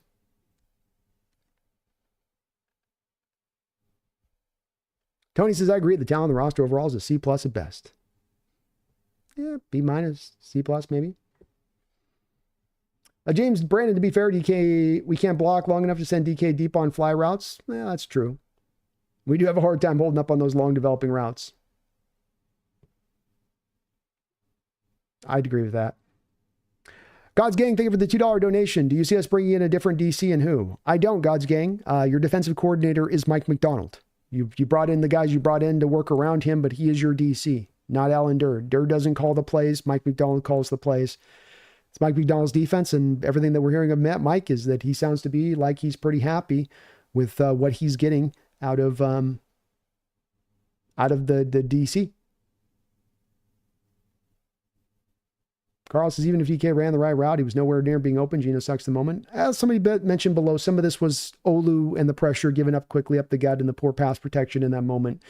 Two things kind of went bad at once on that, forcing Geno's hand to go a little bit faster. I'm not excusing Geno fully on the throw necessarily, but there was a few bad things that went into play at that. A couple players had some decision-making moments there that were malfunctioning. Chicken says Mike McDonald needs to be pretty vocal with John this offseason about improving the offensive line. If they were even average this offseason, we'd be having a completely different conversation. Amen, Chicken God. Hopefully he grabs him by his ears and pulls him close and says, get the damn offensive line right, my man. Please. Please. Carl Jr., so Geno deciding to use the first play of the drive to throw an incredibly risky throw to a guy who never looked open is on Geno.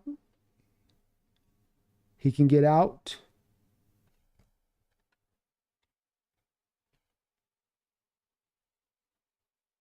It's all right. Cut off what you're trying to say there, man.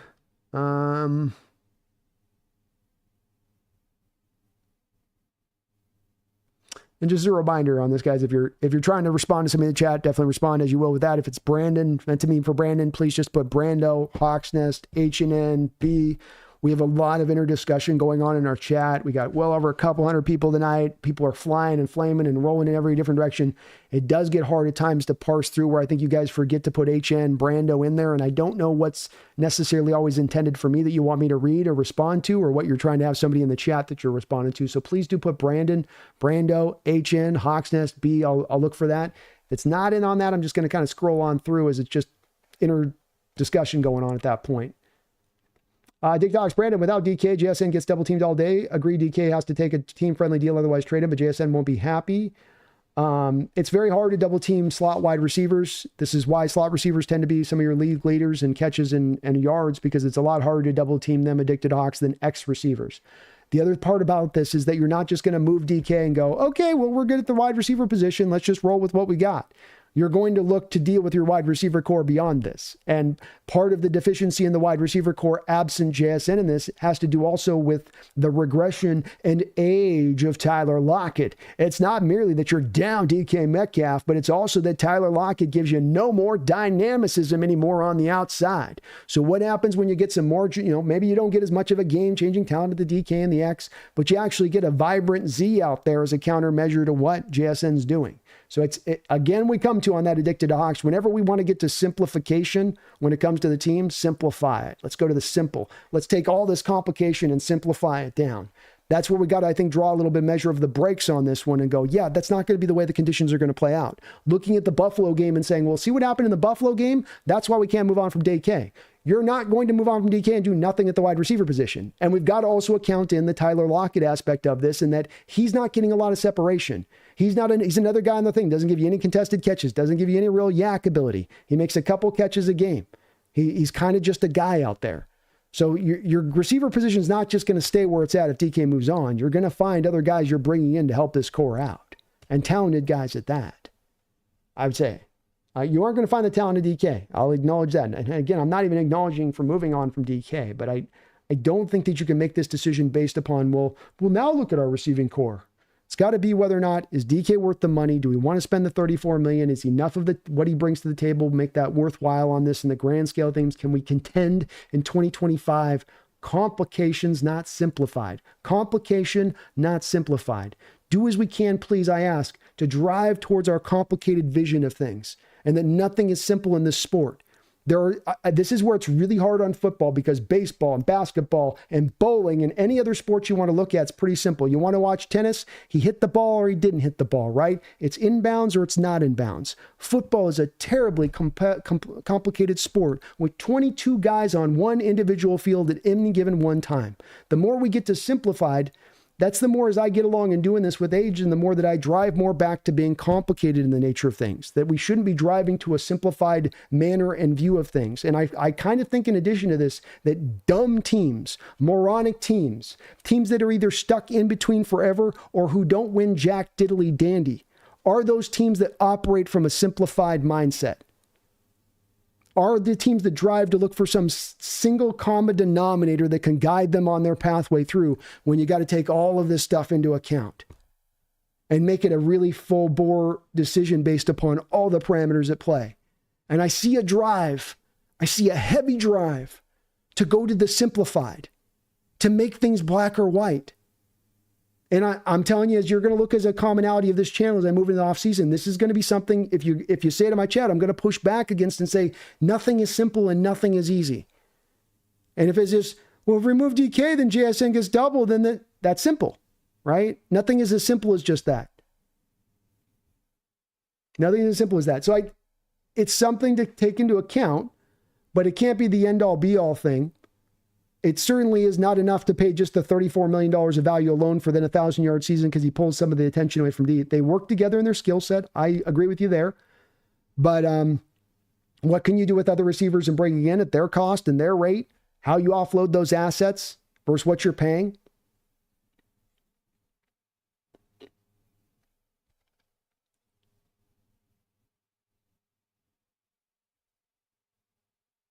T-Bay, O-line was good enough today. Geno was not. Grubb was not. Still refusing to run the ball. Walker overrated.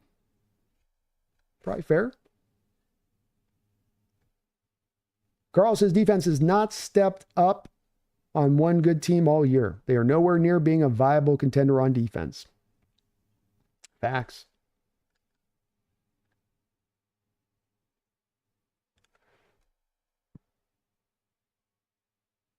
TheSeahawks, Brandon, if you release Geno, when do you draft a quarterback? When do you draft a Sam Howell replacement? How do you upgrade the O-line? Pay DK, pay G. How do you a lot of questions there, Addicted. How do you upgrade the O-line? Pay Geno, pay DK. Sorry, I disagree. Sorry, we disagree on that. This isn't currently working. I don't think we're getting close to contending with Geno.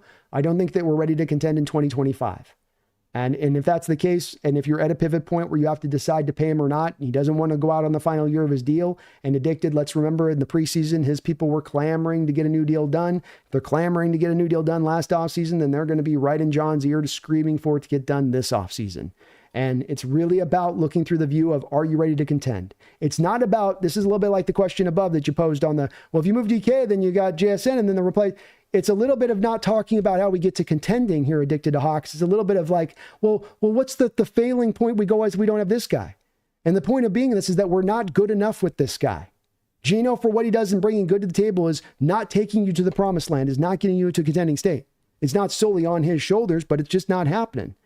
And so we may need to do a little bit more to make that happen. And that might mean having to suffer a little bit of pain in the interim here and having to move on from guys that are good players right now to get to the best possible result down the road. And the reason to be this Addicted is because I think you're dangerously getting into the place where you're going to get stuck in that place I've talked about often of in between, purgatory, the hell of the NFL, where you're neither good nor bad, never bad enough to get really the good picks that you need, always thinking you're just this close when you're actually that far away, and you never get yourself to a contending status. And boy, Addicted, when I look at a team that's been 10 years since they've been close to whipping contending status, I kind of start to get some inclinations here that might be just a little bit of what's at play with this current team. Donnie, how you doing, man?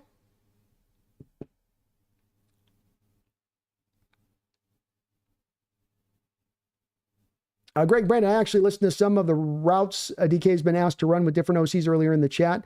I could even post a clip of DK running the route that led to the pick.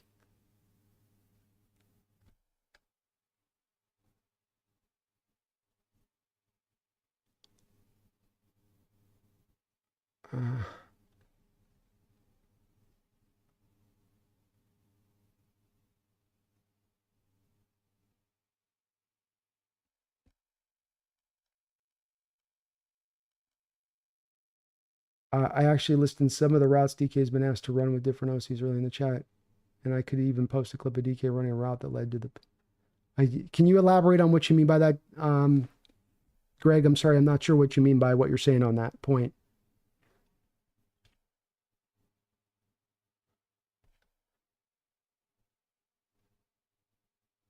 Johnny K9 does not have vision. He runs into tackles. He does, yeah, he struggles a little bit on the vision front.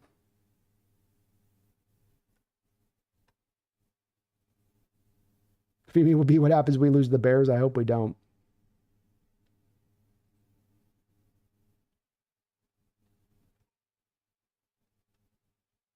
Greg says, I agree on DK's reach not being able to be maximized because he's not a jump ball receiver, but his reach can also be used on slants or in late hand situation. DK is the only receiver that can take big hits.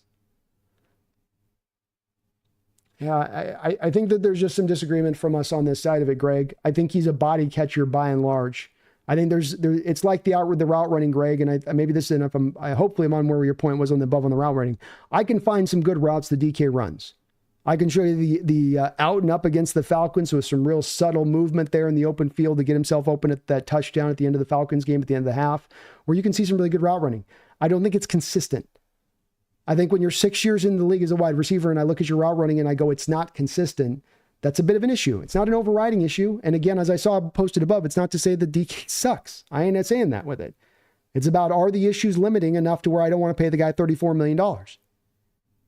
And I see him in a lot of these, he can take the hit and maybe not get injured a lot of times, Greg, but I see a lot of the contact catch situations where he's not able to reel the ball in, where the ball gets jostled free. And some of it comes from the fact of him trying to catch it in here. And if he's got to actually start to reach around and get out with his hands out, then it becomes more of the coin flip as to whether he can actually reel that ball in or not. I'm not as big on the whole contested catch thing. I've long made my peace with that's just not as much of DK's game, and I'm not mad about that. But he is a body catcher at this point in his career. He's not the greatest of route runners at this point in his career. Or at least he's not consistent as a route runner at this point. There's sometimes he runs good routes. There's sometimes where it gets a little lazy, a little sloppy. Still a really good player. Again, I'm not advocating for selling. I'm just, the only pushback I'm having is that it seems like those folks that are on this GK say, how can you even consider this? And I've just said, all I want to do is consider it. I don't want to say I want to do it. I just want to consider it in the name of making this team a contender in the future. And that I think to get into contending status, you got to consider all options on the table, in my opinion. That's where this all boils down to, I think, when we get down to the bottom line. Tommy, you can't double a slot without bringing a safety in, avoiding a third of the field. Yeah, it gets almost damn near impossible at times, doesn't it? Young Vagabond, thank you for the $20 donation. Very, very, very kind of you, Young Vagabond. The crowd home team seems to not know the context of what's going on in the field. I had people beside me yelling for our offense when they should be quiet. Is it truly an etiquette issue more than people showing up for the team? Boy, that's a lot to unpack there, Young Vagabond. Give me just a second. I'm going to be right back and let me get that unpacked for you on that.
All right, Young Vagabond, thank you again for that $20 donation. The hometown problem and the home crowd problem is one that's much like this team, Young. I guess everything's consistent with this team as far as its inconsistency or as far as there being, in regards to everything on this team, be it your number one wide receiver, be it your starting quarterback, be it your offensive line, be it your offensive coordinator, be it your highly hyper-talented number one cornerback.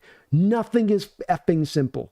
There's 30,000 different things. There's a freaking War and Peace novel with every individual part of this team. And I got to say, it's exhausting. And it's exhausting as far as it also extends to the fan base. You've got your home crowd fan base. That's your season ticket holders, Young. Those folks that want to get those extra ducats in their pocket. And boy, they're looking to sell. Then you got some corporate folks that are your season ticket holders. They give theirs to their employees. Hey, their employees maybe not a Seahawks fan. I can go make a free $4 or $5 $600 off these 2 tickets I'm going to sell in the open market. Boom, boom, boom. They're selling their tickets to the open market. Now you start to have your stadium taken over by the other fans. Then the other thing that happens in addition to this, Young, is you get the fans that come in there, this new generation that cannot really be bothered. They can't be bothered to be loud. They can't be bothered to carry on a tradition that's been going on multiple generations over. They just don't really kind of care. They're there to view the viewing experience much like a person would watch a movie, right? And just sit there and they just kind of moanly want to stare. Or like you say, they yell at the wrong times and they just don't understand what they're there to really be doing. And so it's the combination of the two things. You have your house getting taken over, and then you've got what I'm told by a lot of people to me, Young. I don't know if this is the truth or not, but what a lot of people like to tell me is it's the affluent crowd that goes in there. And that the second that you get a couple $100,000 a year in your pocket and you start to make that real money, you're really downshifted. You know, you're not a true fan. You're not really into the experience. You don't really care. You're very selfish. You're just there for your own personal experience. Now, this is what people tell me, Young. So I'm just giving you, this is the real complicated answer to this question, where it's all of this going into it. It's the apathy. It's the lack of the team being a real true contender in 10 years. A lot of people will tell me, Young, you got to give me something to root for. You got to give me a reason to want it out there. I think this is kind of a new thing, but it's the new reality. I can't really argue with it. It's kind of the way it is. So what are you going to do, right? Can't change the way the wind blows. Can't change gravity. Can't change what the speed is. So it is what it is on this. So it's multiple reasons going on here, Young. I've experienced the same thing that you've experienced, being in that stadium multiple times over the past 10 years. 10 years I've experienced this, walking in there, looking around through sections. People are silent. People don't want to scream. This is something where a lot of people are going to grow, I think, ever increasingly more frustrated with this, but it's not changing. It's not coming back. I've thoroughly come to the conclusion this year as this continued to shift more and more, it's going in the other direction. It's not going in the direction where we're pulling the rope back and fans are starting to come back in. You had a team a couple of weeks ago, Young, that was 8-5 in first place. So all those fans that wanted to say, no, you got to win. No, you got to give me a reason to this. All of their piddly-ante excuses that they want to present why they don't have to be a fan like their grandfathers were, like their fathers were, like they don't have to be. All those excuses, hey, you had a winning team, you were up the top of the division, they gave you every reason to feel good about coming back in that house. Did they show up for that game? Were they there for that game? Did they help push the team on, or did they sell their tickets? Or were they quiet?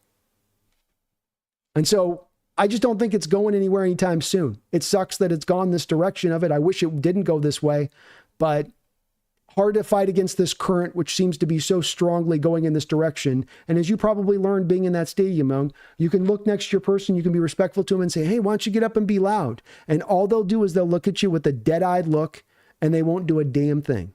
They'll sit in their seat, they'll grab another mouthful of popcorn, they'll shove their mouth full of it, and they won't do a thing. In fact, they'll get even more reticent to get up at that point, Young. You know, like, how dare you affect my watching experience to ask me to participate? No. Now I will be even more quiet, sir. I will be even more quiet. So it sucks, Young. It sucks. And I thank you for the $20 donation, but it ain't changing, man.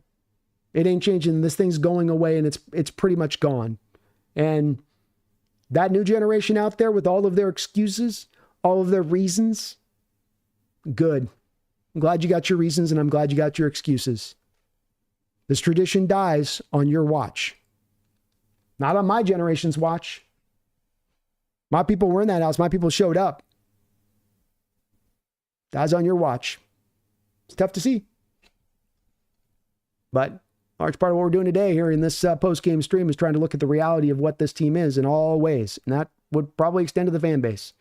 I love this fan base, but holy moly.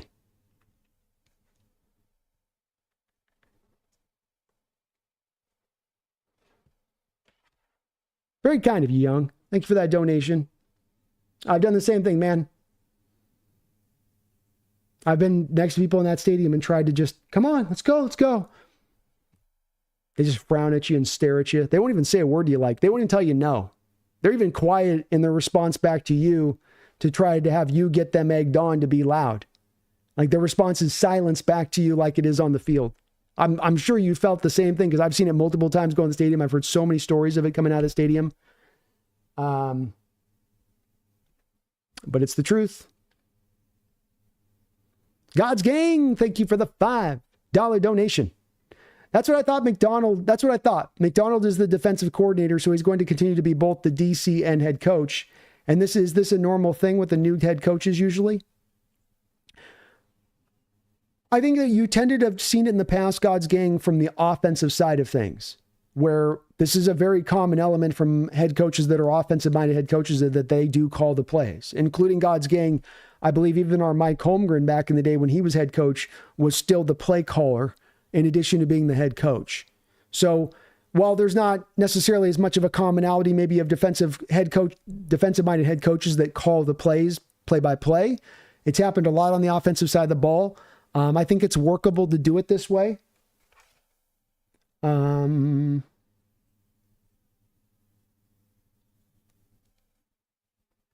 one sec here.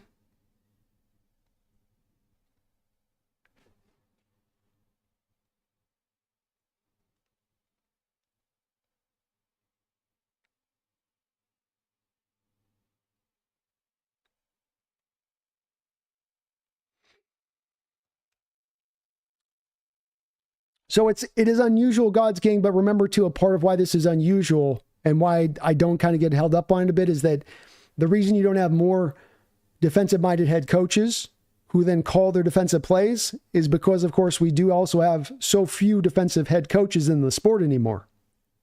There's just not a lot of them out there. So just by the nature of that, there's not going to be a lot of those guys who will be even eligible to be the play caller type. So that's why I don't get it caught up as much as just that it's unusual, but it's not outside of the scope of being realistic. And I think you can do both because offensive coaches have proven you can do both. And if you can do one on one side of the ball, why can't you do it on the other side of the ball kind of with a equivalency, you know? And we've had some of the best coaches in this sport that have been play call, like an Andy Reid, for instance, God Gang.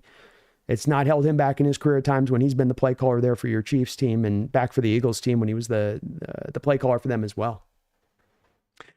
Mark Sanchez. Oh my God. Let's go.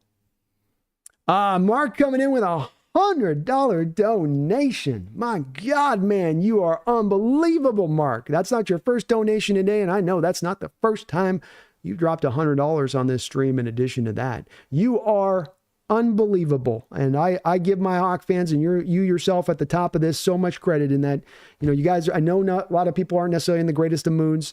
I know we're not necessarily talking and turning over the best and the funnest of topics when it comes to our football team and what we're looking to do here.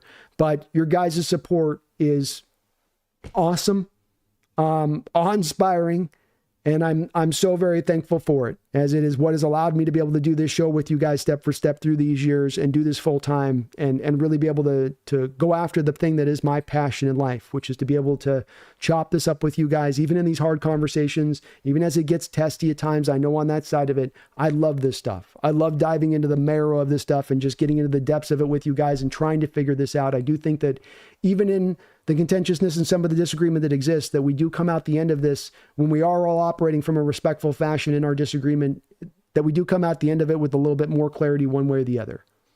And both that's to my side and to your side, right? That's what we're doing here is it's about all of us educating each other a little bit and trying to bring us all into the right spot.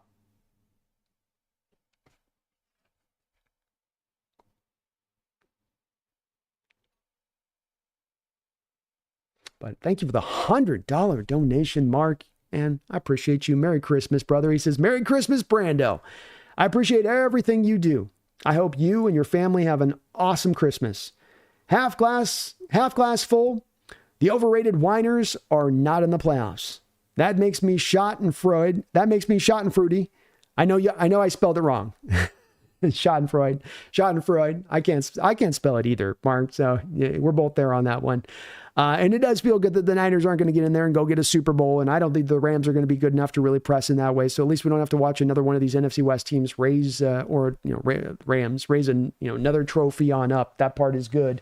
And as far as in the glass half full stage of it, if you want to remove the Seahawks from the view of this, the Niners are going to have some tough decisions to make this offseason. We're hearing about them being probably leaning in the direction of paying Brock Purdy big money. Ooh, that looks like not a good situation for them. Does a guy like Trent Williams choose to come back for another season? Is he going to be able to make it through another season at full health? What do you do with Deebo Samuel, Brandon Ayuk coming off the major injury? Decisions to make on a variety of different players in free agency coming up. It's not an easy outlook here. I mean, it's tough for the Hawks, but it's brutal for the 49ers as far as your decision-making goes and the choices that you have. And I would even offer even the Rams might fit into this same spot, Mark, where if Matt Stafford were to retire next year, the Rams already are sitting on $33 million of dead money from Aaron Donald next offseason.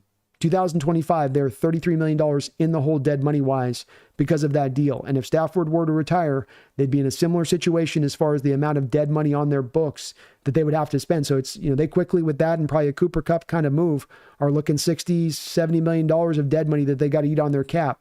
Hard maybe for either of those two teams to be in a place to contend next year, if that's going to maybe inform you as a Seattle Seahawk in that way as to what you want to choose to do in the direction you want to go with it. So, yeah, that's a great way of putting it, with the glass half full. And both those two organizations I don't think are necessarily spun around to being great into the future.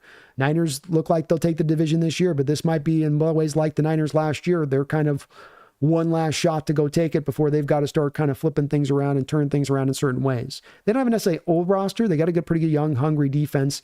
But Kupp goes, you've got Puka and not a lot there at the wide receiver position. You like Kyron, you like the line, but then you're looking at trying to find the quarterback, and that's while you're maybe sitting on $60, $70 million of dead money at that point from a Rams perspective of things, Mark. So there's some hope there. There's an easier maybe pathway, and that certainly should be a little bit maybe of your outlook here from a Seahawks perspective on what you choose to do. If you do look at 2025 as a year you can compete, where you go, well, look, hey, the Cardinals are going to be legit again, and they got $100 million to spend, and they're going to build up a much stronger team, and they're on the come, but these other two teams maybe won't be as strong, and maybe we can make a little bit more hay through the rest of this division than we have in the past, where it's been as competitive as it has been. But Mark, I thank you, man, so much. You're awesome. I know, again, not the first time you dropped a $100 drop here on this channel. It's your support. It's all of your guys' support that makes this channel go. It's not the ad revenue. It's not all that sponsorships and stuff. Those things help a little bit, but it is truly the support and the donations here to this channel that allow me to do what I get to do on this channel, and I love what I get to do. Even after days like this that were kind of tough on that, Mark, I still love to do this, and man, thank you so much. You're very kind. Very kind for that. Merry Christmas.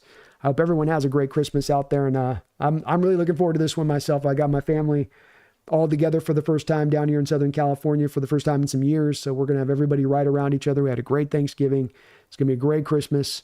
I hope all of the rest of you out there are able to hang with your family and just soak it up. You know what I mean? Soak it up. Oscar, hey, Brandon, what's your thoughts on Milroe and yours? Any chance they become a franchise quarterback with the right guys around them? I don't have any real confidence with Quinn Ewers. I think he's even been talking about recently going and trying to play another year of college football. He's had probably by and large a disappointing season here this year when it's all said. You know?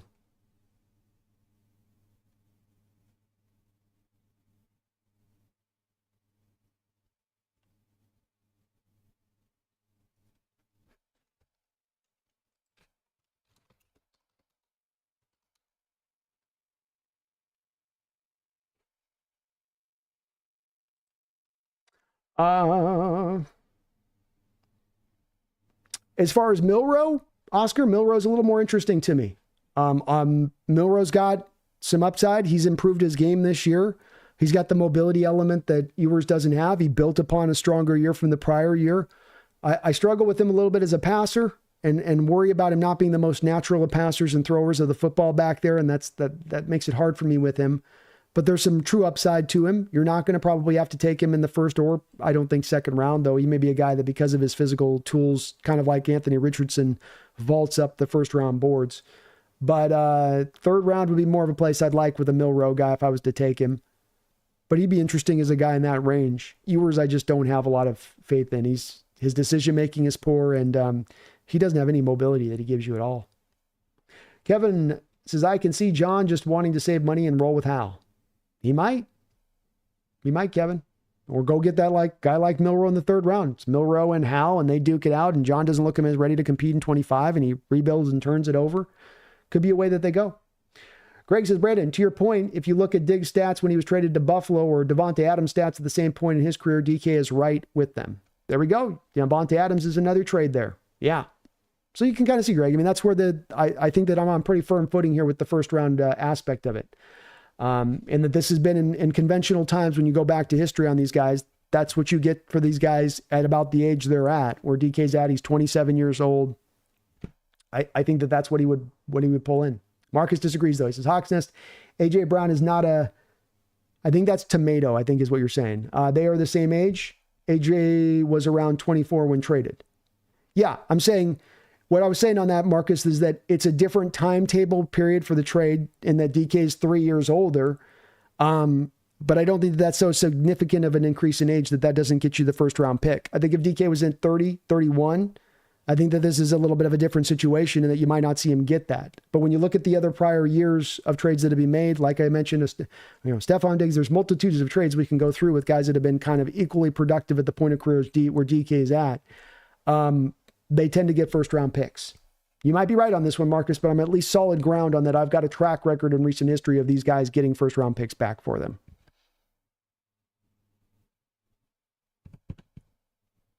If I misunderstood the question, though, on that, let me know on that, Marcus.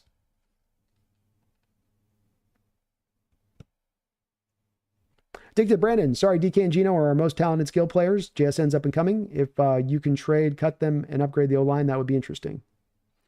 Could be the option there that's at play a little bit with this one. And I don't doubt that there are some of our more talented skill position players. I do. There's just some extra factors that add into this part for me, Addicted, that factor in for me, that may not factor into you on it. Like the, are you really ready to contend question, which is to me maybe the biggest, most important question here. Spec, Brando, it feels like we gain momentum on offense, our O-line gets penalized and the momentum gets killed. Every time that happens, John's words about guards infuriate me more and more. A lot of self-inflicted wounds, to your point, Spec. 4 false starts in this game from the offensive line. And we've seen that by and large a lot over the course of the year. Why? Is it their sugar huddles that they run and they're trying to do too many checks up at the line of scrimmage? Hard to say, but it's been sloppy. And yeah, John's words are definitely infuriating in retrospect this given season. I've said I hope that John's finally had his come to Jesus moment here where it's like, if you looked for something to slap you dead in the face that you have avoided for years, it's slapping you dead in the face, back and forth, front to back hand. It's doing this move, right? Here's the move it's doing to John right now. Not just the pimp slap, right? Not just the backhand and pimp slap. You're getting the pimp slap with the front side. Pimp slap with the front side. Pimp slap with the front side. It's both. And if he doesn't wake up to it this offseason, I don't know what. He just hates offensive lines like grubs hate running.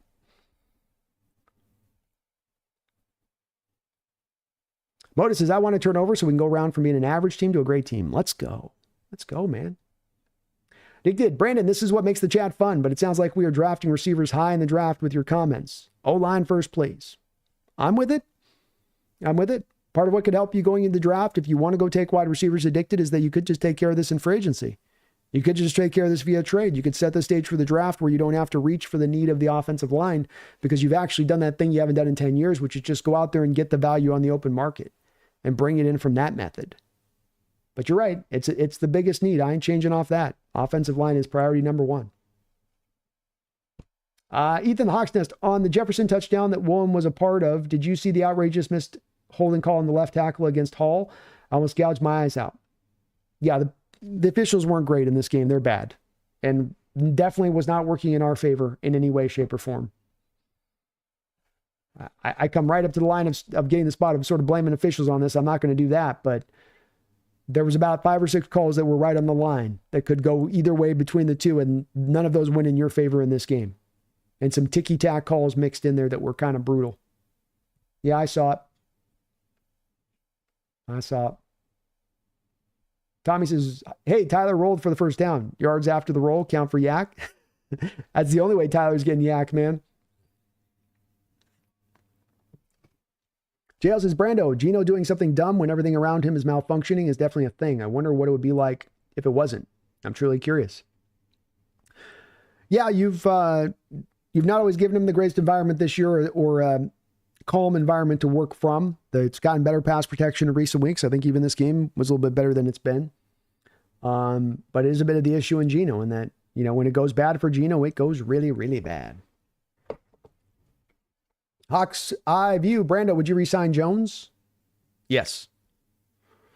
My priority offseason moves right now before we get to Geno or DK and whatever we do with them is I think you re-sign Cross and I think you re-sign Ernest Jones. That's your priority 1 and 2 going into the offseason for re-signs, and then you can start to figure out the rest after that. But that would be my approach to it. Connor says you don't need to have an impact. If other rookies just simply aren't good, you'll make it. And then it doesn't prove my other comparison. Not all rookies come in the league. They're Pro Bowlers. Did I miss something there, Connor? Oh, there we go. Connor says, Jones had 2 sacks in his rookie year. He wasn't line thing. Us making the all-rookie team doesn't mean much since many DTs aren't good right away. Yeah. And again, we got to give Byron Murphy room on this one. He's had to play nose tackle, so it's not his fault that there's not more production from him versus a guy like Braden Fisk that's been playing 3 tech all year. All year long. I dig the Hawks. Brandon, are you trusting Schneider to replace DK, Tyler, Geno, and build the line in one season? Seems impossible to me. No, again, I think, and this is the part where I think I sense a little bit of maybe the lack of clarity and understanding on this Addicted Hawks. Let's drive this first to where I'm being very clear. The theory with this would go is that you're not ready to compete in 2025. That this is more of a rebuild mode than it is top off the tank, add a couple more bullets to the gun, and you're good to go. I don't think it's that. So these moves are driven before we get to, who are you replacing? It's the why. Before we get to the who, let's get to the why. Why are we doing it? Because a lot these players, and if you're going to keep them, you're keeping them from a standpoint of we're ready to compete. We're ready to push that ball forward into 2025. I just don't feel like I can feel confident that we can do that right now. You got to rebuild the whole interior of your offensive line. Tyler's going to move. You're going to need to get at least one outside receiver in the draft. Going to move on from Noah Fant. Got to find a tight end. Got parts on your defense like probably 2 corners, a nose tackle, maybe an inside linebacker. Maybe an extra edge with some of the guys you're going to have to move off of to save money on salary cap. You're not able to just go out there and go hog wild to super upgrade this team to get it to a contending state. So that's the part that I start with here is really Addicted. Are we a contender by next year and how we're currently structured? I haven't seen the evidence of that. I've seen the evidence that this team is more of the same team that we've seen the prior 3 seasons. And that's why I'm driven a little bit more into maybe we got to make some major decisions here to correct this. Carl Jr., so that's what your excuse on why Byron Murphy can play more than half the game? We have depth. Sounds like we should have picked a different position then. Carl, I tend to find the fans tend to want to do the thing in the draft where they want to do the perfect thing, which is let's draft for value and need at the same time. And I think in theory that works really good, Carl, but in practicality, you got to make one choice to move in one direction or the other. You either operate from value and the number 1 guy on the board is the guy you're going to take, or you operate from need. The team operated from a need standpoint in their drafts from about 2014 upwards to about 2020. And it didn't work. And you didn't find difference makers. And it didn't take you over the top. And you didn't round out the squad in just the right ways to finish it all out. It didn't work. So they went to value. I think it's brought them better drafts. But a part of the value-based model there, Carl, is you'll have times you take a Byron Murphy and you already got a Leonard Williams. You got Jaron Reed. You got a Draymond Jones you might like as a 3 tech at times in there.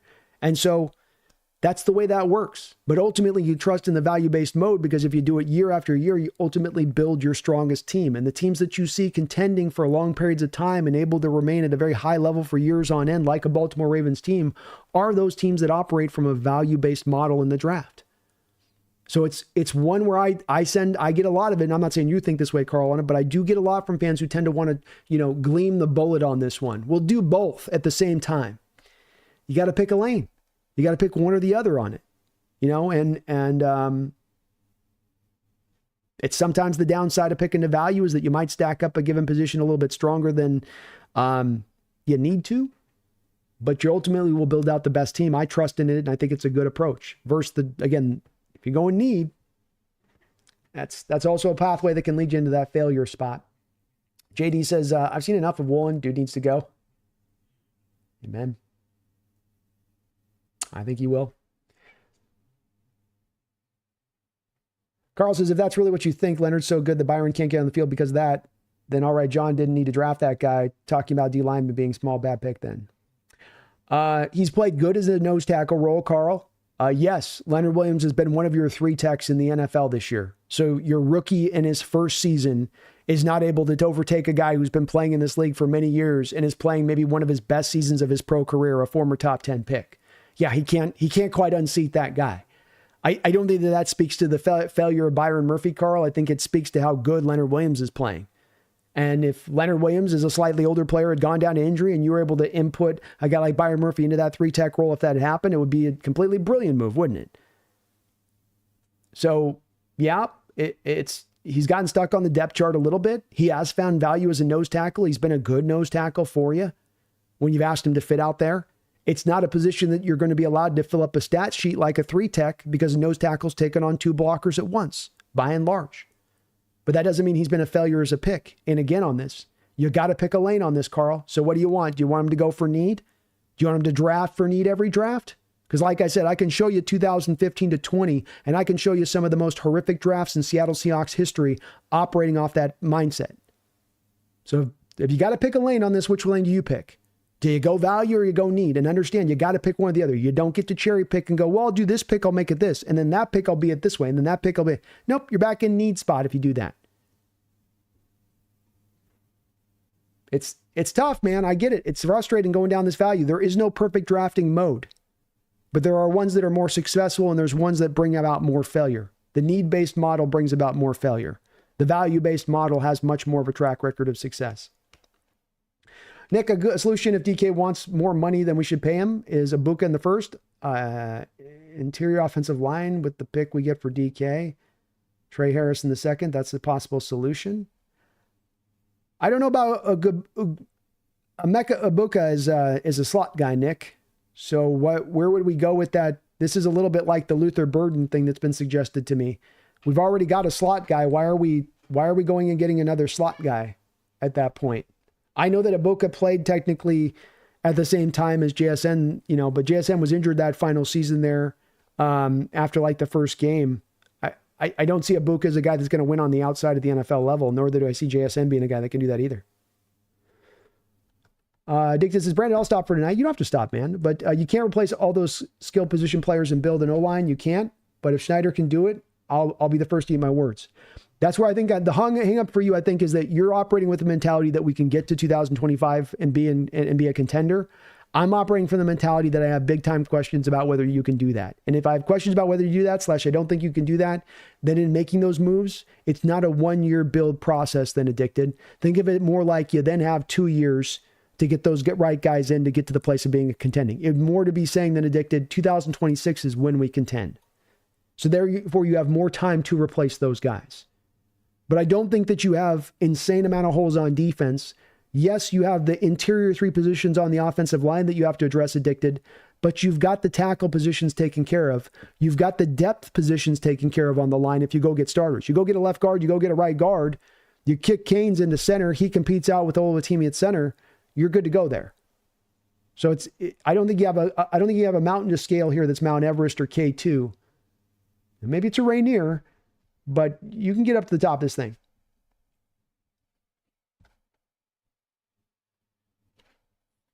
Erickson says, tell B. I'm trying, man. I'm trying. Oh my goodness. Thank you, Gary Sack, for subscribing to the channel. Appreciate all the rest of the donos here too as well. Young Vagabond, thank you for the $2 donation. Locals want a new quarterback and not a backup. Geno, my GOAT. Well, I've loved what Geno's done here. Complicated as everything else is on this discussion tonight. Complicated all the way around. Not easy. But Geno shows you a lot of what the good that he can bring to the table. There's bad there too, but there's a lot of good it brings to the table too. And I will say this about Geno, if we did move on from him this offseason, is that it has not been entirely a fair shake of Geno these past 3 years with the environment that he's been set up in to succeed, sink, swim, fail, whatever. You could have given him better parameters here to find success. And I think there's a lot of hard work he's done to put himself in that position to maximize this time of his career and to get more out of it. And there's some stuff that aren't perfect about his game that definitely is worthy of being critiqued and may even be fatal flaw type things within his game. But I think the other side is just as true on this side of it too, young vagabond. God's Gang, thank you for the $2 donation. Some names would you go after in the draft for quarterback? I mean, there's not a lot of guys. Milroe, Garrett Nussmeier, the LSU kid, would be the two guys in kind of the third round range. Dylan Gabriel, maybe in the fourth round, if you want to try to just do like a Brock Purdy route of things and just go super cheap and try to see if you can build the rest of the roster up. But this quarterback class sucks, God's Gang. I don't like the two guys at the top of the draft that are probably going to go in the first 5-6 picks. It's a weak year for the quarterback class. Got even weaker when Drew Aller went out. If Drew Aller had gone back in this draft from Penn State, he would have been another guy that I would have had on my list. But he's going back. He'll probably be a top 10 pick next year. And I come out of that and I go, I don't really have a lot of guys. I got more guys to probably scout, God's Gang. I do, but there's not a lot of flash to these names. There's not a lot of juice to these guys. Y2K double dipping with two $5 back-to-back donations. Thank you for that, Y2K. Very kind of you, man. Very kind of you. Says, if you could somehow make a good O-line, I think you'd be fine. RD should have enough good players. You're not going to have good players at all positions. True enough, Y2K, true enough. And while I've advocated or talked about a bit of going some of these other routes, here's another route you could go this offseason. You sign Geno to an extension that puts him in a similar place as the last couple of extensions that you've had him at, the last extension you had him at, where he's paid around 15th to 17th highest paid quarterback in the sport going forward for the next couple of years, making between 5 to 8% of your salary cap. You sign DK Metcalf to a contract that works for both player and team, right? Get those two deals done, technically save on the first year of those deals, cut all the way the guys you need to cut away, the Tyler Lockett's, both of the fans, a couple of other connections in there that you kind of snip and cut away and get yourself down as far as your salary cap to open up some more space. Then go hammer the interior of the offensive line. Go sign Tevin Jenkins. Go sign Trey Smith. Hit him up back to back. Double dip. And then set the stage for the draft to be one that you can truly drive by value. And if you're kicking Haynes into center, you don't even at that point go into the draft necessarily having a need to having to go pick a center at that point. That's a way if you think you are a contender, and if we are landing at the spot where we do think from a front office standpoint that with these with move A, B, and C, D, E, F, we can get to a contending stage. To me, A and B would be you're either signing two grade A interior offensive linemen or you're trading for one and signing another one. But you'd have to make that as a bit of a centerpiece point if you're really going to look at this as being a contending team in 2025. This offensive line has to come a long way, has to come really far, really fast to get to that spot of things.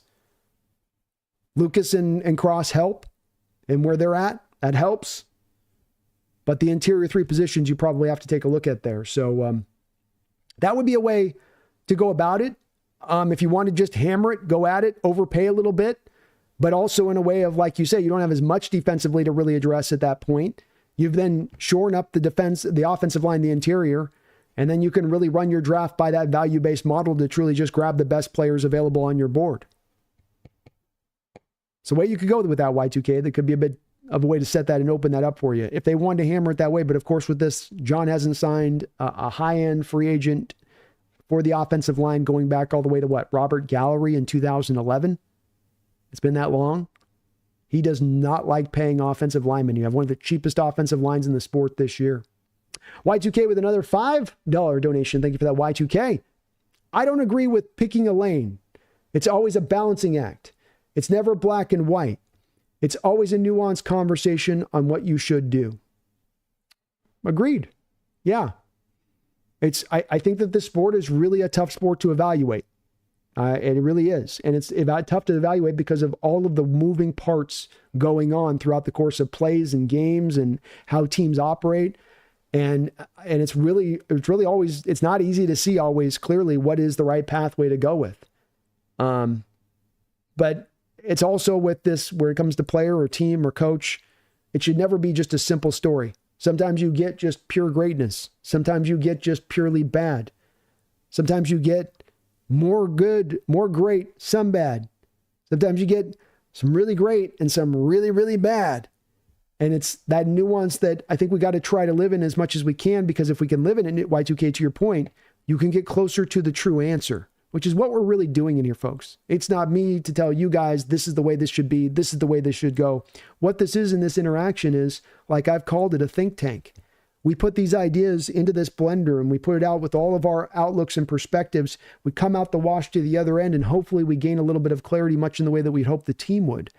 And the more nuance and the depth you can get into the details, I think the closer you get to that right answer. I believe in that Y2K. And it's been something that in my outlook of football that has grown more in the last couple of years in trying to assess this team and analyze this team and realize what's what and where's where, that I've landed more thoroughly in this spot than ever, I think, Y2K. Dune says, I'm tuning back in from taking care of family. Haha, always cracks me up. This discussion goes on for hours each Sunday night. I know, man. I thought people would be checked out tonight, but we had a lot of folks in here. Whoa. What's going on? Uh-oh.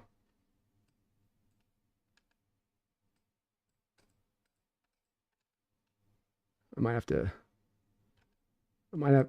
thing's locking up on me here. Hold on, folks. Well, this is fitting. There we go. Oh,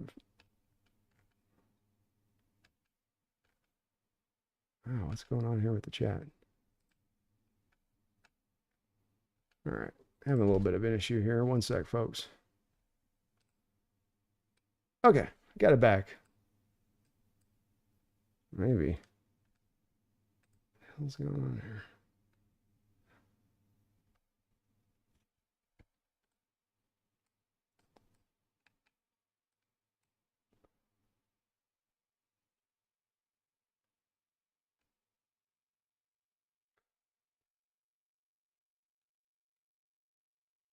Dune says, a friend of mine is a season ticket holder and his dedicated 12 says that he unloads his tickets and calls it a business.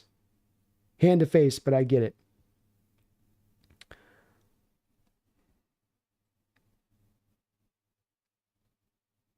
There's a lot of people doing this right now. I don't know how you look at your buying of a ticket every year and you look at the ticket buying experience and you look at that and you say, this is a profit margin situation for me. You separate your fandom from it. You know what you're doing in selling those tickets, that you let people into the house that aren't going to be fans, that are going to diminish the environment there. You're putting a stake right through the heart of this tradition.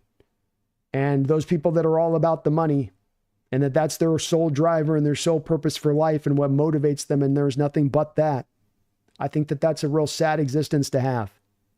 And if you're one of those people that has sold out your ticket and you sold out your fandom and you've sold out this tradition so you could get a couple of measly dollars in your pocket, and I know it's a tough environment, I know it's a tough market, I know we're all fighting to survive, but there's a lot of other ways to go out there and earn money without having to kick the fandom in the nuts by doing so for your own self-gain. And it just speaks to the world we live in today, that there's these fans that do this without a blink. You could tell them, you actively selling the ticket is hurting the fandom. You actively selling the ticket is diminishing this tradition that has lasted generations. And they will look you in the eye and say, I don't care. I don't care. I think it's pretty pathetic. But it's the way of the world now, I guess, you know. Just go get yours. That's all that matters. The price and the price that's paid doesn't matter on the other side of it. Just get yours. Just get yours. I got to get mine. Got to get mine. Brendan says, do you think the Seahawks will make the playoffs after today? I do not, Brendan. No. Sorry, man. I just don't have a lot of faith right now with this team and where they're at. James, thank you for reminding me of that. Please do hit the like button if you guys could for me today. A little thing that helps me out majorly. If you're not subbed up, please do get subbed up to the channel too. We've just crossed 18,500 subscribers. When we get to 19.5, I'm going to run a 24-hour charity stream for St. Jude's. So we're getting very close to that. Looking really forward to doing that 24-hour stream with you guys when we set that up. So please do sub up today if you're not already. So it'll help out this channel tremendously. And Power says, I love these late night rants from B. You guys know I get turned up on this stuff. Dune Moose, Grubb is smothering the franchise. Underperforming is demoralizing. Uninteresting, changes the cultures towards Brando's rant he just gave. Amen, Dune. Amen, man.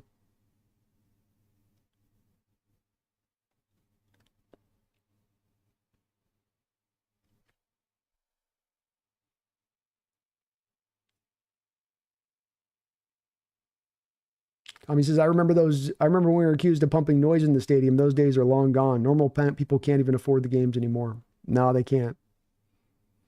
It's a complicated thing, and there's a lot of reasons for why it's going this way with it, you know. But it's going this way, and I don't know if there's a lot that can be done about it. Maybe you can do some things. Hawks Eye View, Seahawks are caged up, Mariners' ship is sunk, and the Kraken have been turned to stone. We need a hero in Seattle. We do. Lord, do we ever. And Mark Sanchez, you're the man. Thank you for that $100 donation drop. Alex says, just wait till you see the Niners versus Lions. The stadium is going to be empty, especially for a fan base that calls himself faithful. Biggest bandwagoners of all time. Probably on that one. Greg says, Brandon, I kind of agree with you on the routes. That's why I say the best routes DK ran were the one shot he had DK running. On the reach thing, we just disagree, which is okay. And I know you don't hate DK. No, not at all. And again, Greg, on this, I'm not advocating fully on the spot of saying, move him. I need him out. I'm done with him. I'm not at that spot in any way, shape, or form. I love DK. I do, man. I just want to think over this decision a little bit. You know, I really want to turn this one over and look at some of the contracts in this league and where they're at the wide receiver position, look at where those offenses are.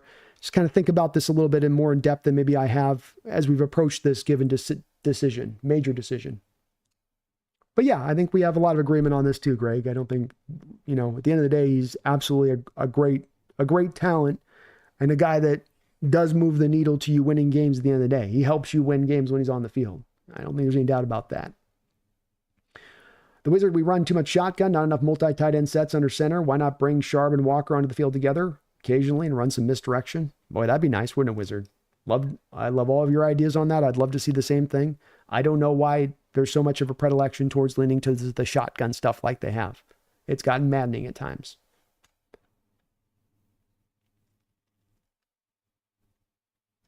James says, we're going to be okay next year. The lack of pass rush the last few games has been an issue, though. Definitely slowed down. What's up, Young't? Says, pay Brock Purdy $60 million. Sounds like they are, man. Sounds like he's about due to get paid.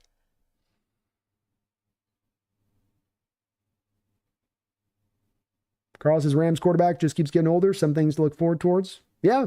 And if he retires after this year, it's real, Carl, in the respect of $33 million next year is the dead money sitting on the books for Donald. And then you'll be sitting on just about that, a minimum for Stafford. And if Stafford retires, probably going to move Kupp in addition to that. Probably a team that's turning it over next year at that point.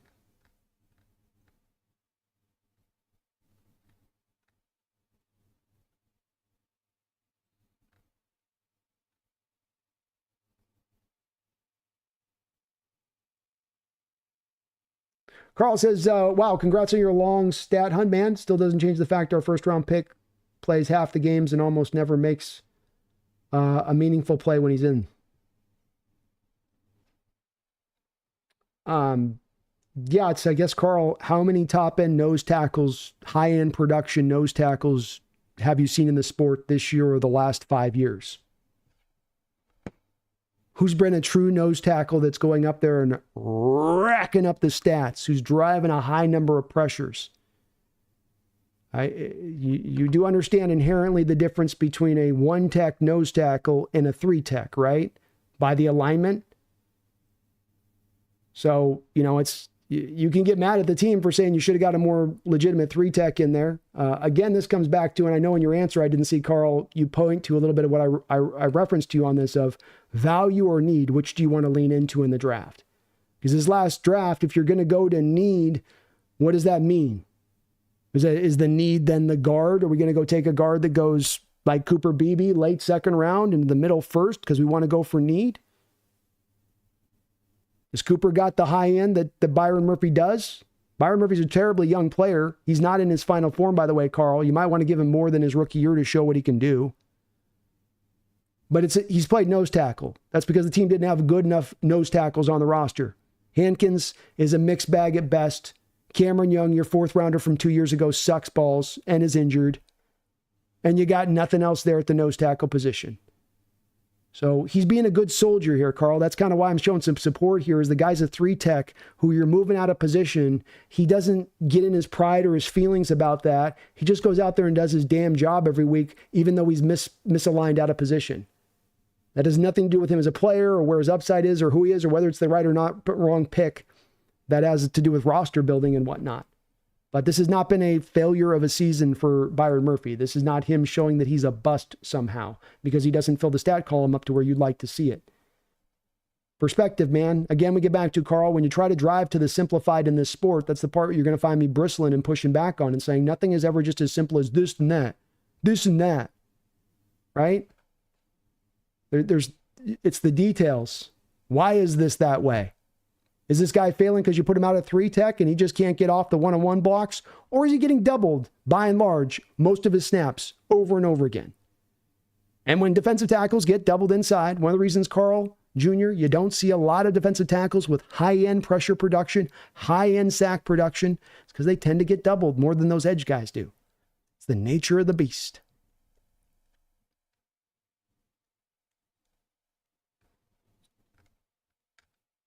But I'd love to hear on your side of it if you stand in the spot of feeling like you want to go to that need spot rather than, drafting potentially for more of the value-based model. Because you got to remember, you got to pick one. Got to pick one. Dune says, please do not sign Geno to an extension. Very well may not this on that one. Addicted Hawks, or Hawks Eye, sorry. Playlist Trav, what do you think about Will Howard B? I haven't watched a lot of him yet, Trav. I haven't been tremendously blown away by what I've seen from him so far, though. Kind of just a guy.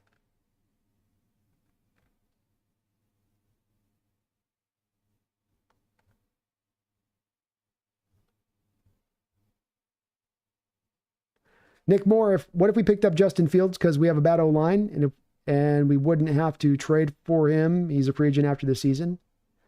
Well, I don't think that he did particularly well with a bad O-line in Chicago.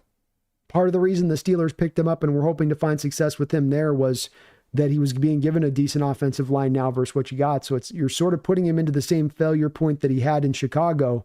Would he not then fail you in the same way again if you put him in that same kind of environment?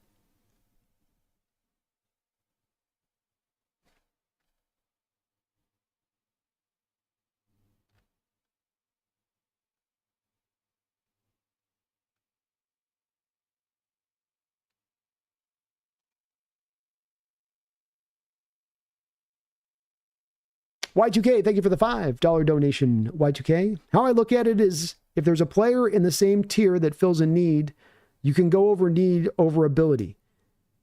But you don't drop tiers to fill needs.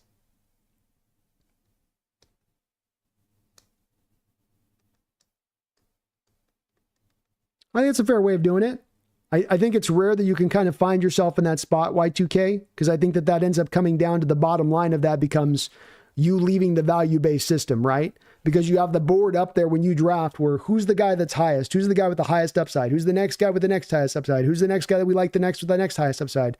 So I think it's very rare to where you're looking at it and you're like on the pick with the defensive tackle with Murphy, for instance, where he's far and away our best guy on the board. And you go, okay, well, we can reach, to this other position here where we've got the guard, but then that's the deep second round pick that you're going into in the value board. Where I think oftentimes that tier level system is one where when you go to need, you're going back down far off the board from value to get to that need spot. That seems to be how it plays out in practicality when you see teams that you can feel are drafting for more need than they are drafting for that value. It's where you can see them kind of going wrong on that. So it's where ideally it works that way, but that's where we do get to on this Y2K where I'll say it. Sometimes what I'll hear from fans on this and the response to this when I pose it as a question is they say both. I say value or need, you got to pick a lane, and they will fight me tooth and nail to get to the bottom line spot of picking one of those two lanes. I mean, you can kind of see it with Carl Jr. a little bit where I'm asking him on it, trying to get that response back from him on it. Where do you want to operate off of? Do you operate off that need or you operate off that value? And the answer seems to be time and time again that I'll hear back from fans is, I want to do both. And my opinion on this is I just don't think that it works to do both. I don't think you can operate both. I think you got to pick one lane or the other on that one. You're either in value, you're either in need. And we have a team here over the last 3 years that's taken a very firm fundamental approach that's to value, and that had taken a very firm fundamental approach to need from about 2014 to 2020. Why were they in a need-based state from 14 to 20? Because you had a team that you thought was competing for Super Bowls, so you were topping off the tank. Hey, we just need an outside corner. Get Shaq Griffin. Hey, we got to get the safeties for the future. Let's draft Eleno Hill and let's draft this other safety at the same time. That's what was driving your mindset because of where the team was at, as far as why you were in the need-based model. But it didn't work out. You turned that defense multiple times over from the Legion of Boom. You dumped endless assets into it, and it didn't work out. Because you were driving the need on those drafts, not value. Need. LJ Collier. There was 17 defensive tackles and edges that were taken in that draft. Well, we're having an issue here. Hopefully I'm still going here. We might have to wrap this up, folks, as I'm seeing my deal here start to have some troubles. God knows what's going on. Let's see if we're still going here, hopefully. I can't see my chat right now, so hold on one second here. Ay. We might have to wrap this up, folks. We're going okay. We got it. Okay. We'll try to do a little bit here as I'm having some technical issues here. Okay. So that's the only thing I'll say with that Y2K is I worry a little bit about that. On being able to, pull that off. I think it's easier said than done to kind of stay on both. And it'd be nice if you could do that slice of the players are basically equivalent, but I think you end up taking a dip, like I was mentioning on the LJ Collier one, where you have an LJ Collier, a guy who was the 17th defensive tackle or edge taken in that first round. Why did you take that guy there? Because you had a desperate need, because you hadn't dealt with the edge group or the pass rush group in free agency. So you got to need, and you didn't get a good player from it. It did not work out in your favor doing that. And I think that's why I become a little bit fundamentalist in my approach on this Y2K so hard, is that I just go, man, I just think it's the best route to go. It's the best route to build the best possible team. And that you got to be devout, I think, in taking the approach. Young Vagabond, thank you for the $5 donation. I appreciate you for that. Grubb's win condition for our offense is to be ahead and snowfall. Our offense is an ADC and needs support. Asking offense to play out of their minds is ass. Okay, Young, I'm 4.5 hours. I'm probably 7 hours into streaming, and definitely my eyes start to go a little bit crossed, but you're going to have to help me out with this one, brother. You're going to have to help me out with this one. Grubb's win condition for our offense is to be ahead and snowfall. Our offense is ADC and needs support. Asking offense to play out of their mind is ass. I definitely don't think you should ask the offense to play out of their mind. I'm not too sure on what you mean on the first part there, so I'm sorry on that one. It's just sometimes on these messages, guys, really be clear.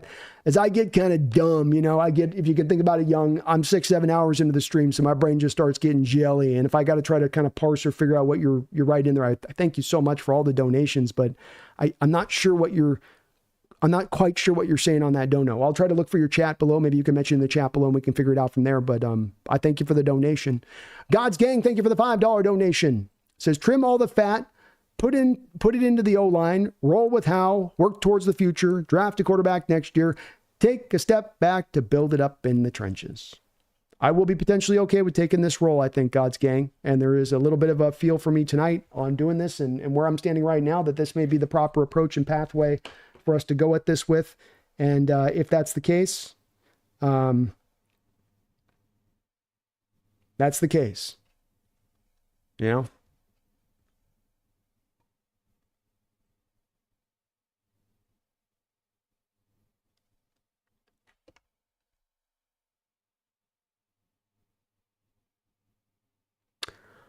But that's definitely got to be on the table, God's Gang, I think, of turning this over. If it's about being a contender, and if to get to a contending state, it's going to take this rolling over, that's the pain that we got to suffer, then that's the pain we got to suffer.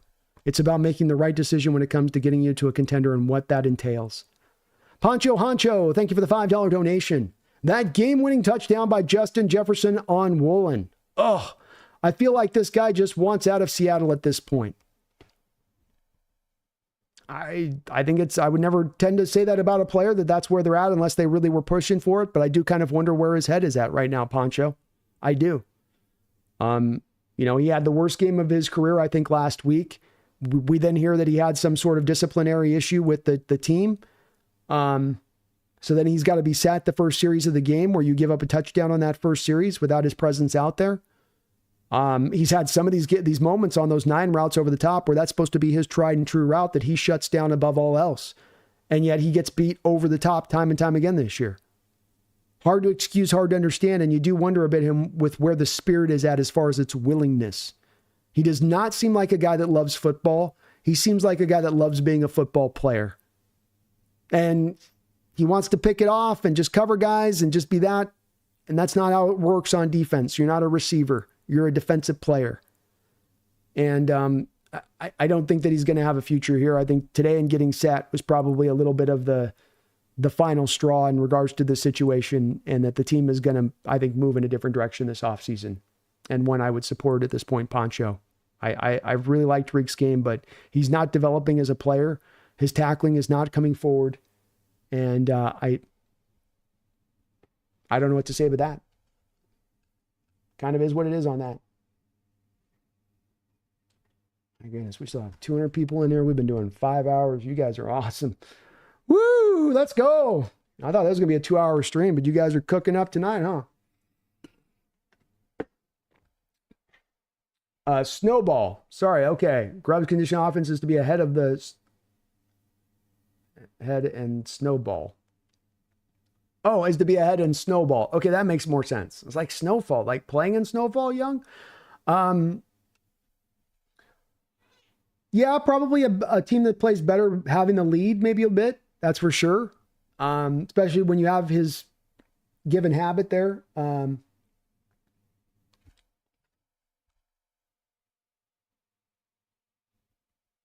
second here.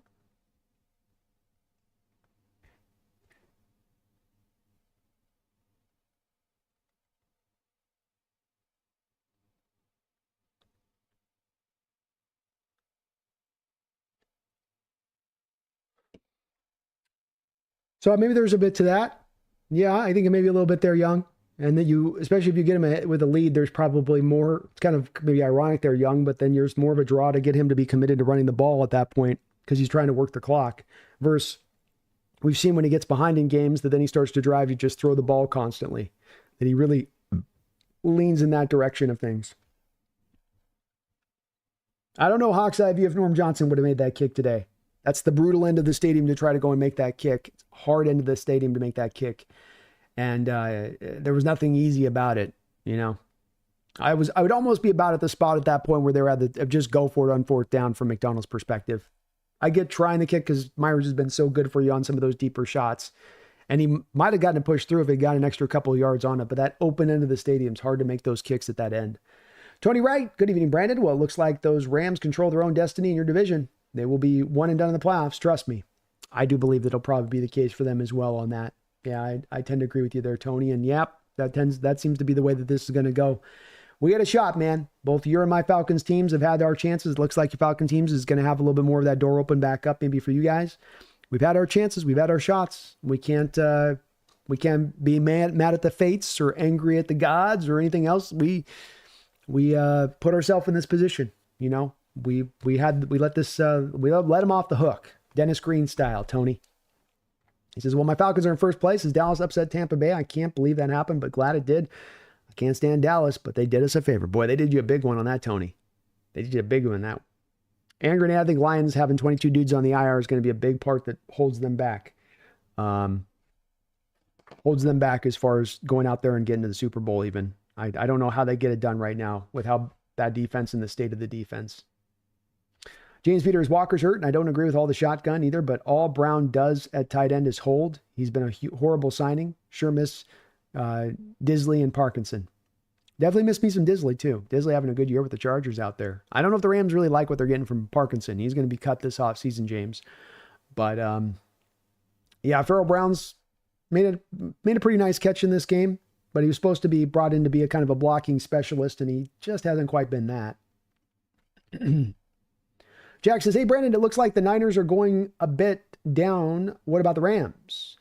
Should we be worried about them next year? Because that could factor into the offseason plan. Very well could, Jack. Something to pay attention to. I do think that the Niners are in a little bit of a troubled state going into the future. Rams, it's harder to say. Much of the Rams comes down to does Stafford continue to play or not? Because if he's out, that changes, I think, a lot of the outlook of that Rams team and where they're going into the future. I mean, could they have Stafford retire and then just pivot to a Darnold type? Yeah, but I think there's a drop off from Stafford to Darnold. I do. But yeah, there's a consideration there, Jack, where Rams could be in a place of turning this over. They could potentially, if Stafford retires, have a lot of dead money on the books, a lot of dead money that you're gonna have to overcome, and maybe there's not a way to get that done.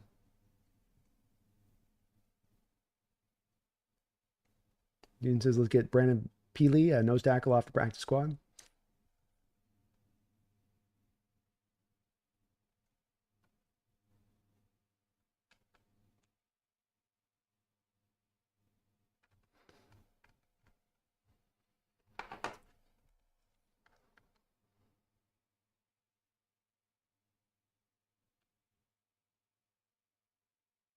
Franchise Francisco Gutierrez. Do you think anything is up with Geno and DK, like behind the scenes, people talking like that? Today during the game, he just wasn't in tune with Geno. They don't have a lot of chemistry, Francisco. I don't have the reason or a good reason for it, but I think you're seeing clearly the same thing I am, which is just they don't have a lot of chemistry that they're working off of. I don't know why. I wish I did. You know, they've been playing together for 5-6 years. They should be synced up like nobody's business, but they're not. As to whose fault it is, I don't know. As to why, I don't know. But you're seeing it true, Francisco. I do think that.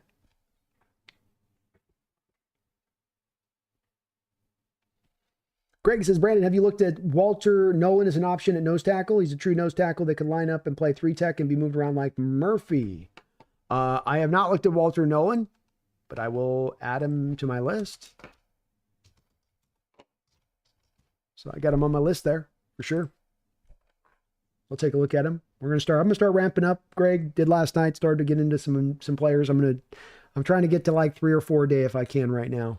It's a little aggressive, but I'm trying to get, through that as far as the scouting goes to start to kind of catch up. Jordan says, are people trying to say Murphy's a bust? I don't know if that's what he was trying to say exactly. I think there was a little bit of an inference there.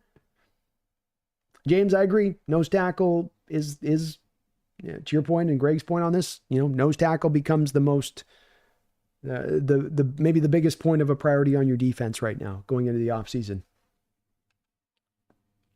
Carl, I wasn't even responding to you, B. I was responding to specific messages from different person in the chat. I look at a first-round pick who barely plays 45% of the snaps as room for improvement. That's fair. And I'm sorry, Carl. That's where I sometimes, and that's my bad on it, sometimes I'm trying to, it's not always clear if it's directed or guided to me or not guided to me, and I want to make sure I'm responding to everybody with that. If it is guided to me, I don't want you to make it feel like I'm skipping over your question. So, Carl says, how can coaching find a better way to utilize them than asking for sack numbers even? The 0.5 is pretty bad. I'm not looking for significant numbers based on my eye test. I barely noticed Byron. I think it's hard to make much impact at the nose tackle position there, Carl. I do. I just think it's not a position that favors you well. I think if you look at his nose tackle numbers over the course of the year and you look at the good nose tackles in this sport who are performing well and doing a good job at what they're asked to do from that position, he's accounting very well for statistically what you would ask for, because those are not guys that are going to get pressure numbers or sacks. And as I said, because they're going to be double teamed, and they're double teamed, Carl, by their alignment. You're aligned in the one tech by and large. So you're between the shoulder of the right guard and the center. Or if the formation flips strong side to the other side, you're between the left guard and the center. But that's where your alignment's going to do. And so post snap, you're getting ripped by those two blockers, and that's always going to happen to every nose tackle. If Leonard Williams hadn't been as dominant to the other side, then I'd be a little bit less understanding of this. But the fact that he has been dominant, that I think you can make the argument that Leonard's playing it like a top 4 3-tech in this sport this year, that it's no bad thing that Byron couldn't necessarily overtake that. Even Carl, when you look at Jaron Reed, who's another guy that fills in there at 3-tech, he hasn't been that far behind Leonard Williams in how he's played this year. Like, generally doesn't get talked a lot about. Got another sack again today. Had a pass defense. Had another 4 or 5 tackles. It's another guy's playing a really strong year for you. He just got stacked a little bit on that depth chart for where he could be productive and get those pressure numbers and get some of the more, productivity that you see from that side. But you're taking on the 2 blockers. You're just taking up blockers. Your job is to make sure those blockers don't get back to the second level, that you're enough of a problem that you demand the double team, that they can't scrape down, that they've got to lock the double team in on you. And now your linebackers get to move freely and go and make some work and make stuff happen and go make plays like you want them to go make on the back end of things. Long live the king. Thank you for the $2 donation. Whew, we're flowing here tonight. Boy, you guys are cooking. Y2K, King, thank you for the $2 donation. Says, can these new fans stomach a 4-3 record rebuild? I don't really care, King, really, when it comes to it on that, to be honest with you. I don't know that they can stomach when we were 8-5. That's where I go. They would bitch and moan and you'd have people angry and and they'd, burn all the boats and all that other stuff, right? But it becomes irrelevant to me because when you get on the pathway of trying to be a contender, I think there's some things that can trip you up as far as consideration that then remove you from really trying to get to a contender state. Falling in love with your own players, sacred cows, worrying about a fan base that can't handle a season where they're going to be bad to eventually be great. These are the things that I think that you've got to overlook as an organization to get to the stage to be a great team. So it'd be a hard sell on the fan base. They wouldn't like it. But to me, that becomes irrelevant from my side of it, King, because ultimately I want to contend and I don't care about the pathway of what it's going to take to get to contention. I want to contend. And that's probably means that there's got to be hard decisions to be made and decisions that aren't going to be easy. Decisions that might lead you to having a down year to then be great. But I don't have any problem with it, even if the rest of the other fans do their King. If it's the necessity, I'll take that over being a in-between team for the next 10 years. If that's the, sort of the fork in the road that we're looking at here. Y2K, thank you for the $5 donation and all of your support today. Y2K, you've been amazing as ever, as well as a member of the channel, and I thank you for all of that. It says, trade Geno, Woolen, DK, Cross, Lucas Witherspoon in the draft for 5 2028 first-round picks. There you go, man. Just offload anything of value and just maximize it out for those first rounds in 2028, brother. Let's go. Let's do it. Thank you for the donations and the support, Y2K. Definitely not advocating going that hog wild with it, but there may be some assets that you can return back for, especially to offload some of the resource balances, like getting a little bit more investment in that offensive line. Young Vagabond, thank you for another $2 donation. JSN and Geno be warming up together before they get on the field. Those guys are definitely on the same page with it. There's definitely chemistry between those two guys. They're on that same page in what they're doing for sure. And once it locked in on that Buffalo game, Young, it locked in fully with those guys. It's every game going forward, JSN's been on the spot and having a great game, and Geno's found him time and time again. Yeah. It's cool to hear they're out there warming up, though, like that.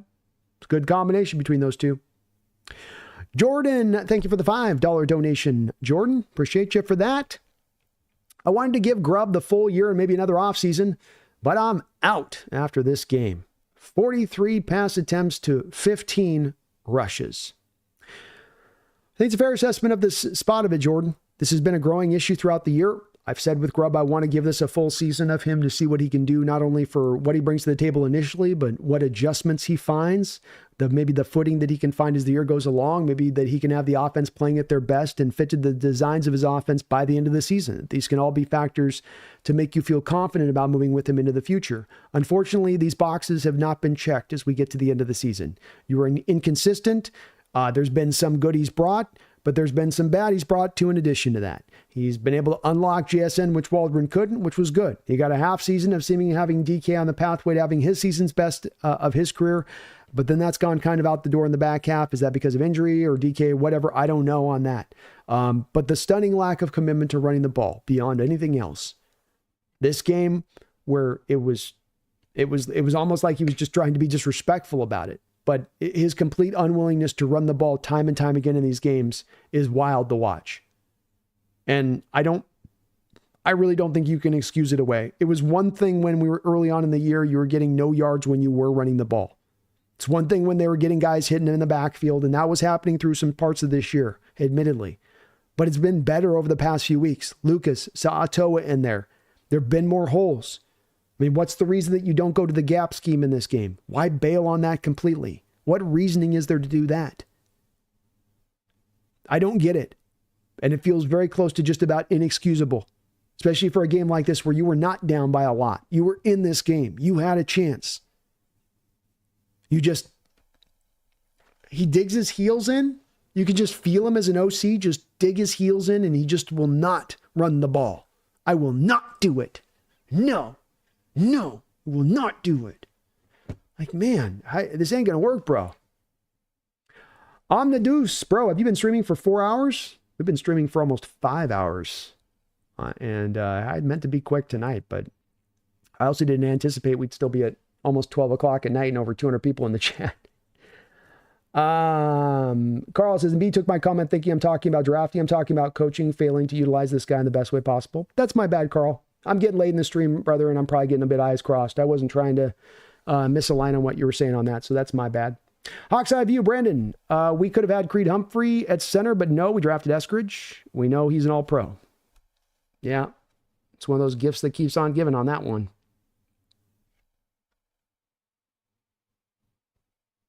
Austin, when you fired Carroll, you knew this run was over. Time to do a full rebuild.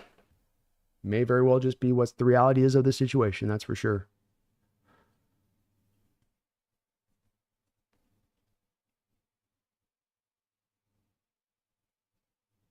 President says, why do the Seahawks YouTubers, including UB, never give credit for the consistently good offenses Pete had?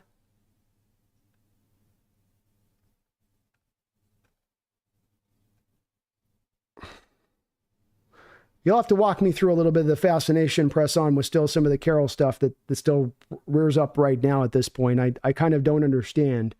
Yeah, there were some good offenses in there. I think that the simplification of the offenses didn't let them be really consistent. I think you found productivity in the offense's present, but it was much of the feast or famine situation. I think very much a commonality that you would see of a Russell Wilson at times, even when he was really good, is you'd have 3 quarters of some rough offense, and then you'd find your footing through like a quarter and a half, and it would be really damn explosive, but there'd be a lot of the game where you weren't doing a whole hell of a lot. There weren't those consistent drives. There weren't those consistent chain-moving kind of drives. I think you ran a very simplified offense. I think you had an unwillingness press on to target the middle of the field. We were consistently, including in Pete's last year, right around the 32nd team in the league at targeting the middle of the field because Carroll was risk adverse and he thought that that's where interceptions are to be had, but then you limit down the offense by doing that. I don't think that the offense really pushed the ball forward schematically. I think they tried to lean into simplification. I think they tried to lean into Russell Wilson's legs and him to play hero ball to get it done.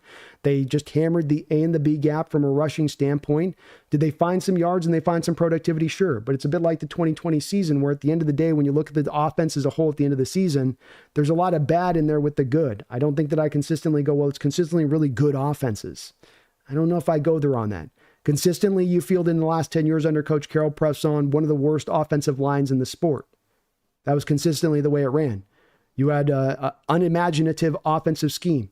When you kept going through offensive coordinators, I mean, press on, to your point on this, if Carroll was so good and his offenses were so consistently good, why did he go through 3 offensive coordinators in the last, 5 or 6 years of his time here? If that's the case. Doesn't turning over a new OC every other year indicative of the fact that you're not being consistent on the offense? Isn't that kind of, doesn't one begat to the other on that one? But no, I don't think that Coach Carroll built real good, consistent offenses throughout his time here. I think they found productivity, but I don't think it was on the back of how they were just so wonderfully constructing the team on that side of the ball. King says, why doesn't Grubb call plays like that drive where he got up 24-20? It's frustrating to watch. It is, man. You don't run the ball game. You got fans like us that are screaming for you to run the ball. That final drive there, you got the touchdown on, you actually start running the ball with some consistency. and go, you got a touchdown out of it. See, Grub? There you go. Balance, touchdown. Balance, touchdown. But like I say, he digs in. He just digs in and he doesn't want to do it. And I don't have a reason for it. I don't have a good reason for it. Y2K says, laughing out loud, kind of trolling, but imagine going into 2028 with 6 first-round picks. Some team will eventually do something like that, Y2K, you know? Some team. Gerard Coder, Woolen DK trade for Burrow. I'm open to doing a kind of trade for Burrow here. I'm definitely open to it. I think more, you're not going to do a DK trade because whoever trades for DK is going to want to pay him. If the Bengals are looking at moving Burrow, they're looking at moving Burrow because they're looking at lowering down salary structure situation to a degree. But you could come up with a package like, let's say, Gerard, could you go with a Woolen, Kenneth Walker, Derek Hall, first-round pick, 2 first-round picks for a Burrow? Could you kind of put that sort of package together maybe? Yeah, you might be able to find a kind of creative way to get it done from that view of it.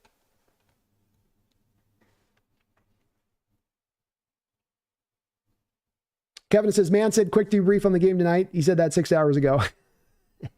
I'm not doing a video wrap-up tonight, I'll tell you that. I probably will not be getting that done.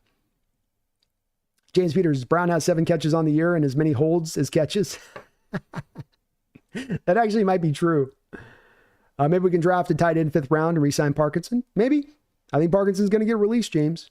But they might draft a guy even high. You know, you're already going to have to replace probably Fant on the roster. So maybe a guy you grab in the 2nd round there, James. Erickson says, has Christopher Watkins said his 2 cents yet? I haven't yet, Erickson. I'm still figuring out. I don't know what to think of this team at all. What are they doing? Win, lose, the pulling with my emotions. Every game, all game, every time. Why? Why can't they just be good, Erickson? Why?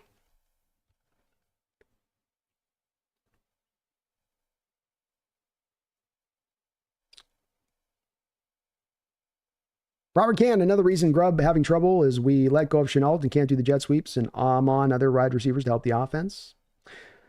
Yeah, you definitely doing jet sweeps. I'll say, Robert, we didn't do any of that when he was in there with Chenault. You might have ran 1 jet sweep with him all year prior to him getting released, which was kind of a strange part, again, of the Grubb situation here, is I thought that was going to be a guy that you utilized in that way for that reason. Yeah, it just didn't.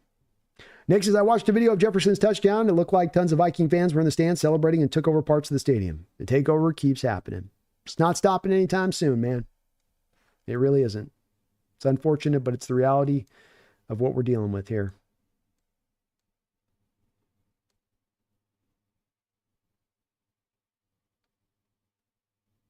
Big Country, how you doing, man? Says, howdy. Has there been a lot of trade DK comments in here? There's been a few.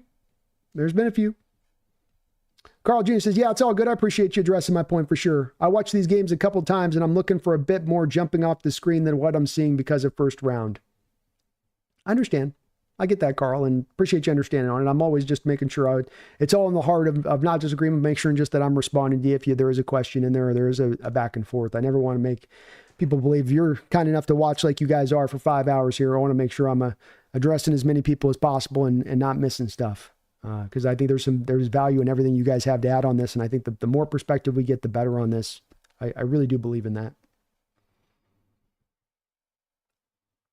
Zach says, the defense kept us in the game more than we should have been, even with the yards and touchdowns they did allow. There was some good, there was some bad. When it was good, they were shutting them down. When it was bad, they were letting those long touchdown drives go down without much restriction.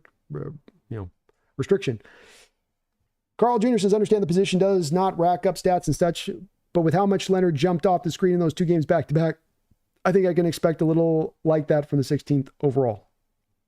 That's fair, and we will see with time where it's going to settle out with him. My prediction on this, Carl, is once you do get him to a 3-tech, the productivity that you're looking for, the flash, the splash, the tackle for loss number, these things will come up in a major way once he gets to 3-tech. I trust in that talent. I just think that Leonard Williams was primed and ready to go to have this kind of year that he did, and they really wanted to let him go full serve. And it's understandable with some of those games and the way he took them over. To your point in this, Carl, there was probably moments after those games where Leonard was going off that he was pulling more double teams through, which was then going to give those single block opportunities to Byron Murphy. Did he do the most with that when he had those chances?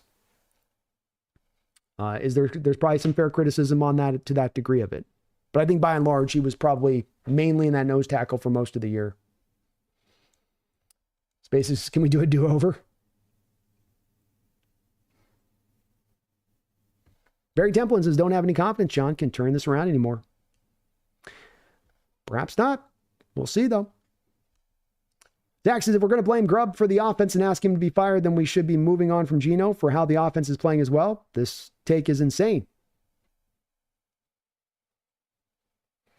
Well, it could be that both are moved this offseason. And I'm definitely not advocating for it. I'm just saying I can understand if this is where McDonald goes. And I think it's going to be very frustrating for the coach who's been vocally on this, Zach's pretty frustrated at times this season to the media in regards to talking about the lack of commitment to the running game. And again, you come out of this game with a real stunning lack of commitment to the running game. But I don't, tonight for me, I know you're speaking more to maybe fans in the chat on this, Zach. For me tonight, it's not really about this decision or that decision is the way to go. It's more of just, hey, I'm going to put a lot into consideration as I turn this over into the offseason, and everything is potentially on the table here. There is not going to be, from my perspective, any sacred caps as far as what I recommend or what I see from an outlook of what it'll take for this team to get to a contending state.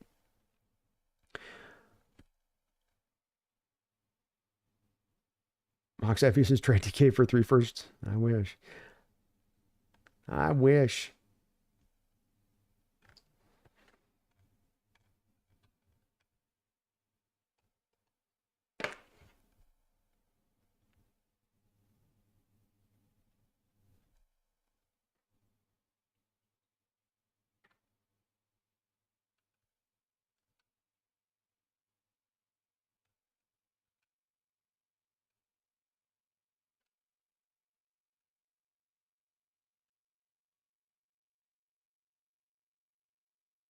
Y2K, thank you for the $5 donation. I appreciate you for that. It says, I want to say I'm equally into baseball and football. I'm armchair couch gaming. Baseball players have so many more red flags compared to football.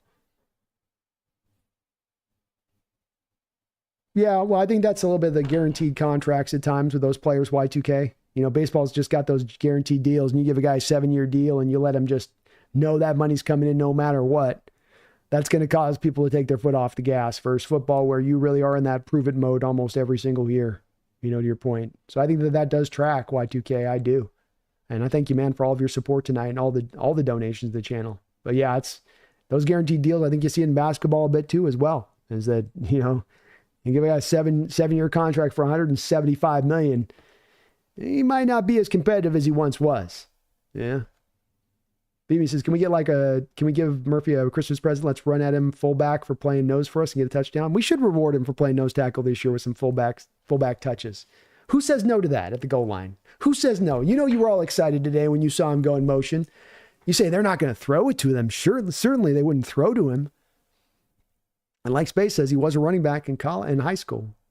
Y2K, thank you for the $2 donations. And when was the last OC we fans loved? It's been a while. Been quite a long time. I think that this is where I a little bit of the pushback to the fact that Carroll had these consistent offenses. It's why, you know, Carroll went through 4 or 5 different offensive coordinators in his time here, is because he wasn't really running a cutting edge kind of defense or offense at that point. And so, you know, he had a lot of wanted to bring in guys that were going to be yes men and listen to what he wanted to tell them to do. That's the other part of this on the other side of it. And that led to offensive stagnation and offensive inconsistency, which then led to fans looking at it and going, this offense is crap and it's inconsistent and it's not modernized and it's not cutting edge. And I can see why it's failing and it's not disciplined. And so that's where we come back to why you had to kind of start to rectify that and get that resolved. That's kind of a necessity if you want to be an elite team in the modern NFL, which is very much run at times by offenses and what the offenses are doing. But I think the fans have been right on this one, Y2K, because I don't think there's been particularly good OCs that have been coming through here. What have we heard of Jeremy Bates? I mean, Schottenheimer's doing, I guess, okay out there in Dallas, though it's really McCarthy's offense, isn't it? Really? Kind of? Bevel? Anybody heard from Bevel recently? Waldron just got fired? I don't know, Y2K. I think the fans got probably proven pretty right on this one for their lack of frustration there. Y2K, thank you for the $2 donation. Says, Gaming, not gaming. No. FU autocorrect. Autocorrect's messing you guys up. When was the last time we then? Been a while. Gaming, not gaming. No. Damn it, not gaming. GMing. Oh, okay. Equally. So armchair, IMO, baseball. I think I got that right. Thank you for the donation there, Y2K. Nervosos, thank you for the $2 donation. Says the Rams make the playoffs with no fans every year. Indeed. And thank you for the 10th super chat to the channel from you on that, Nervosos. It's true. They've got no home field advantage. I mean, literally none. Their place gets taken over pretty much every time. Certainly when the Niners take over there. And you're right. They don't have much of any fans in their house, but they make it happen. It's a good point, Nervosos. Good point.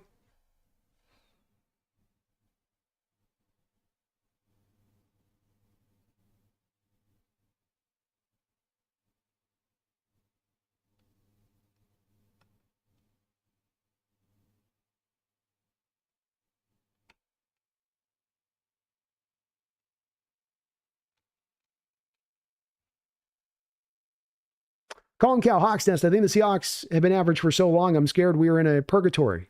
Never good enough for the Super Bowl, but not bad enough for high picks. It's my worry a little bit too, Colin Cow, and why I started at the top of this and why definitely as we finish up with this, we'll say I feel like we've got to shake things up potentially a little bit. And I'm not saying what the details of that have to be right now. I'd want to think about that a little bit, but I feel like there's going to need to be a bit of a shake up here to get us to where we want to go. And that might mean having to make some hard decisions to make this happen. That might mean taking a step back to take 2 steps forward. And I know fans don't want to hear that at this time of year, especially coming off this loss, but it's a bit of an instinct I've got right now as we're kind of going along here. Space, K9 didn't re-injure his calf. He had a rolled foot underneath him. James Peters, you have a good night, man. And we will probably put a wrap up on this one, folks. We've gone well over 5 hours. I think we've probably covered this pretty much end to end at this point for where this is. Please do, if you guys can, hit that like button for me, but we'll get the last couple questions on in if we can. Just make sure you put B, Brandon, if you got the question in there. And Carl says, why should us fans worry about how money is dished out? It has so much behind the scenes part to it. We can only guess all we can go off of is what we see on the field during these games. True? True, Carl. Gucci says, Woolen is still the best on the defense. I don't know about that, Gucci. I think I would take probably Leonard Williams and Witherspoon, and I think Love is probably a better safety than Woolen as a cornerback at this point. Myself. We can't run trick plays anymore, man. They don't want to run them. They ran 2 on the year, and they said that's all we got. Hawks says Fields might not suck in RPOs with an awesome offensive line. As long as you get him that offensive line, that's the part. That's the important part. Zach says Woolen's also better at man, so I don't care what they do, but is needs to stay in man coverage. Zone, aka Woolen, Love messed up that though. Yeah, it could have been Love. I'd love to hear from the coaching staff who blew it on that play. If Woolen was supposed to stay on top, or if Love was supposed to rally over the top. Hard to say unless you know the play call on that one for sure, right? Definitely hard to say. James Jure versus 450, which is less than Mafe 6.0, and Derek Hall at 7. I didn't know he's only at 4.5. Boy, it seems like he's got 15. Gucci is Sam Howell good for the Seahawks? I don't think he's the answer in the long term, no. Y2K, thank you for the $5 donation. Baseball players seem to have bigger flaws. I know most football players aren't complete, but in baseball, it's like, God, do you have concerns? Yeah, and bear with me 1 second here, folks. No. Oh, you're good. Sorry, I pushed it a little bit long.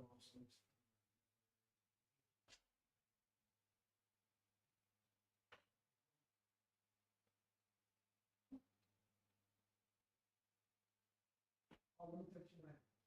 And then you can just come to the back.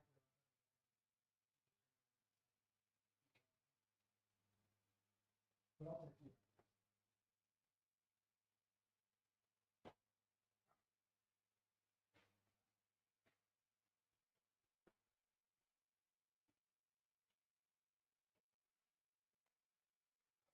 All right. Yeah, we're going to wrap it up here, folks. 7-1.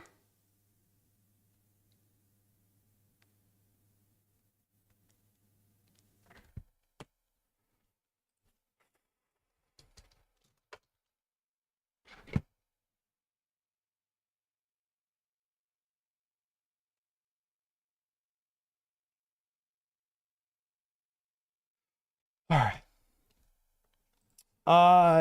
I get where you're coming from there, Y2K. It's hard to compare these two sports on that a little bit, Y2K too, because let's keep in mind, baseball has been highly impacted by the steroid era, by the juiced balls, by the pitchers messing with the balls, by the three different outcomes, and there only being three good outcomes, all of this stuff that goes into that, right? So it gets tough to go to baseball to football. This is why I don't really like interrelation at this point of the sports. They become so separated. They're so different in the way they're run. The contracts are different. Football is its own beast. It really is, which makes it tougher on that side. But Y2K, I thank you for all of your donations and all of your support today. I am going to go ahead and wrap this up on that note, folks. We've gone a good 5 hours in. I think we've covered this kind of end-to-end at this point. I want to thank Y2K and all of the folks in the chat who so many over who donated Nervosis. Y2K many times over. Jordan, thank you. Poncho, you guys are absolutely unbelievable. We had Mark Sanchez with a $100 donation drop, which was unbelievable. You guys are amazing and all you do for this channel. I really, really do appreciate it. It's been a tough year. These aren't always the easiest discussions to have, especially a post-game stream like this, but we've had well over 200 people in through 5 hours of this stream right there walking with me every step trying to figure this out, and that's what I love about you. The fan base may be a little bit struggling in the stadium, but it's not struggling online. It's not struggling in our engagement out here or how connected we are with this team. There is no doubt about that. I don't know which is the right route going forward for the rest of this year. We'll have to see what the team chooses to do. But there's some good things to work with. The right kind of moves, you can work this and move this around in the right way. We just got to make sure we're making the right moves and not press to make the moves we think are right, but absolutely certain or as close to certain as you can get in this sport into being right. There's always an element of luck, but there's also the, did we make the hard choice when we needed to make it kind of thing as it falls over the line of this. And that's the part that I wonder about if this team will do, or if they'll try to just kind of sort of just eke it along a little bit, top off the tank, try to do just enough this offseason like they've done in recent prior years. And I think if you do that, my instinct as it stands right now is a little bit of, you're going to find yourself kind of maybe back in somewhat of the same sort of situation. That's my worry. That's my concern. But I don't have any answers at the moment. I'm just in a point of consideration, wonderment, and trying to figure this damn thing out like all the rest of you. I thank you guys for watching today. If you could for me, please hit that like button. It helps this channel out. If you haven't up already, please do subscribe up to the channel, as it does help me and helps this channel grow tremendously. So please hit that like button on the way out. Please get subscribed up. We're trying to get to 20,000. Also, I want to thank the sponsor of this show today. The sponsor of this show is going to be Underdog Fantasy. Underdog Fantasy right now, you may be out of your Underdog League, but you can still get into Underdog Fantasy today. Go out there, win yourself some money. With Underdog, use my code NEST. They'll match you 2-to-1 on your donations. So $200 down, $100 back, $300 down, $150 back. They will match you on that. You may be out of your fantasy right now, but you can still go get into weekly fantasy through the end of the season, recoup some of your pride, go get in the over and unders, combine it up with the NBA, go win yourself some money today. Use my code NEST or click the top of the description section below, and they will match you over there 2-to-1 on that dollar amount. You guys, I had a great time with you guys today in the chat. I thank you guys for being open-minded. I thank you guys for putting up with my surly ways at times when we come off this kind of season, this kind of losses. We all get in our emotions a little bit on this, but you guys helped to carry me through on this and help me to see at least a little bit of the positivity, as you guys always do. So I thank you guys for a tremendous chat, tremendous discussion, for what has been an awesome season and what is absolutely enduring support to this channel every single time that I go live. There is no question about it, whether you guys are going to show up and show that love to me in that way. And I am blessed. I am truly, truly blessed in what I'm allowed to do here, and it's really an honor to be able to do this for you guys. So I hope you all understand and appreciate and know that I very much appreciate all that you guys do for this channel, and not just the donation, not the support, not the like button, but also that engagement in this chat and the discussion in this chat and keeping that thing rolling like you guys do. So we will be back here soon. I'll be back probably Tuesday with the Behind Enemy Lines with, I think we're going to get bootleg football out on here at 10 o'clock in the morning on Tuesday to help preview a bit of the Chicago matchup. But if you're a member of the channel, keep an eye on your community post. We'll get the PFF scores out on Monday morning from this game.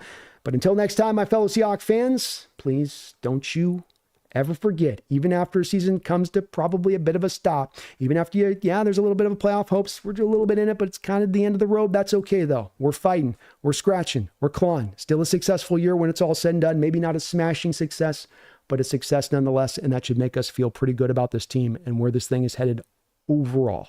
Thank you guys for watching. Appreciate you. Back soon. But until next time, please don't you ever forget. Go Hawks.